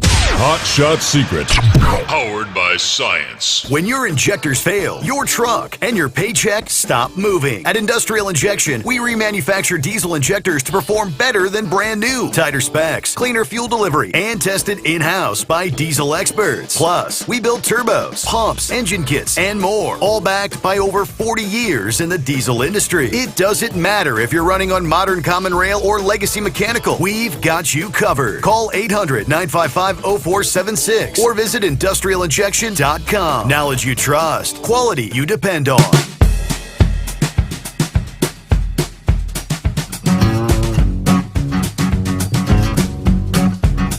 All right, as we roll into a brand new day, let me see here. I guess you're going to take us back at some point in time. What's the story? The nurse and the blood pressure?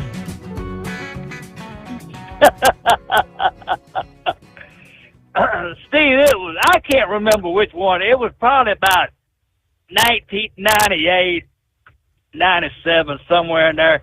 They had a hurricane off the coast of North Carolina. That's when it might have been Milton. I can't remember the name of the hurricane, but anyway, we was hauling hurricane relief out of Hanover, Pennsylvania, down to MDI in Hickory, North Carolina.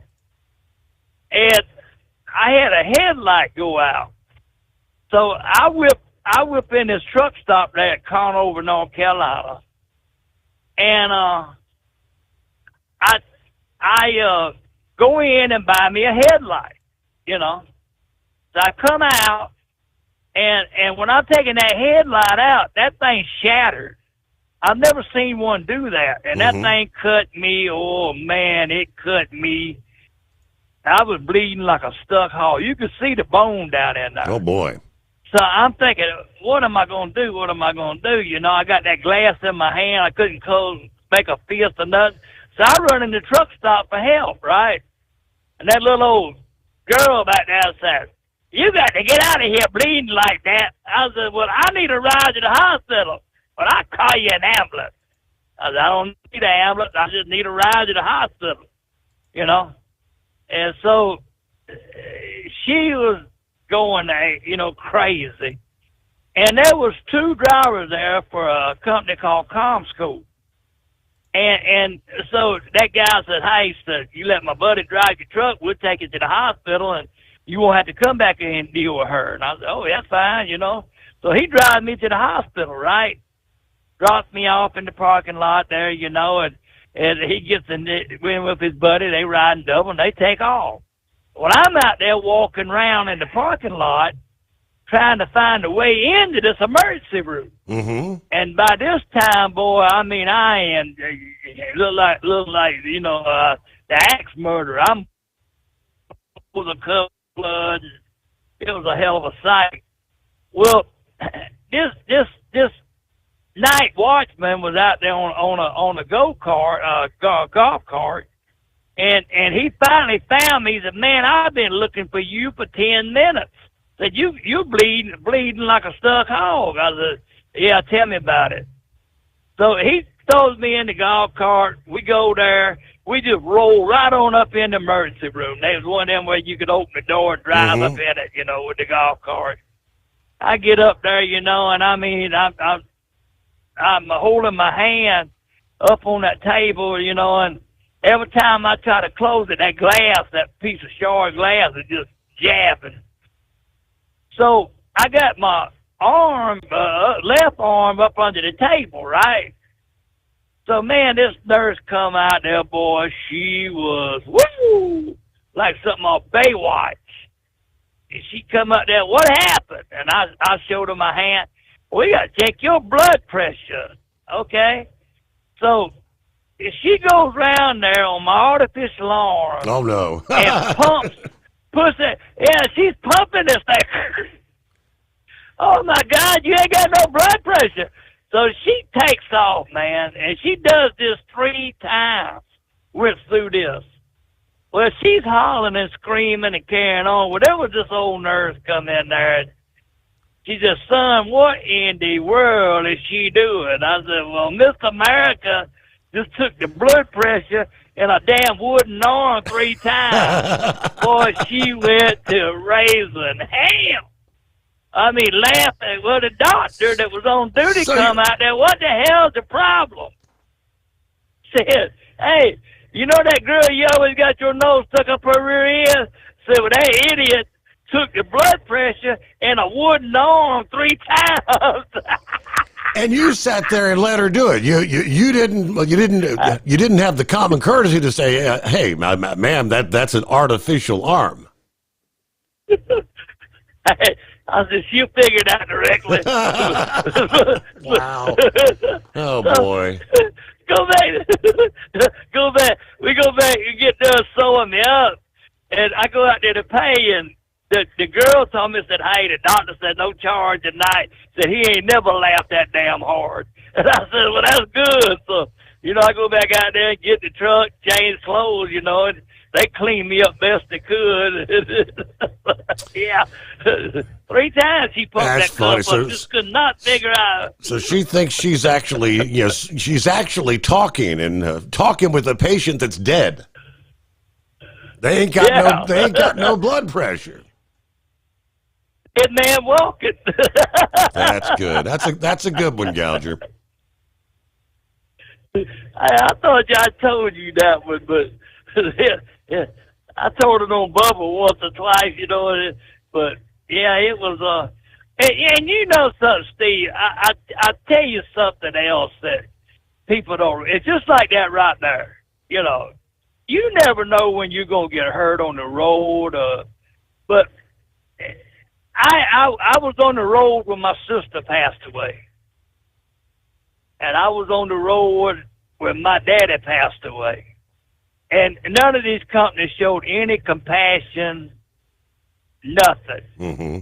And my mama is in bad shape right now. And I told him, I said, look, I'm going to the house. Don't know when I'm coming back. I said, because my mama, I'm not going to be on the road where I can't get back to my mama. I'm not watching another one of my family members die and me gone.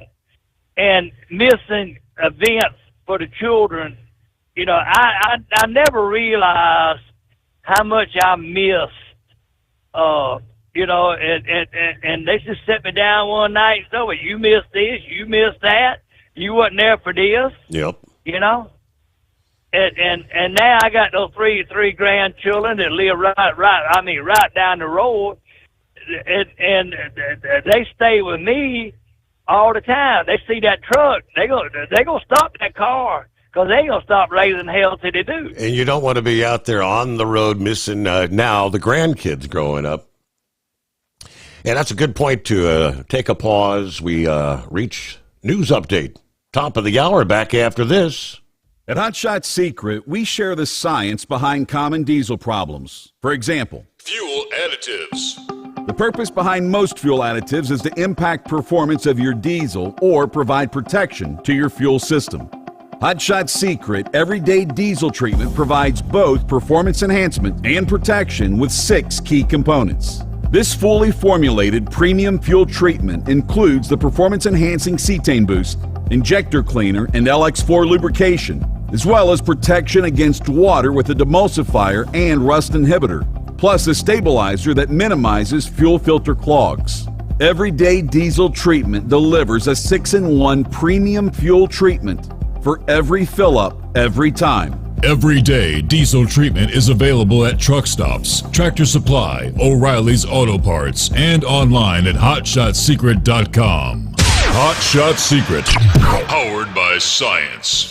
Hello, Big T here with Diesel Power Group. Listen, if your truck's in a repair center and you think it's being misdiagnosed or worse, being overcharged for an overhaul or an engine replacement, you need to stop and call Diesel Power Group now. Allow us to build the DPG solution that is right for you, not the repair center. We have over 4 decades in engine remanufacturing experience and specialize in Caterpillar, Cummins, Detroit, Mack, International, and John Deere. DPG offers an industry-leading warranty and turnaround times. We want to earn your trust every day. Don't believe us? Challenge us today by calling 574-594-5888 or visit us at dieselpowergroup.com and follow us on Instagram and Facebook. We are available 24/7. Mention code 374 and receive a $200 rebate towards your major failure repair.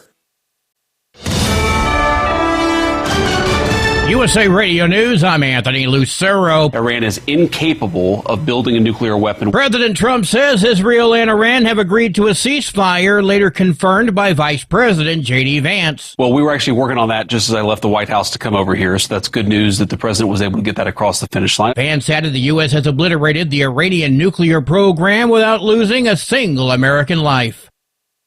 The Pentagon says the U.S. bombing of Iran, nicknamed Operation Midnight Hammer, was an incredible and overwhelming success. Sunday morning, Defense Secretary Pete Hegseth called President Trump's decision to strike Iran as bold and brilliant. The U.S. hit 3 Iranian nuclear facilities, including the fortified Fordow operation. Chairman of the Joint Chiefs of Staff, General Dan Kane, said the plan was top secret and very few people in Washington knew of it. John Sommers, USA Radio News. China is speaking out against the U.S. military action in Iran, which President Trump confirmed on Saturday, saying 3 of Iran's nuclear facilities had been destroyed. China's UN ambassador Fu Kong, according to the state broadcaster CCTV, said that the credibility of the US had been damaged as a country and as a participant in any international negotiations. Beijing, in a statement on Sunday, said that Washington's actions have exacerbated tensions in the Middle East, and it is calling for a ceasefire to be reached as soon as possible. Meanwhile, U.S. Secretary of State Marco Rubio, in comments to Fox News, said he was urging China to encourage Iran not to shut the Strait of Hormuz. It is an important global route for crude oil, which China depends on heavily for its supplies. Rebecca Bunzen, Hong Kong. Wall Street closed higher today. At the closing bell, the Dow Jones Industrial Average gained 374 points. The S&P 500 added 57 points. The Nasdaq rose 183 points. I'm Kristen Marks. From America's News Network, USA Radio News.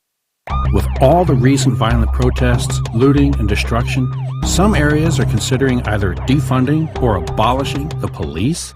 At a time when America's neighborhoods need the protection of police the most, some elected officials would rather create more chaos by playing politics. If you're sick of elected officials caving in to demands of the radical left, you're not alone. It's time we stand up and declare our support for local police. The majority of police officers are important partners in protecting our God-given rights. If you prefer freedom over chaos, then learn how you can help protect the local police that serve your community. Call today and request your free Support Your Local Police info packet. Dial 800-JBS-USA-1. That's 800-JBS-USA-1. Request your free Support Your Local Police info packet by calling 800-JBS-USA-1 today.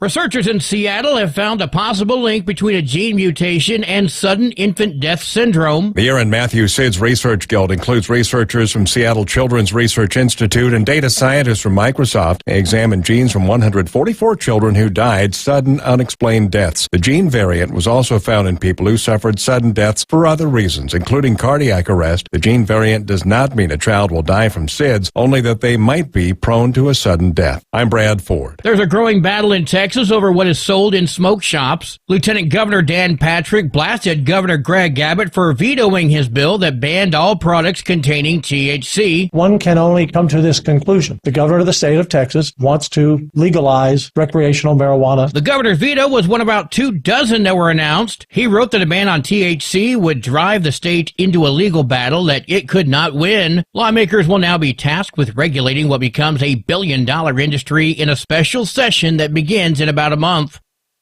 FedEx founder Fred Smith is dead at the age of 80. Smith helped create the overnight delivery industry, which revolutionized the way business and consumers receive goods and packages. He founded the company as Federal Express in 1971 and began operations in Memphis 2 years later. The Mississippi native served 4 years in the U.S. Marines and returned home from Vietnam to start his company, which grew into a $90 billion global shipping giant. I'm Mark Mayfield. And I'm Anthony Lucero, USA Radio News. In a study, it was found that 33% of 44 herbal supplements had no trace of the advertised herb. Don't let that happen to you. Hi, this is Dr. Mitch. If you want to ensure quality, go to totalwellness.com. Supplements made for physicians, only now available to you too. totalwellness.com, helping you to look good, feel good, and enjoy total wellness. We know being over the road isn't easy, but getting parts for your truck can be. Rainey's offers over 100,000 parts and accessories, from chrome to cab comforts, watermelon lights to necessary replacement parts. It's all available on our website. Got questions? Our team of experts has your back from start to finish with unmatched customer service you won't get anywhere else. Head to Rainey's.com to get $25 off any order over $250 with code DRIVE25 at checkout. When your injectors fail, your truck and your paycheck stop moving. At Industrial Injection, we remanufacture diesel injectors to perform better than brand new. Tighter specs, cleaner fuel delivery, and tested in-house by diesel experts. Plus, we build turbos, pumps, engine kits, and more, all backed by over 40 years in the diesel industry. It doesn't matter if you're running on modern common rail or legacy mechanical. We've got you covered. Call 800-955-0476 or visit industrialinjection.com. Knowledge you trust, quality you depend on. And now, back to the Steve Summers Overnight Drive, live from the Hot Shot Secret Studios.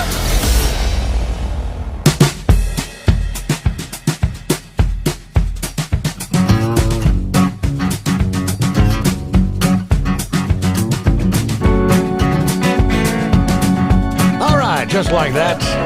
Here we go, get our final hour underway. 24th day of June. That's a Tuesday, by the way. All right, Gouger. I guess we'll kind of wind things down there. It's been one heck of a night, I'll tell you. That's just one for the archives. We'll have to save this for maybe some best of. I tell you, Steve, I can't thank everybody enough. I really want to thank you for letting me come on here and talk tonight. But one thing I want to say before I get off of here, or a couple of things, and I'll make it fast, is there's an unsung hero behind every truck driver, and it's the woman behind the man behind the wheel, the truck driver's wife. I mean, you know, me and David been married 30, 34, be 35 years. And, I mean, I never knew, you know, I mean, I just took it for granted that, you know, she just fell right in place and knew what was going on. And she told me about the night she would lay awake, you know, wondering if I was going through the night, everything was all right, you know. And they dread that phone call. You know, that 3 o'clock in the morning, your husband, you know, has been in a wreck or, you know, or something, been hurt. But they got to be tough as steel, man. I couldn't do it.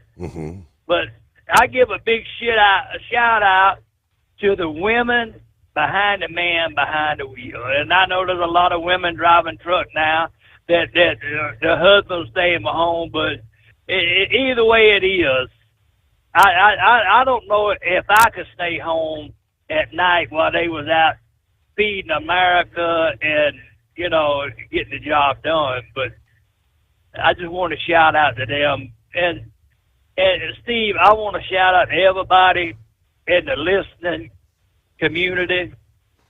I had a lot of help, Steve. You was a big supporter in my trucking career, and by letting me come on the radio tonight, and boy, we had some antics. But people got to hear the monkey gouger and everything, so you had a big hand in creating this monster, you know. Right. Okay. But I mean, I just can't. I just, it's not gonna come to the end here. Just because I'm retired, I'm not gonna forget nobody, and I'm gonna call this show, at least once a week or whatever. But I mean, I had a lot of help, and I can't thank the people that call this show, because y'all's what keeps it going and bring in new supporters and everything. And the people I have met on account of this show is just through the roof. So, Steve, I know you got to get on to some other things tonight. I can't thank you. And I sure would like to have a copy of this thing once you get it downloaded, this thing, because then I have had a blast tonight. There you go. I think Fred posted earlier. How did he put it? Fred said, this is going to be a show Steve remembers long after it ends. That's true. And Steve, I can't thank you enough, but I'm going to get off of here, and I thank everybody for the calls tonight, and just can't thank you enough. And it's been, I tell you what, I covered some miles tonight. I didn't know how it was going to go tonight. I called and talked to you. You said, just call me at 12:30. We'll get it on. There you go. Man, it's been, I hadn't laughed this hard in 6 months, but it's good. So we'll see y'all later, and we'll be in and out all week, and we'll talk to all of you later. Thank you so much. Gouger, it's been a privilege to have you on the air with us. Memories, rolling down memory lane for sure. And thanks for all those chiming in to say congratulations. It's not the end of the road. It's just kind of the next chapter. But he'll be spending time home with the grandkids growing up now. We'll cram a little bit of the, headlines around the world. As of course, it was a breaking story this past. Pappy called a little after 11 o'clock, and he had a question for me about, he said, I saw a blur. Did Iran actually lob some missiles at a U.S. base? And I said, yeah, that's it was Qatar. Yeah, but the interesting thing, and some media outlets are saying, what Iran did before they launched those rockets toward the U.S. bases it was a sign of total capitulation. I think in about 24 hours' time, Donald Trump essentially brought Iran to their knees. Before they launched, they notified the White House. They notified the Trump administration that, hey, we're going to launch these missiles. They're going to pretty much fall outside the perimeter. I think due to the fact that they have control of what the media narrative, what the media in Iran can share with the actual people, they had to show some sign that we have responded to the United States. On the media they can show we've launched missiles toward the U.S. base in Qatar. But they notified the U.S. first. Now, within a matter of hours later, that's where the president announced a ceasefire.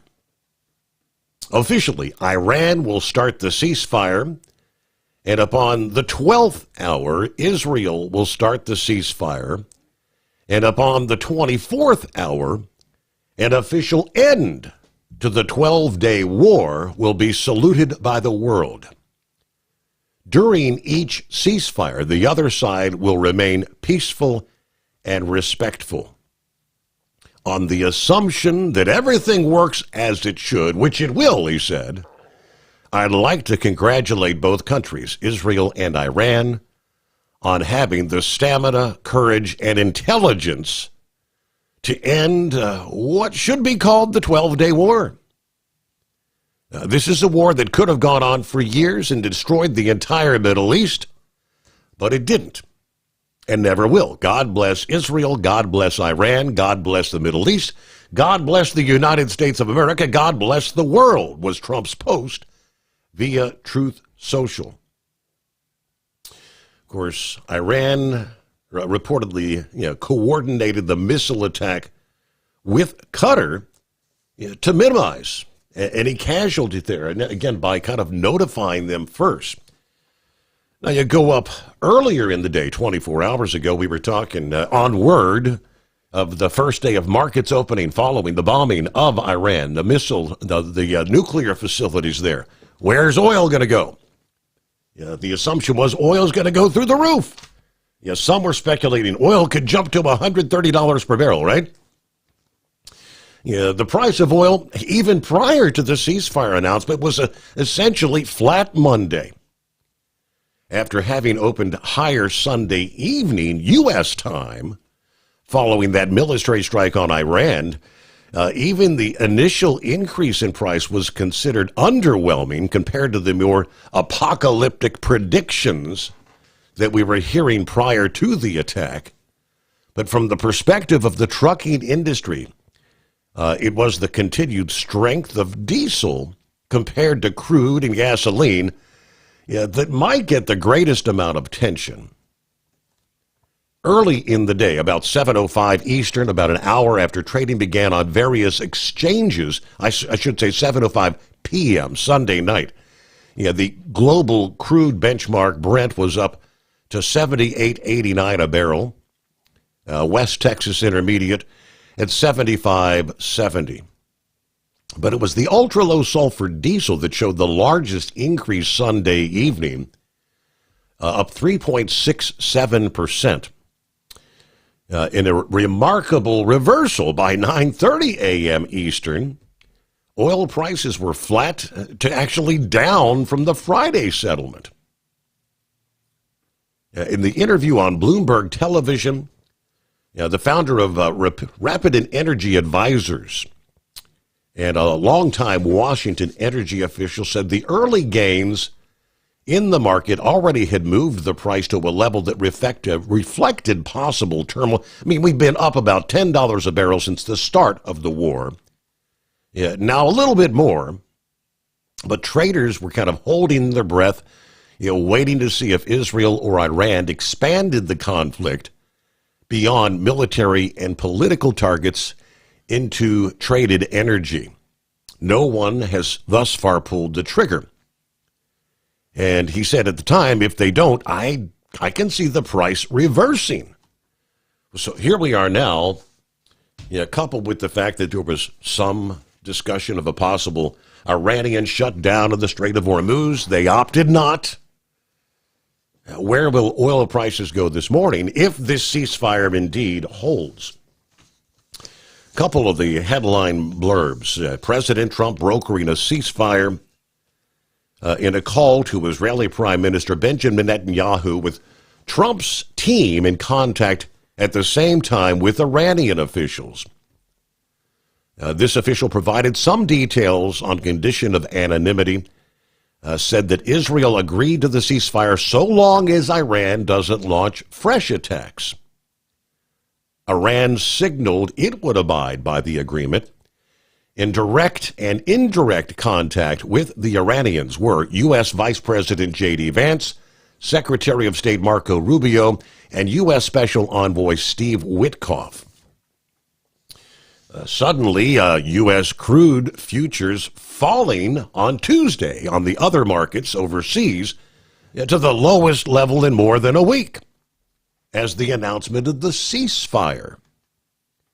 U.S. West Texas Intermediate crude fell more than $3 per barrel immediate, like 4.5%, down to $65.46. After hitting its lowest level since January 11, Trump announcing that Israel and Iran have fully agreed to a complete ceasefire, that Iran would begin the ceasefire immediately, followed by Israel after 12 hours if both sides maintain peace. The war would officially end after 24 hours, which would then put a conclusion to a 12-day conflict. It's amazing how things have changed in such a short amount of time. We'll see. Well, let's see if it holds. But It is 844-844-3388, the Steve Summers Overnight Drive. Hello, Big T here with Diesel Power Group. Listen, if your truck's in a repair center and you think it's being misdiagnosed or worse, being overcharged for an overhaul or an engine replacement, you need to stop and call Diesel Power Group now. Allow us to build the DPG solution that is right for you, not the repair center. We have over 4 decades in engine remanufacturing experience and specialize in Caterpillar, Cummins, Detroit, Mack, International, and John Deere. DPG offers an industry-leading warranty and turnaround times. We want to earn your trust every day. Don't believe us? Challenge us today by calling 574-594-5888 or visit us at dieselpowergroup.com and follow us on Instagram and Facebook. We are available 24/7. Mention code 374 and receive a $200 rebate towards your major failure repair. Tired of the guesswork when it comes to your load weights? With Rightway, stay in control on the road and on the DOT's good side. From onboard load scales to Bluetooth-enabled monitoring, Rightway helps truckers and fleets cut down on time, fines, and fuel waste, all without hitting the scale. Smarter hauling starts here. Want more details? Head over to rwls.com. Rightway. Drive more, scale less. At Hot Shot Secret, we share the science behind common diesel problems. For example, ultra-low sulfur fuels. Fuel has 2 purposes, combustion and lubrication. Ultra-low sulfur fuels have diminished the fuel's ability to lubricate. Hot Shot Secret Everyday Diesel Treatment with LX4 restores lubricity, protects your engine, and optimizes performance. Everyday diesel treatment is available at truck stops, Tractor Supply, O'Reilly's Auto Parts, and online at hotshotsecret.com. Hot Shot Secret, powered by science. We know being over the road isn't easy, but getting parts for your truck can be. Rainey's offers over 100,000 parts and accessories, from chrome to cab comforts, watermelon lights to necessary replacement parts. It's all available on our website. Got questions? Our team of experts has your back from start to finish with unmatched customer service you won't get anywhere else. Head to Rainey's.com to get $25 off any order over $250 with code DRIVE25 at checkout. When your injectors fail, your truck and your paycheck stop moving. At Industrial Injection, we remanufacture diesel injectors to perform better than brand new. Tighter specs, cleaner fuel delivery, and tested in-house by diesel experts. Plus, we build turbos, pumps, engine kits, and more, all backed by over 40 years in the diesel industry. It doesn't matter if you're running on modern common rail or legacy mechanical. We've got you covered. Call 800-955-0476 or visit industrialinjection.com. Knowledge you trust, quality you depend on.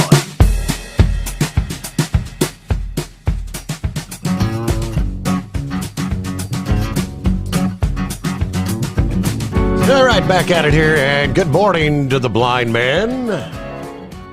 Good morning, Steve.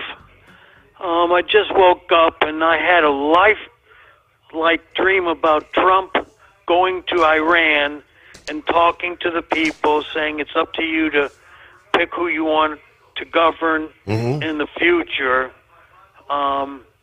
It just seemed lifelike to me, and I hope in reality that he can go to Iran and have a little talk with the people. I know it sounds strange. Now, I must have missed something. Everybody is saying it's a memorable show. What exactly happened? Oh, we've had the Carolina Monkey Gougers been with us pretty much, all night, pretty much from about 12:30 till 4 a.m. He's with us. And just other drivers calling in, talking to the Gouger. He's retiring. He's got 50 years, and this is kind of his final run that he's on right now. So, 50 years, 6.5 million miles the Gougers run. So it was just kind of a night of saying congratulations, enjoy retirement, and that sort of thing. Yeah, just make sure that you're active after you retired. That's what I was told just before I retired. Don't sit on the couch and do nothing. Stay active, which I have. And I really and truly enjoyed the years I've had, talking to you and the other truckers. Especially appreciate Eskimo Mom calls me Sunday morning, and she talks to me while she's driving on her way home, and sometimes Dingbat will join the conversation. Mm-hmm. So it's a fun Sunday morning, actually having Eskimo Mom talk to me on her way home. Oh, that's a good deal. Yeah, so maybe you can go back and listen to the podcast, the archive, if you're interested in hearing. You never have to miss a show. You always go back and listen. Yeah, my friend Mick listens to you. He said he might call in. We're trying to get your show on WCBM in Baltimore. We've been bugging the program director. I say, you have nothing to lose. If you carry Steve's show, you get a whole bunch of new people. We'll see. We'll see. They just don't want to try anything new. Yeah. I know it's difficult out there. It is, no doubt. But we're plugging away and reminding him all the new people the station would get if they just put you on. Like I said, I get you through WUSX 98.5 from Delaware. The voice of Delmarva. Yes, sir? Yes. Yes, indeedy. Hey, listen, thanks for all the years of letting me on there. Thank you, Brain Dead, for making me an honorary trucker. And he just added, and you can't drive my rig either. So, all right. Well, Blind Man, good to hear from you. And I can't help but wonder, like in his sleep, I'm sure he's got the radio on, and I'm sure he's listening to various news and whatnot. Maybe he was kind of hearing subliminally in his sleep some of the news, because what he mentioned about the Iranian people, Israel's ambassador to the U.S. This past evening with news of the ceasefire, said, this is important for the people of both nations. Now, for the Iranians, he says, this means there's an opportunity for the Iranians to rise up and say, we've had enough. We've had enough of freedom deprivation. He said the timing needs to be looked at closely. Having a ceasefire after the ballistic missile production, the enrichment facilities have been decimated, after people have expressed freedom in Iran that they haven't expressed for so many years. He said this may prove to be a monumental moment in time for people to remember. Now, if we have facilitated the ability for 80 million, 90 million Iranians to be free, then we will have done something history will judge as very judiciously and flatteringly for what we have accomplished. As for the Israelis, the ceasefire agreement, provided it is upheld, means the end of a long-standing threat. The most important thing is that we've removed the threat to our existence from over our heads. This black cloud that's been hanging over us of a nuclear Iranian threat to annihilate us has now been removed. That's the bottom line. Now, as the president announced the ceasefire agreement via social media Monday to be phased in over a 24-hour period. Trump followed up, of course, bombing the missile attacks Saturday. Iran countered with missile attacks on the U.S. military base in Qatar. But, as I mentioned, Iran actually sent advance word that the attack was coming, which President Trump actually credited for helping ensure no American lives were lost in that attack. Nothing really substantial hit, no lives lost. So, that is pretty significant. All right, we'll get our final news update here on a Tuesday morning. Meanwhile, clear lines. Want to jump in here? Got about 30 minutes yet to fill. It's 844-844-3388. It is the Steve Summers Overnight Drive live from the Hot Shot Secret Studios. USA Radio News, I'm Anthony Lucero. President Trump says Israel and Iran have agreed to a ceasefire, later confirmed by Vice President J.D. Vance. Well, we were actually working on that just as I left the White House to come over here, so that's good news that the president was able to get that across the finish line. Trump posted that this is the official end to the 12-day war. The U.S. ambassador to the UN defended Saturday's strikes on Iran. At the Security Council meeting, Dorothy Camille Shea said for 40 years the Iranian government has called for death to America and death to Israel and posed a constant menace to the peace and security of its neighbors, the United States, and the entire world. The time finally came for the United States to act decisively. The ambassador also urged the UN to call for Iran to terminate its drive for nuclear weapons. I'm Mark Mayfield. At the closing bell, the Dow Jones Industrial Average gained 374 points. The S&P 500 added 57 points. The NASDAQ rose 183 points. I'm Kristen Marks. From America's News Network, USA Radio News.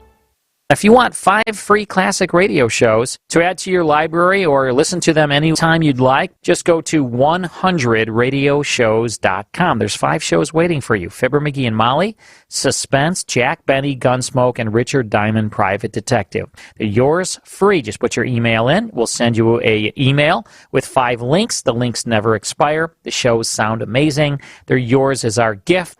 At that site, 100radioshows.com, there are hundreds and hundreds of additional classic radio shows for purchase. If you decide to buy any of those shows, use the promo code radio. That's right. Use the promo code. Word is radio.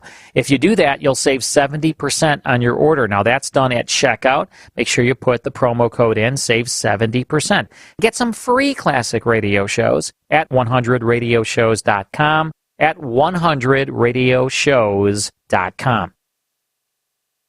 At Hotshot Secret, we share the science behind common diesel problems and their solutions. For example, Hotshot Secret Stiction Eliminator. Stiction, that sticky friction, undermines the performance of diesel engines and is difficult to remove from the oil system. Hotshot Secret Stiction Eliminator is a powerful synthetic cleaner that targets stiction, contains no harmful solvents, and is formulated to be left in the engine to safely dissolve stiction for thousands of miles. It works as you drive. Our proprietary carbon nano lubricant is blended with Stiction Eliminator, filling in microscopic irregularities inside your engine, providing a smoother surface for enhanced lubricity, reducing friction and wear. Third-party ASTM testing verifies that Stiction Eliminator removes 2 times as much stiction than any alternative on the retail shelf. Use Stiction Eliminator to solve an existing problem or as a preventative maintenance. Hotshot Secret Stiction Eliminator, available at truck stops, Tractor Supply, O'Reilly's Auto Parts, and online at hotshotsecret.com. Hotshot Secret, powered by science. Tired of the guesswork when it comes to your load weight? With RightWay, stay in control, on the road and on the DOT's good side. From onboard load scales to Bluetooth-enabled monitoring, RightWay helps truckers and fleets cut down on time, fines, and fuel waste, all without hitting the scale. Smarter hauling starts here. Want more details? Head over to rwls.com. RightWay. Drive more, scale less. Your factory fuel filter is letting you down. AirDog heavy-duty diesel fuel systems don't just filter your fuel. The AirDog fully optimizes your truck's fuel system for peak efficiency. The factory-provided filter simply removes particulates and water from fuel. The AirDog system removes all contaminants, including entrained air, water, and particulates, and feeds the engine pump with optimal pressure. Check out airdogdiesel.com to learn how you can capture every bit of performance and efficiency from your fuel system. We know being over the road isn't easy, but getting parts for your truck can be. Rainey's offers over 100,000 parts and accessories, from chrome to cab comforts, watermelon lights to necessary replacement parts. It's all available on our website. Got questions? Our team of experts has your back from start to finish with unmatched customer service you won't get anywhere else. Head to Rainey's.com to get $25 off any order over $250 with code DRIVE25 at checkout. When your injectors fail, your truck and your paycheck stop moving. At Industrial Injection, we remanufacture diesel injectors to perform better than brand new. Tighter specs, cleaner fuel delivery, and tested in-house by diesel experts. Plus, we build turbos, pumps, engine kits, and more, all backed by over 40 years in the diesel industry. It doesn't matter if you're running on modern common rail or legacy mechanical. We've got you covered. Call 800-955-0476 or visit industrialinjection.com. Knowledge you trust. Quality you depend on. Keep the bugs off your glass and the smokies off your ass. This is the Overnight Drive with Steve Summers.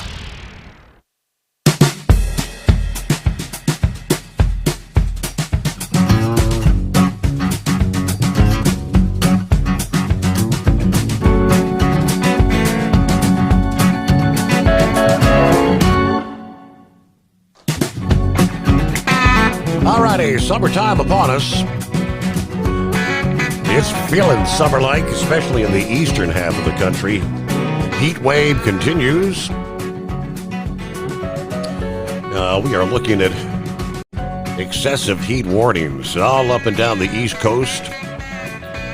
From the eastern reaches of southern North Carolina all the way up into Maine. Excessive heat warnings also sporadically in between the heat advisories that stretch from eastern Texas to the East Coast. Heat advisories all the way up into Illinois, Indiana, southern Michigan, pretty much all of Pennsylvania, and most of New York. Here for the coming day. Summertime also means lightning strikes. One of the forecasters in Florida shared a photograph taken this past day out of Siesta Key, Florida. People on the beach having a good time, playing volleyball. But there's a storm with lightning nearby. The photograph shows a massive lightning strike just out off the coast over the open waters. But all the volleyball players there on the beach still playing their game. Now, he points out, just up the coast this past day, 4 people were under a cabana on Holmes Beach when it was struck by lightning. 1 transported to the hospital. This past Saturday, lightning struck a tiki hut on Marco Island with 4 women underneath, 3 of whom were transported to the hospital. Last Friday, 3 people were struck by lightning in New Smyrna Beach. One of those, a 29-year-old man from Colorado who was on his honeymoon, was actually killed by that strike. All these in just the past 4 days. He says, people, when thunder roars, go indoors. If you can hear the thunder, you're close enough to be potentially struck. Summertime has just started. We've got many weeks, we've got months ahead, especially lightning there in the state of Florida. So many thousands of people flocking to the beaches during the summer months, right? And with the heat that's on right now, that again is all up and down the eastern seaboard. Obviously, waters are a bit cooler there along the northern portions of the Atlantic, but people heading out. If it's 110 degrees, you're looking for a way to cool off, right? All right, Grump, welcome back. Hey, buddy. Yeah, I hope if he goes up to Washington and talks about that waiver that there's a lot of things that's going on with these waivers, and I don't see why in the hell that wouldn't be covered under the normal physical, DOT physical. Why they couldn't add a line to that or something like that is but getting over that, I don't see why it's any of their damn business whether he's an amputee. I mean, honestly, the HIPAA laws covers everything under the sun, from a boil on your butt to a sty on your eye. Why wouldn't it cover an amputee? Mm-hmm. And it seems to me like they're just being extremely discriminatory about that. And I've talked to vets before about, driving a truck. Guys that are qualified, dudes that I'll see at the VA or something and more than qualified. Hell, they work transportation stuff that's missing a limb, but they don't want to. They want to go through all that damn stress and everything of getting certified as a truck driver. And the other thing that bothers me is people that are on CPAP machines. Now, I'm not on one, but I got several friends that use them. Hell, my wife has to use one. She has to use it for her heart. But if you have an accident or something like that, that stuff is included in your physical, or on your loan form that you use. And that can come right out on Discovery. They can look at that crap. Why is it any of their damn business? That's something that I just don't understand, is why so much of these these rules and regulations and everything include so much of your personal life in driving a truck, but yet they'll let some dumbass get out here, driving a truck that don't even know how to spell it, number one.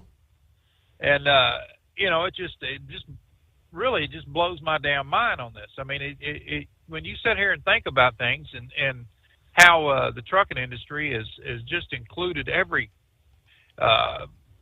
every person that is well. I mean, you can drive a truck and everything, but it seems to me like, all they're doing is just weeding out people, and Jimmy's a prime example. I mean, for the last damn umpteen years that he's been driving a truck, and stuff, and now, every 2 years it's the same damn thing. When everybody has to go through a physical anyway, why wouldn't that be included? You stupid son of a... This idiot come flying around through here. I mean, he's a hauling ass, about hit me in a parking lot. But yeah, it just it's crazy. It's really crazy how so much is not included, and things that we look at. Why is it included? I just don't understand why in the hell it matters that he's an amputee if he does the damn job. He's got all these miles and everything. Why is it any of their freaking business? And it just I don't know. I think they're being discriminated against, and I wish there was something more that they could do about it. But I'm not sure there is. But the HEPA laws, and everything that covers everything else, like I said, from a hangnail to a bull on your keister. But yet, they'll let any Tom, Dick, or Harry have a get a damn CDL. If they can come over here. If they can get over here. Why? And that's something else I'd like to see, Steve. Is Trump signed that waiver or signed that executive order on going back to the way it was, with the English speaking. Why in the hell ain't they going back with the making sure that the test itself is they always got translators or something. Why? For a CDL, they shouldn't have any damn translators or none of that. It should be written in English. If you can't pick that test up, look at it, read it, and comprehend. Hey, it looks like the Grump lost his signal there. Happens from time to time, but all right, maybe he'll be able to dial us back up. Meanwhile, President Trump this past day, prior to the ceasefire agreement being announced, recall, we were talking last evening, the former Russian president, President Medvedev, remember him? Who had thrown out some comments about, well, as far as Iran is concerned, with us taking out their nuclear program, he made a statement that we could give them nukes at any time. President Trump stating via Truth Social, did I hear former President Medvedev from Russia casually throwing around the N-word, nuclear, saying that he and other countries could supply nuclear warheads to Iran? Did he really say that, or is that a figment of my imagination? If he did say that, and if confirmed, please let me know immediately. The nuclear word should not be treated so casually. I guess that's why Putin's the boss. Now, by the way, if anyone thinks our hardware was great over the weekend, far and away the strongest and best equipment we have, 20 years advanced over the pack, is our nuclear submarines. They are the most powerful, lethal weapons ever built, and just launched the 30 Tomahawks. All 30 hit their mark perfectly. So, in addition to our great fighter pilots, thank you to the captain and the crew, but pretty much straight out calling Medvedev out. It is 17 before the hour. And good morning, Brother Rambler, checking in. Hey there. All right. Thank you for taking me back, Steve. And hello, God's children out there listening to us far and wide from the high plains of the Eli, Nevada, all the way to the Gulf Coast of Houston, Texas. And right here in Hammond, Louisiana, where I'm watching these thunderheads and lightning pop way off in the Gulf. And, man, we're just glad to be back on the air. I tell you what, this is a show for the ages, ain't it?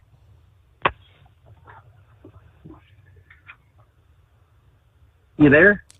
I was just going to say, we got you. You still there? Yeah, this has been a show for the ages. This is going to be definitely a show to be remembered for a long time coming. Yes, sir. So, you asked him, and my father, Dirty Diapers, ever called in. The last time he called in, I about had a nervous breakdown because he was bringing up quite a lot of personal things. Like, I won't get too far off in the woods. One of the things he brought up was young Steve, your son. Yeah. Going to these college parties with Natty Light, and how y'all took him on a tour to go see what the prison was like to try and scare him straight, I'm like, Pop, don't bring that up. So I did talk to him. I do kind of remember that. Obviously that's before he came down with the cancer, wasn't it? Well, he already had the cancer, but this is before it really spread and it took his voice from him. He couldn't speak no more. Yeah, and he brought up a stepmother and some other problems and anything. And I'm like, Pop, don't call Stevenson.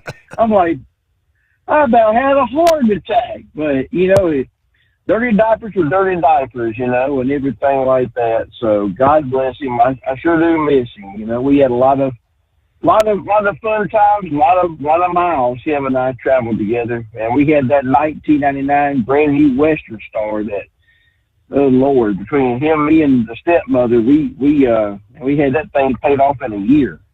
That was a lot of hard trucking to get that thing paid off. Yeah. Yeah, just a lot of good memories, a lot of trucking, and, because like I said, I'm Monkey Gouger. It's been out here, I've been out here now for 27 years.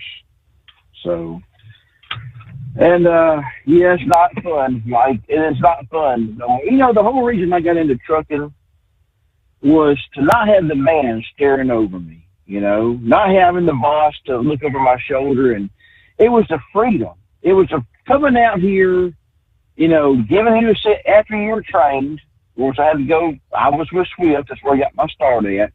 Handing you the keys. I said, all right, take this load from point A to point B. Be safe getting there.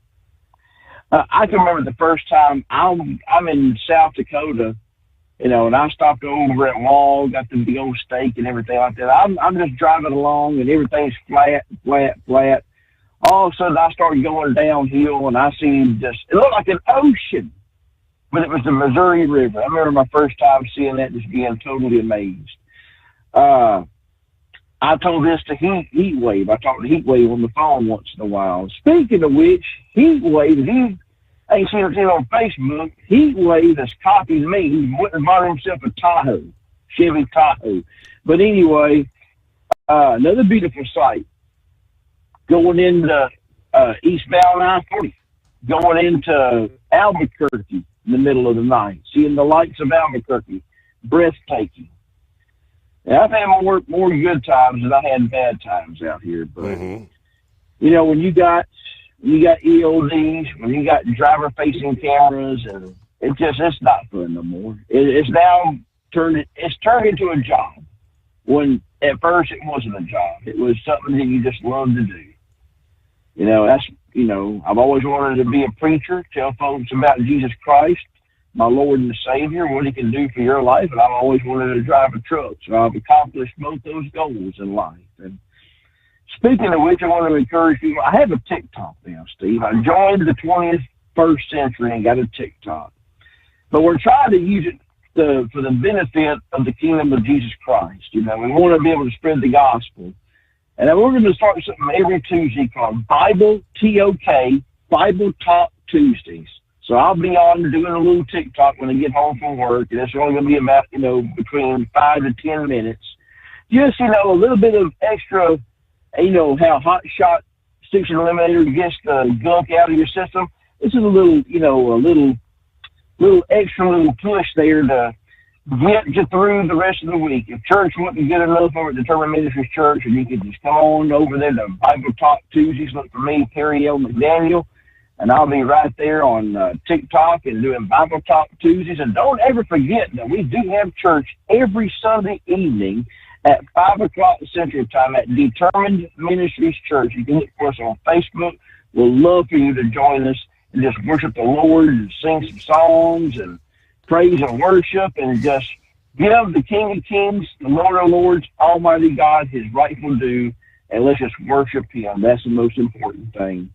With God's children, I think I've taken up enough time. And like I said, this has been one great show. And I just love you out there, God's children. And I do want you to know that we do pray for you. Before I go, one more shout out to Knuckle Buster and his family. God bless them. We're just lifting them up in prayer. Baldwin County Wild Man. His brother's been in the hospital the last 4 days. Diabetic ulcer. He's had to receive antibiotics. And I want to encourage you, diabetics, take care of yourself. All right? When you have type 2 or type 1 diabetes, you can't eat like you could when you were a kid. You can't just go eat cereal and candy bars and everything else. It's a whole different lifestyle. And if you don't take care of yourself, you get them diabetic ulcers. You get paralysis in the legs. You get your eye damage. We don't want you to go through that, God's children. Take care of yourself. Don't be like my buddy, Baldwin County Wildman's brother, laying in the hospital with a diabetic ulcer, maybe having to have an amputation if you don't start getting better. So let's take care of yourselves, diabetics, and check that sugar. It's a little prick on the finger. Don't take nothing. Check that blood sugar. And take your metformin, whatever else you take, Monjaro, Ozempic, whatever else. Take it. Do what the doctor says. Take care of yourself, and don't eat like you're 15. Right. You're not 15, you know. Anyways, enough of that. Enough of me preaching about health. But I wanted to leave you with this, and that is love. Love is just more than just a four-letter word. It's something you have to do. It's something you have to enact. And if Jesus can love you, and he does, or Brother Rambert can love you, and I do, and Steve, I'll try and call in tomorrow night. God bless. Good night, everybody. All righty. Thank you for checking in there. I did get an email from, I haven't heard from Horse Feathers yet this week. Obviously, he was off Monday morning. He sent me an email before the show tonight, and he said, no business, no work. So that's why we haven't heard from Horse Feathers once again. It's 100 and some degrees, right? In the shade over there in his region right about now. And I guess there's not a whole lot of demand for propane, you think? Tired of the guesswork when it comes to your load weight? With Rightway, stay in control on the road and on the DOT's good side. From onboard load scales to Bluetooth-enabled monitoring, Rightway helps truckers and fleets cut down on time, fines, and fuel waste, all without hitting the scale. Smarter hauling starts here. Want more details? Head over to rwls.com. Rightway. Drive more, scale less. At Hot Shot Secret, we share the science behind common diesel problems. For example, product claims without proof. Every trucker on the road has heard product claims about an additive that simply didn't match their experience. Proof is found from third-party testing by a recognized, credible source. That's proof. Hot Shot Secret's Stiction Eliminator will improve your performance and fuel economy. For proof, we engaged the Ohio State University Center of Automotive Research to conduct an EPA-certified fuel economy test with Stiction Eliminator on a FedEx truck, a 2006 P500 Freightliner with 247,000 miles. The test showed a 3.6% increase in highway driving fuel economy from Stiction Eliminator, an oil additive. The complete report from OSU is available for download at hotshotsecret.com. That's proof. Hot Shot Secret Stiction Eliminator, available at truck stops, Tractor Supply, O'Reilly's Auto Parts, and online at hotshotsecret.com. Hot Shot Secret, powered by science. When your injectors fail, your truck and your paycheck stop moving. At Industrial Injection, we remanufacture diesel injectors to perform better than brand new. Tighter specs, cleaner fuel delivery, and tested in-house by diesel experts. Plus, we build turbos, pumps, engine kits, and more, all backed by over 40 years in the diesel industry. It doesn't matter if you're running on modern common rail or legacy mechanical. We've got you covered. Call 800-955-0476 or visit industrialinjection.com. Knowledge you trust. Quality you depend on. All right. right, final tidbits this morning. We were just talking about lightning strikes. I mentioned the individual who was on his honeymoon. Yeah, that was the story from New Smyrna Beach, Florida. Yeah, it was struck by lightning Friday. And according to officials, this past day, the director of Volusia County Beach Safety confirming the 29-year-old was actually in ankle-deep water. He was struck and then died Saturday morning. She tells WESH2 that the man was on his honeymoon when this tragedy occurred. Emergency responders and a bystander had performed CPR and other life-saving measures. He was taken to the hospital in critical condition. Now, the beach safety director said this storm was still miles away from the beach. So this strike is an extremely rare occurrence, but there were 2 other people struck by lightning nearby on that same day. If you're out there on the beach and there's that storm, it seems like it's way offshore, but if you can hear the thunder, as they say, if you can hear that thunder, it can reach out and grab you. Hello to Truck and Phil, who says, happy Taco Tuesday, coffee up. Good morning, Mr. Sommers, the Hotshot Secret Nation, and the great product of Staybill. And, of course, can't forget the great Knuckle Buster, continued prayers.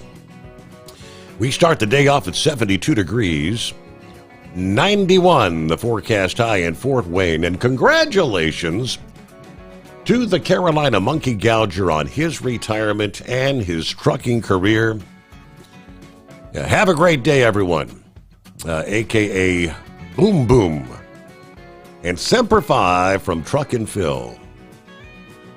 All right, final moments here. Even though there is now a ceasefire announcement that has transpired, we'll see if it holds. Iran, Israel. The border czar Tom Homan was this past day speaking about potential sleeper cells in the United States that he said came in during the Biden administration. That is my biggest concern, he said. That's what creates the biggest national security vulnerability this country's ever seen. I said the last 4 years, my biggest concern was this open border. So I pulled the numbers this morning, just from Customs and Border Protection. Under Joe Biden, there were 1,272 nationals of Iran released into this country. You compare the Trump administration's 0. That is correct. 0 releases. And right now, because of President Trump's leadership, we have the most secure border in my lifetime. We have a secure border now, so that was President Trump's big win on securing this nation. So we're not releasing people in the country now. But under Joe, we had 10 million people cross that border. Yeah, my biggest concern from day one, beyond the fentanyl, beyond the sex trafficking, beyond the women and children, where are those 2 million unknown gotaways? Yes, 2 million that crossed that border. We don't know who they are, where they came from, what their intentions are. All right, we'll have to close it out there. Great show. Thanks for being a part of it, and we'll see you back at the midnight hour tonight for our next edition of the Steve Sommers Overnight Drive.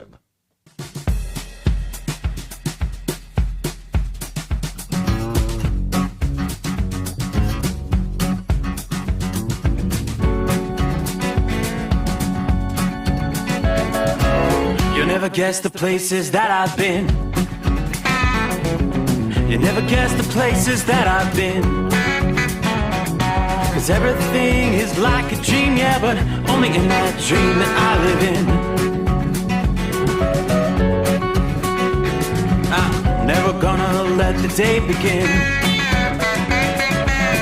Never gonna let the day begin. 'Cause everything is like a dream, yeah, but only in that dream that I live in. Oh, don't wake me up before you go, and I'll just make this bed my home. Oh, darling, please just let me give me my dreams.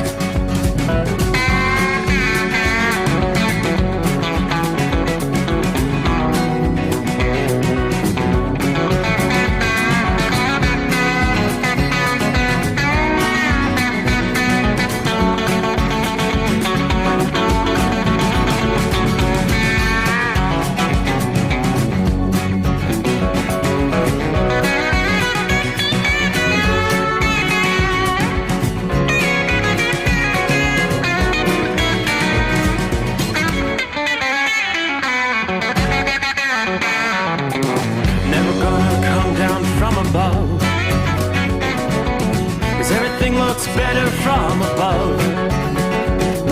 Nothing's ever as it seems, yeah, except in that world that I dream of. Never gonna lose the ones I love. Never gonna lose the ones I love. 'Cause everything is like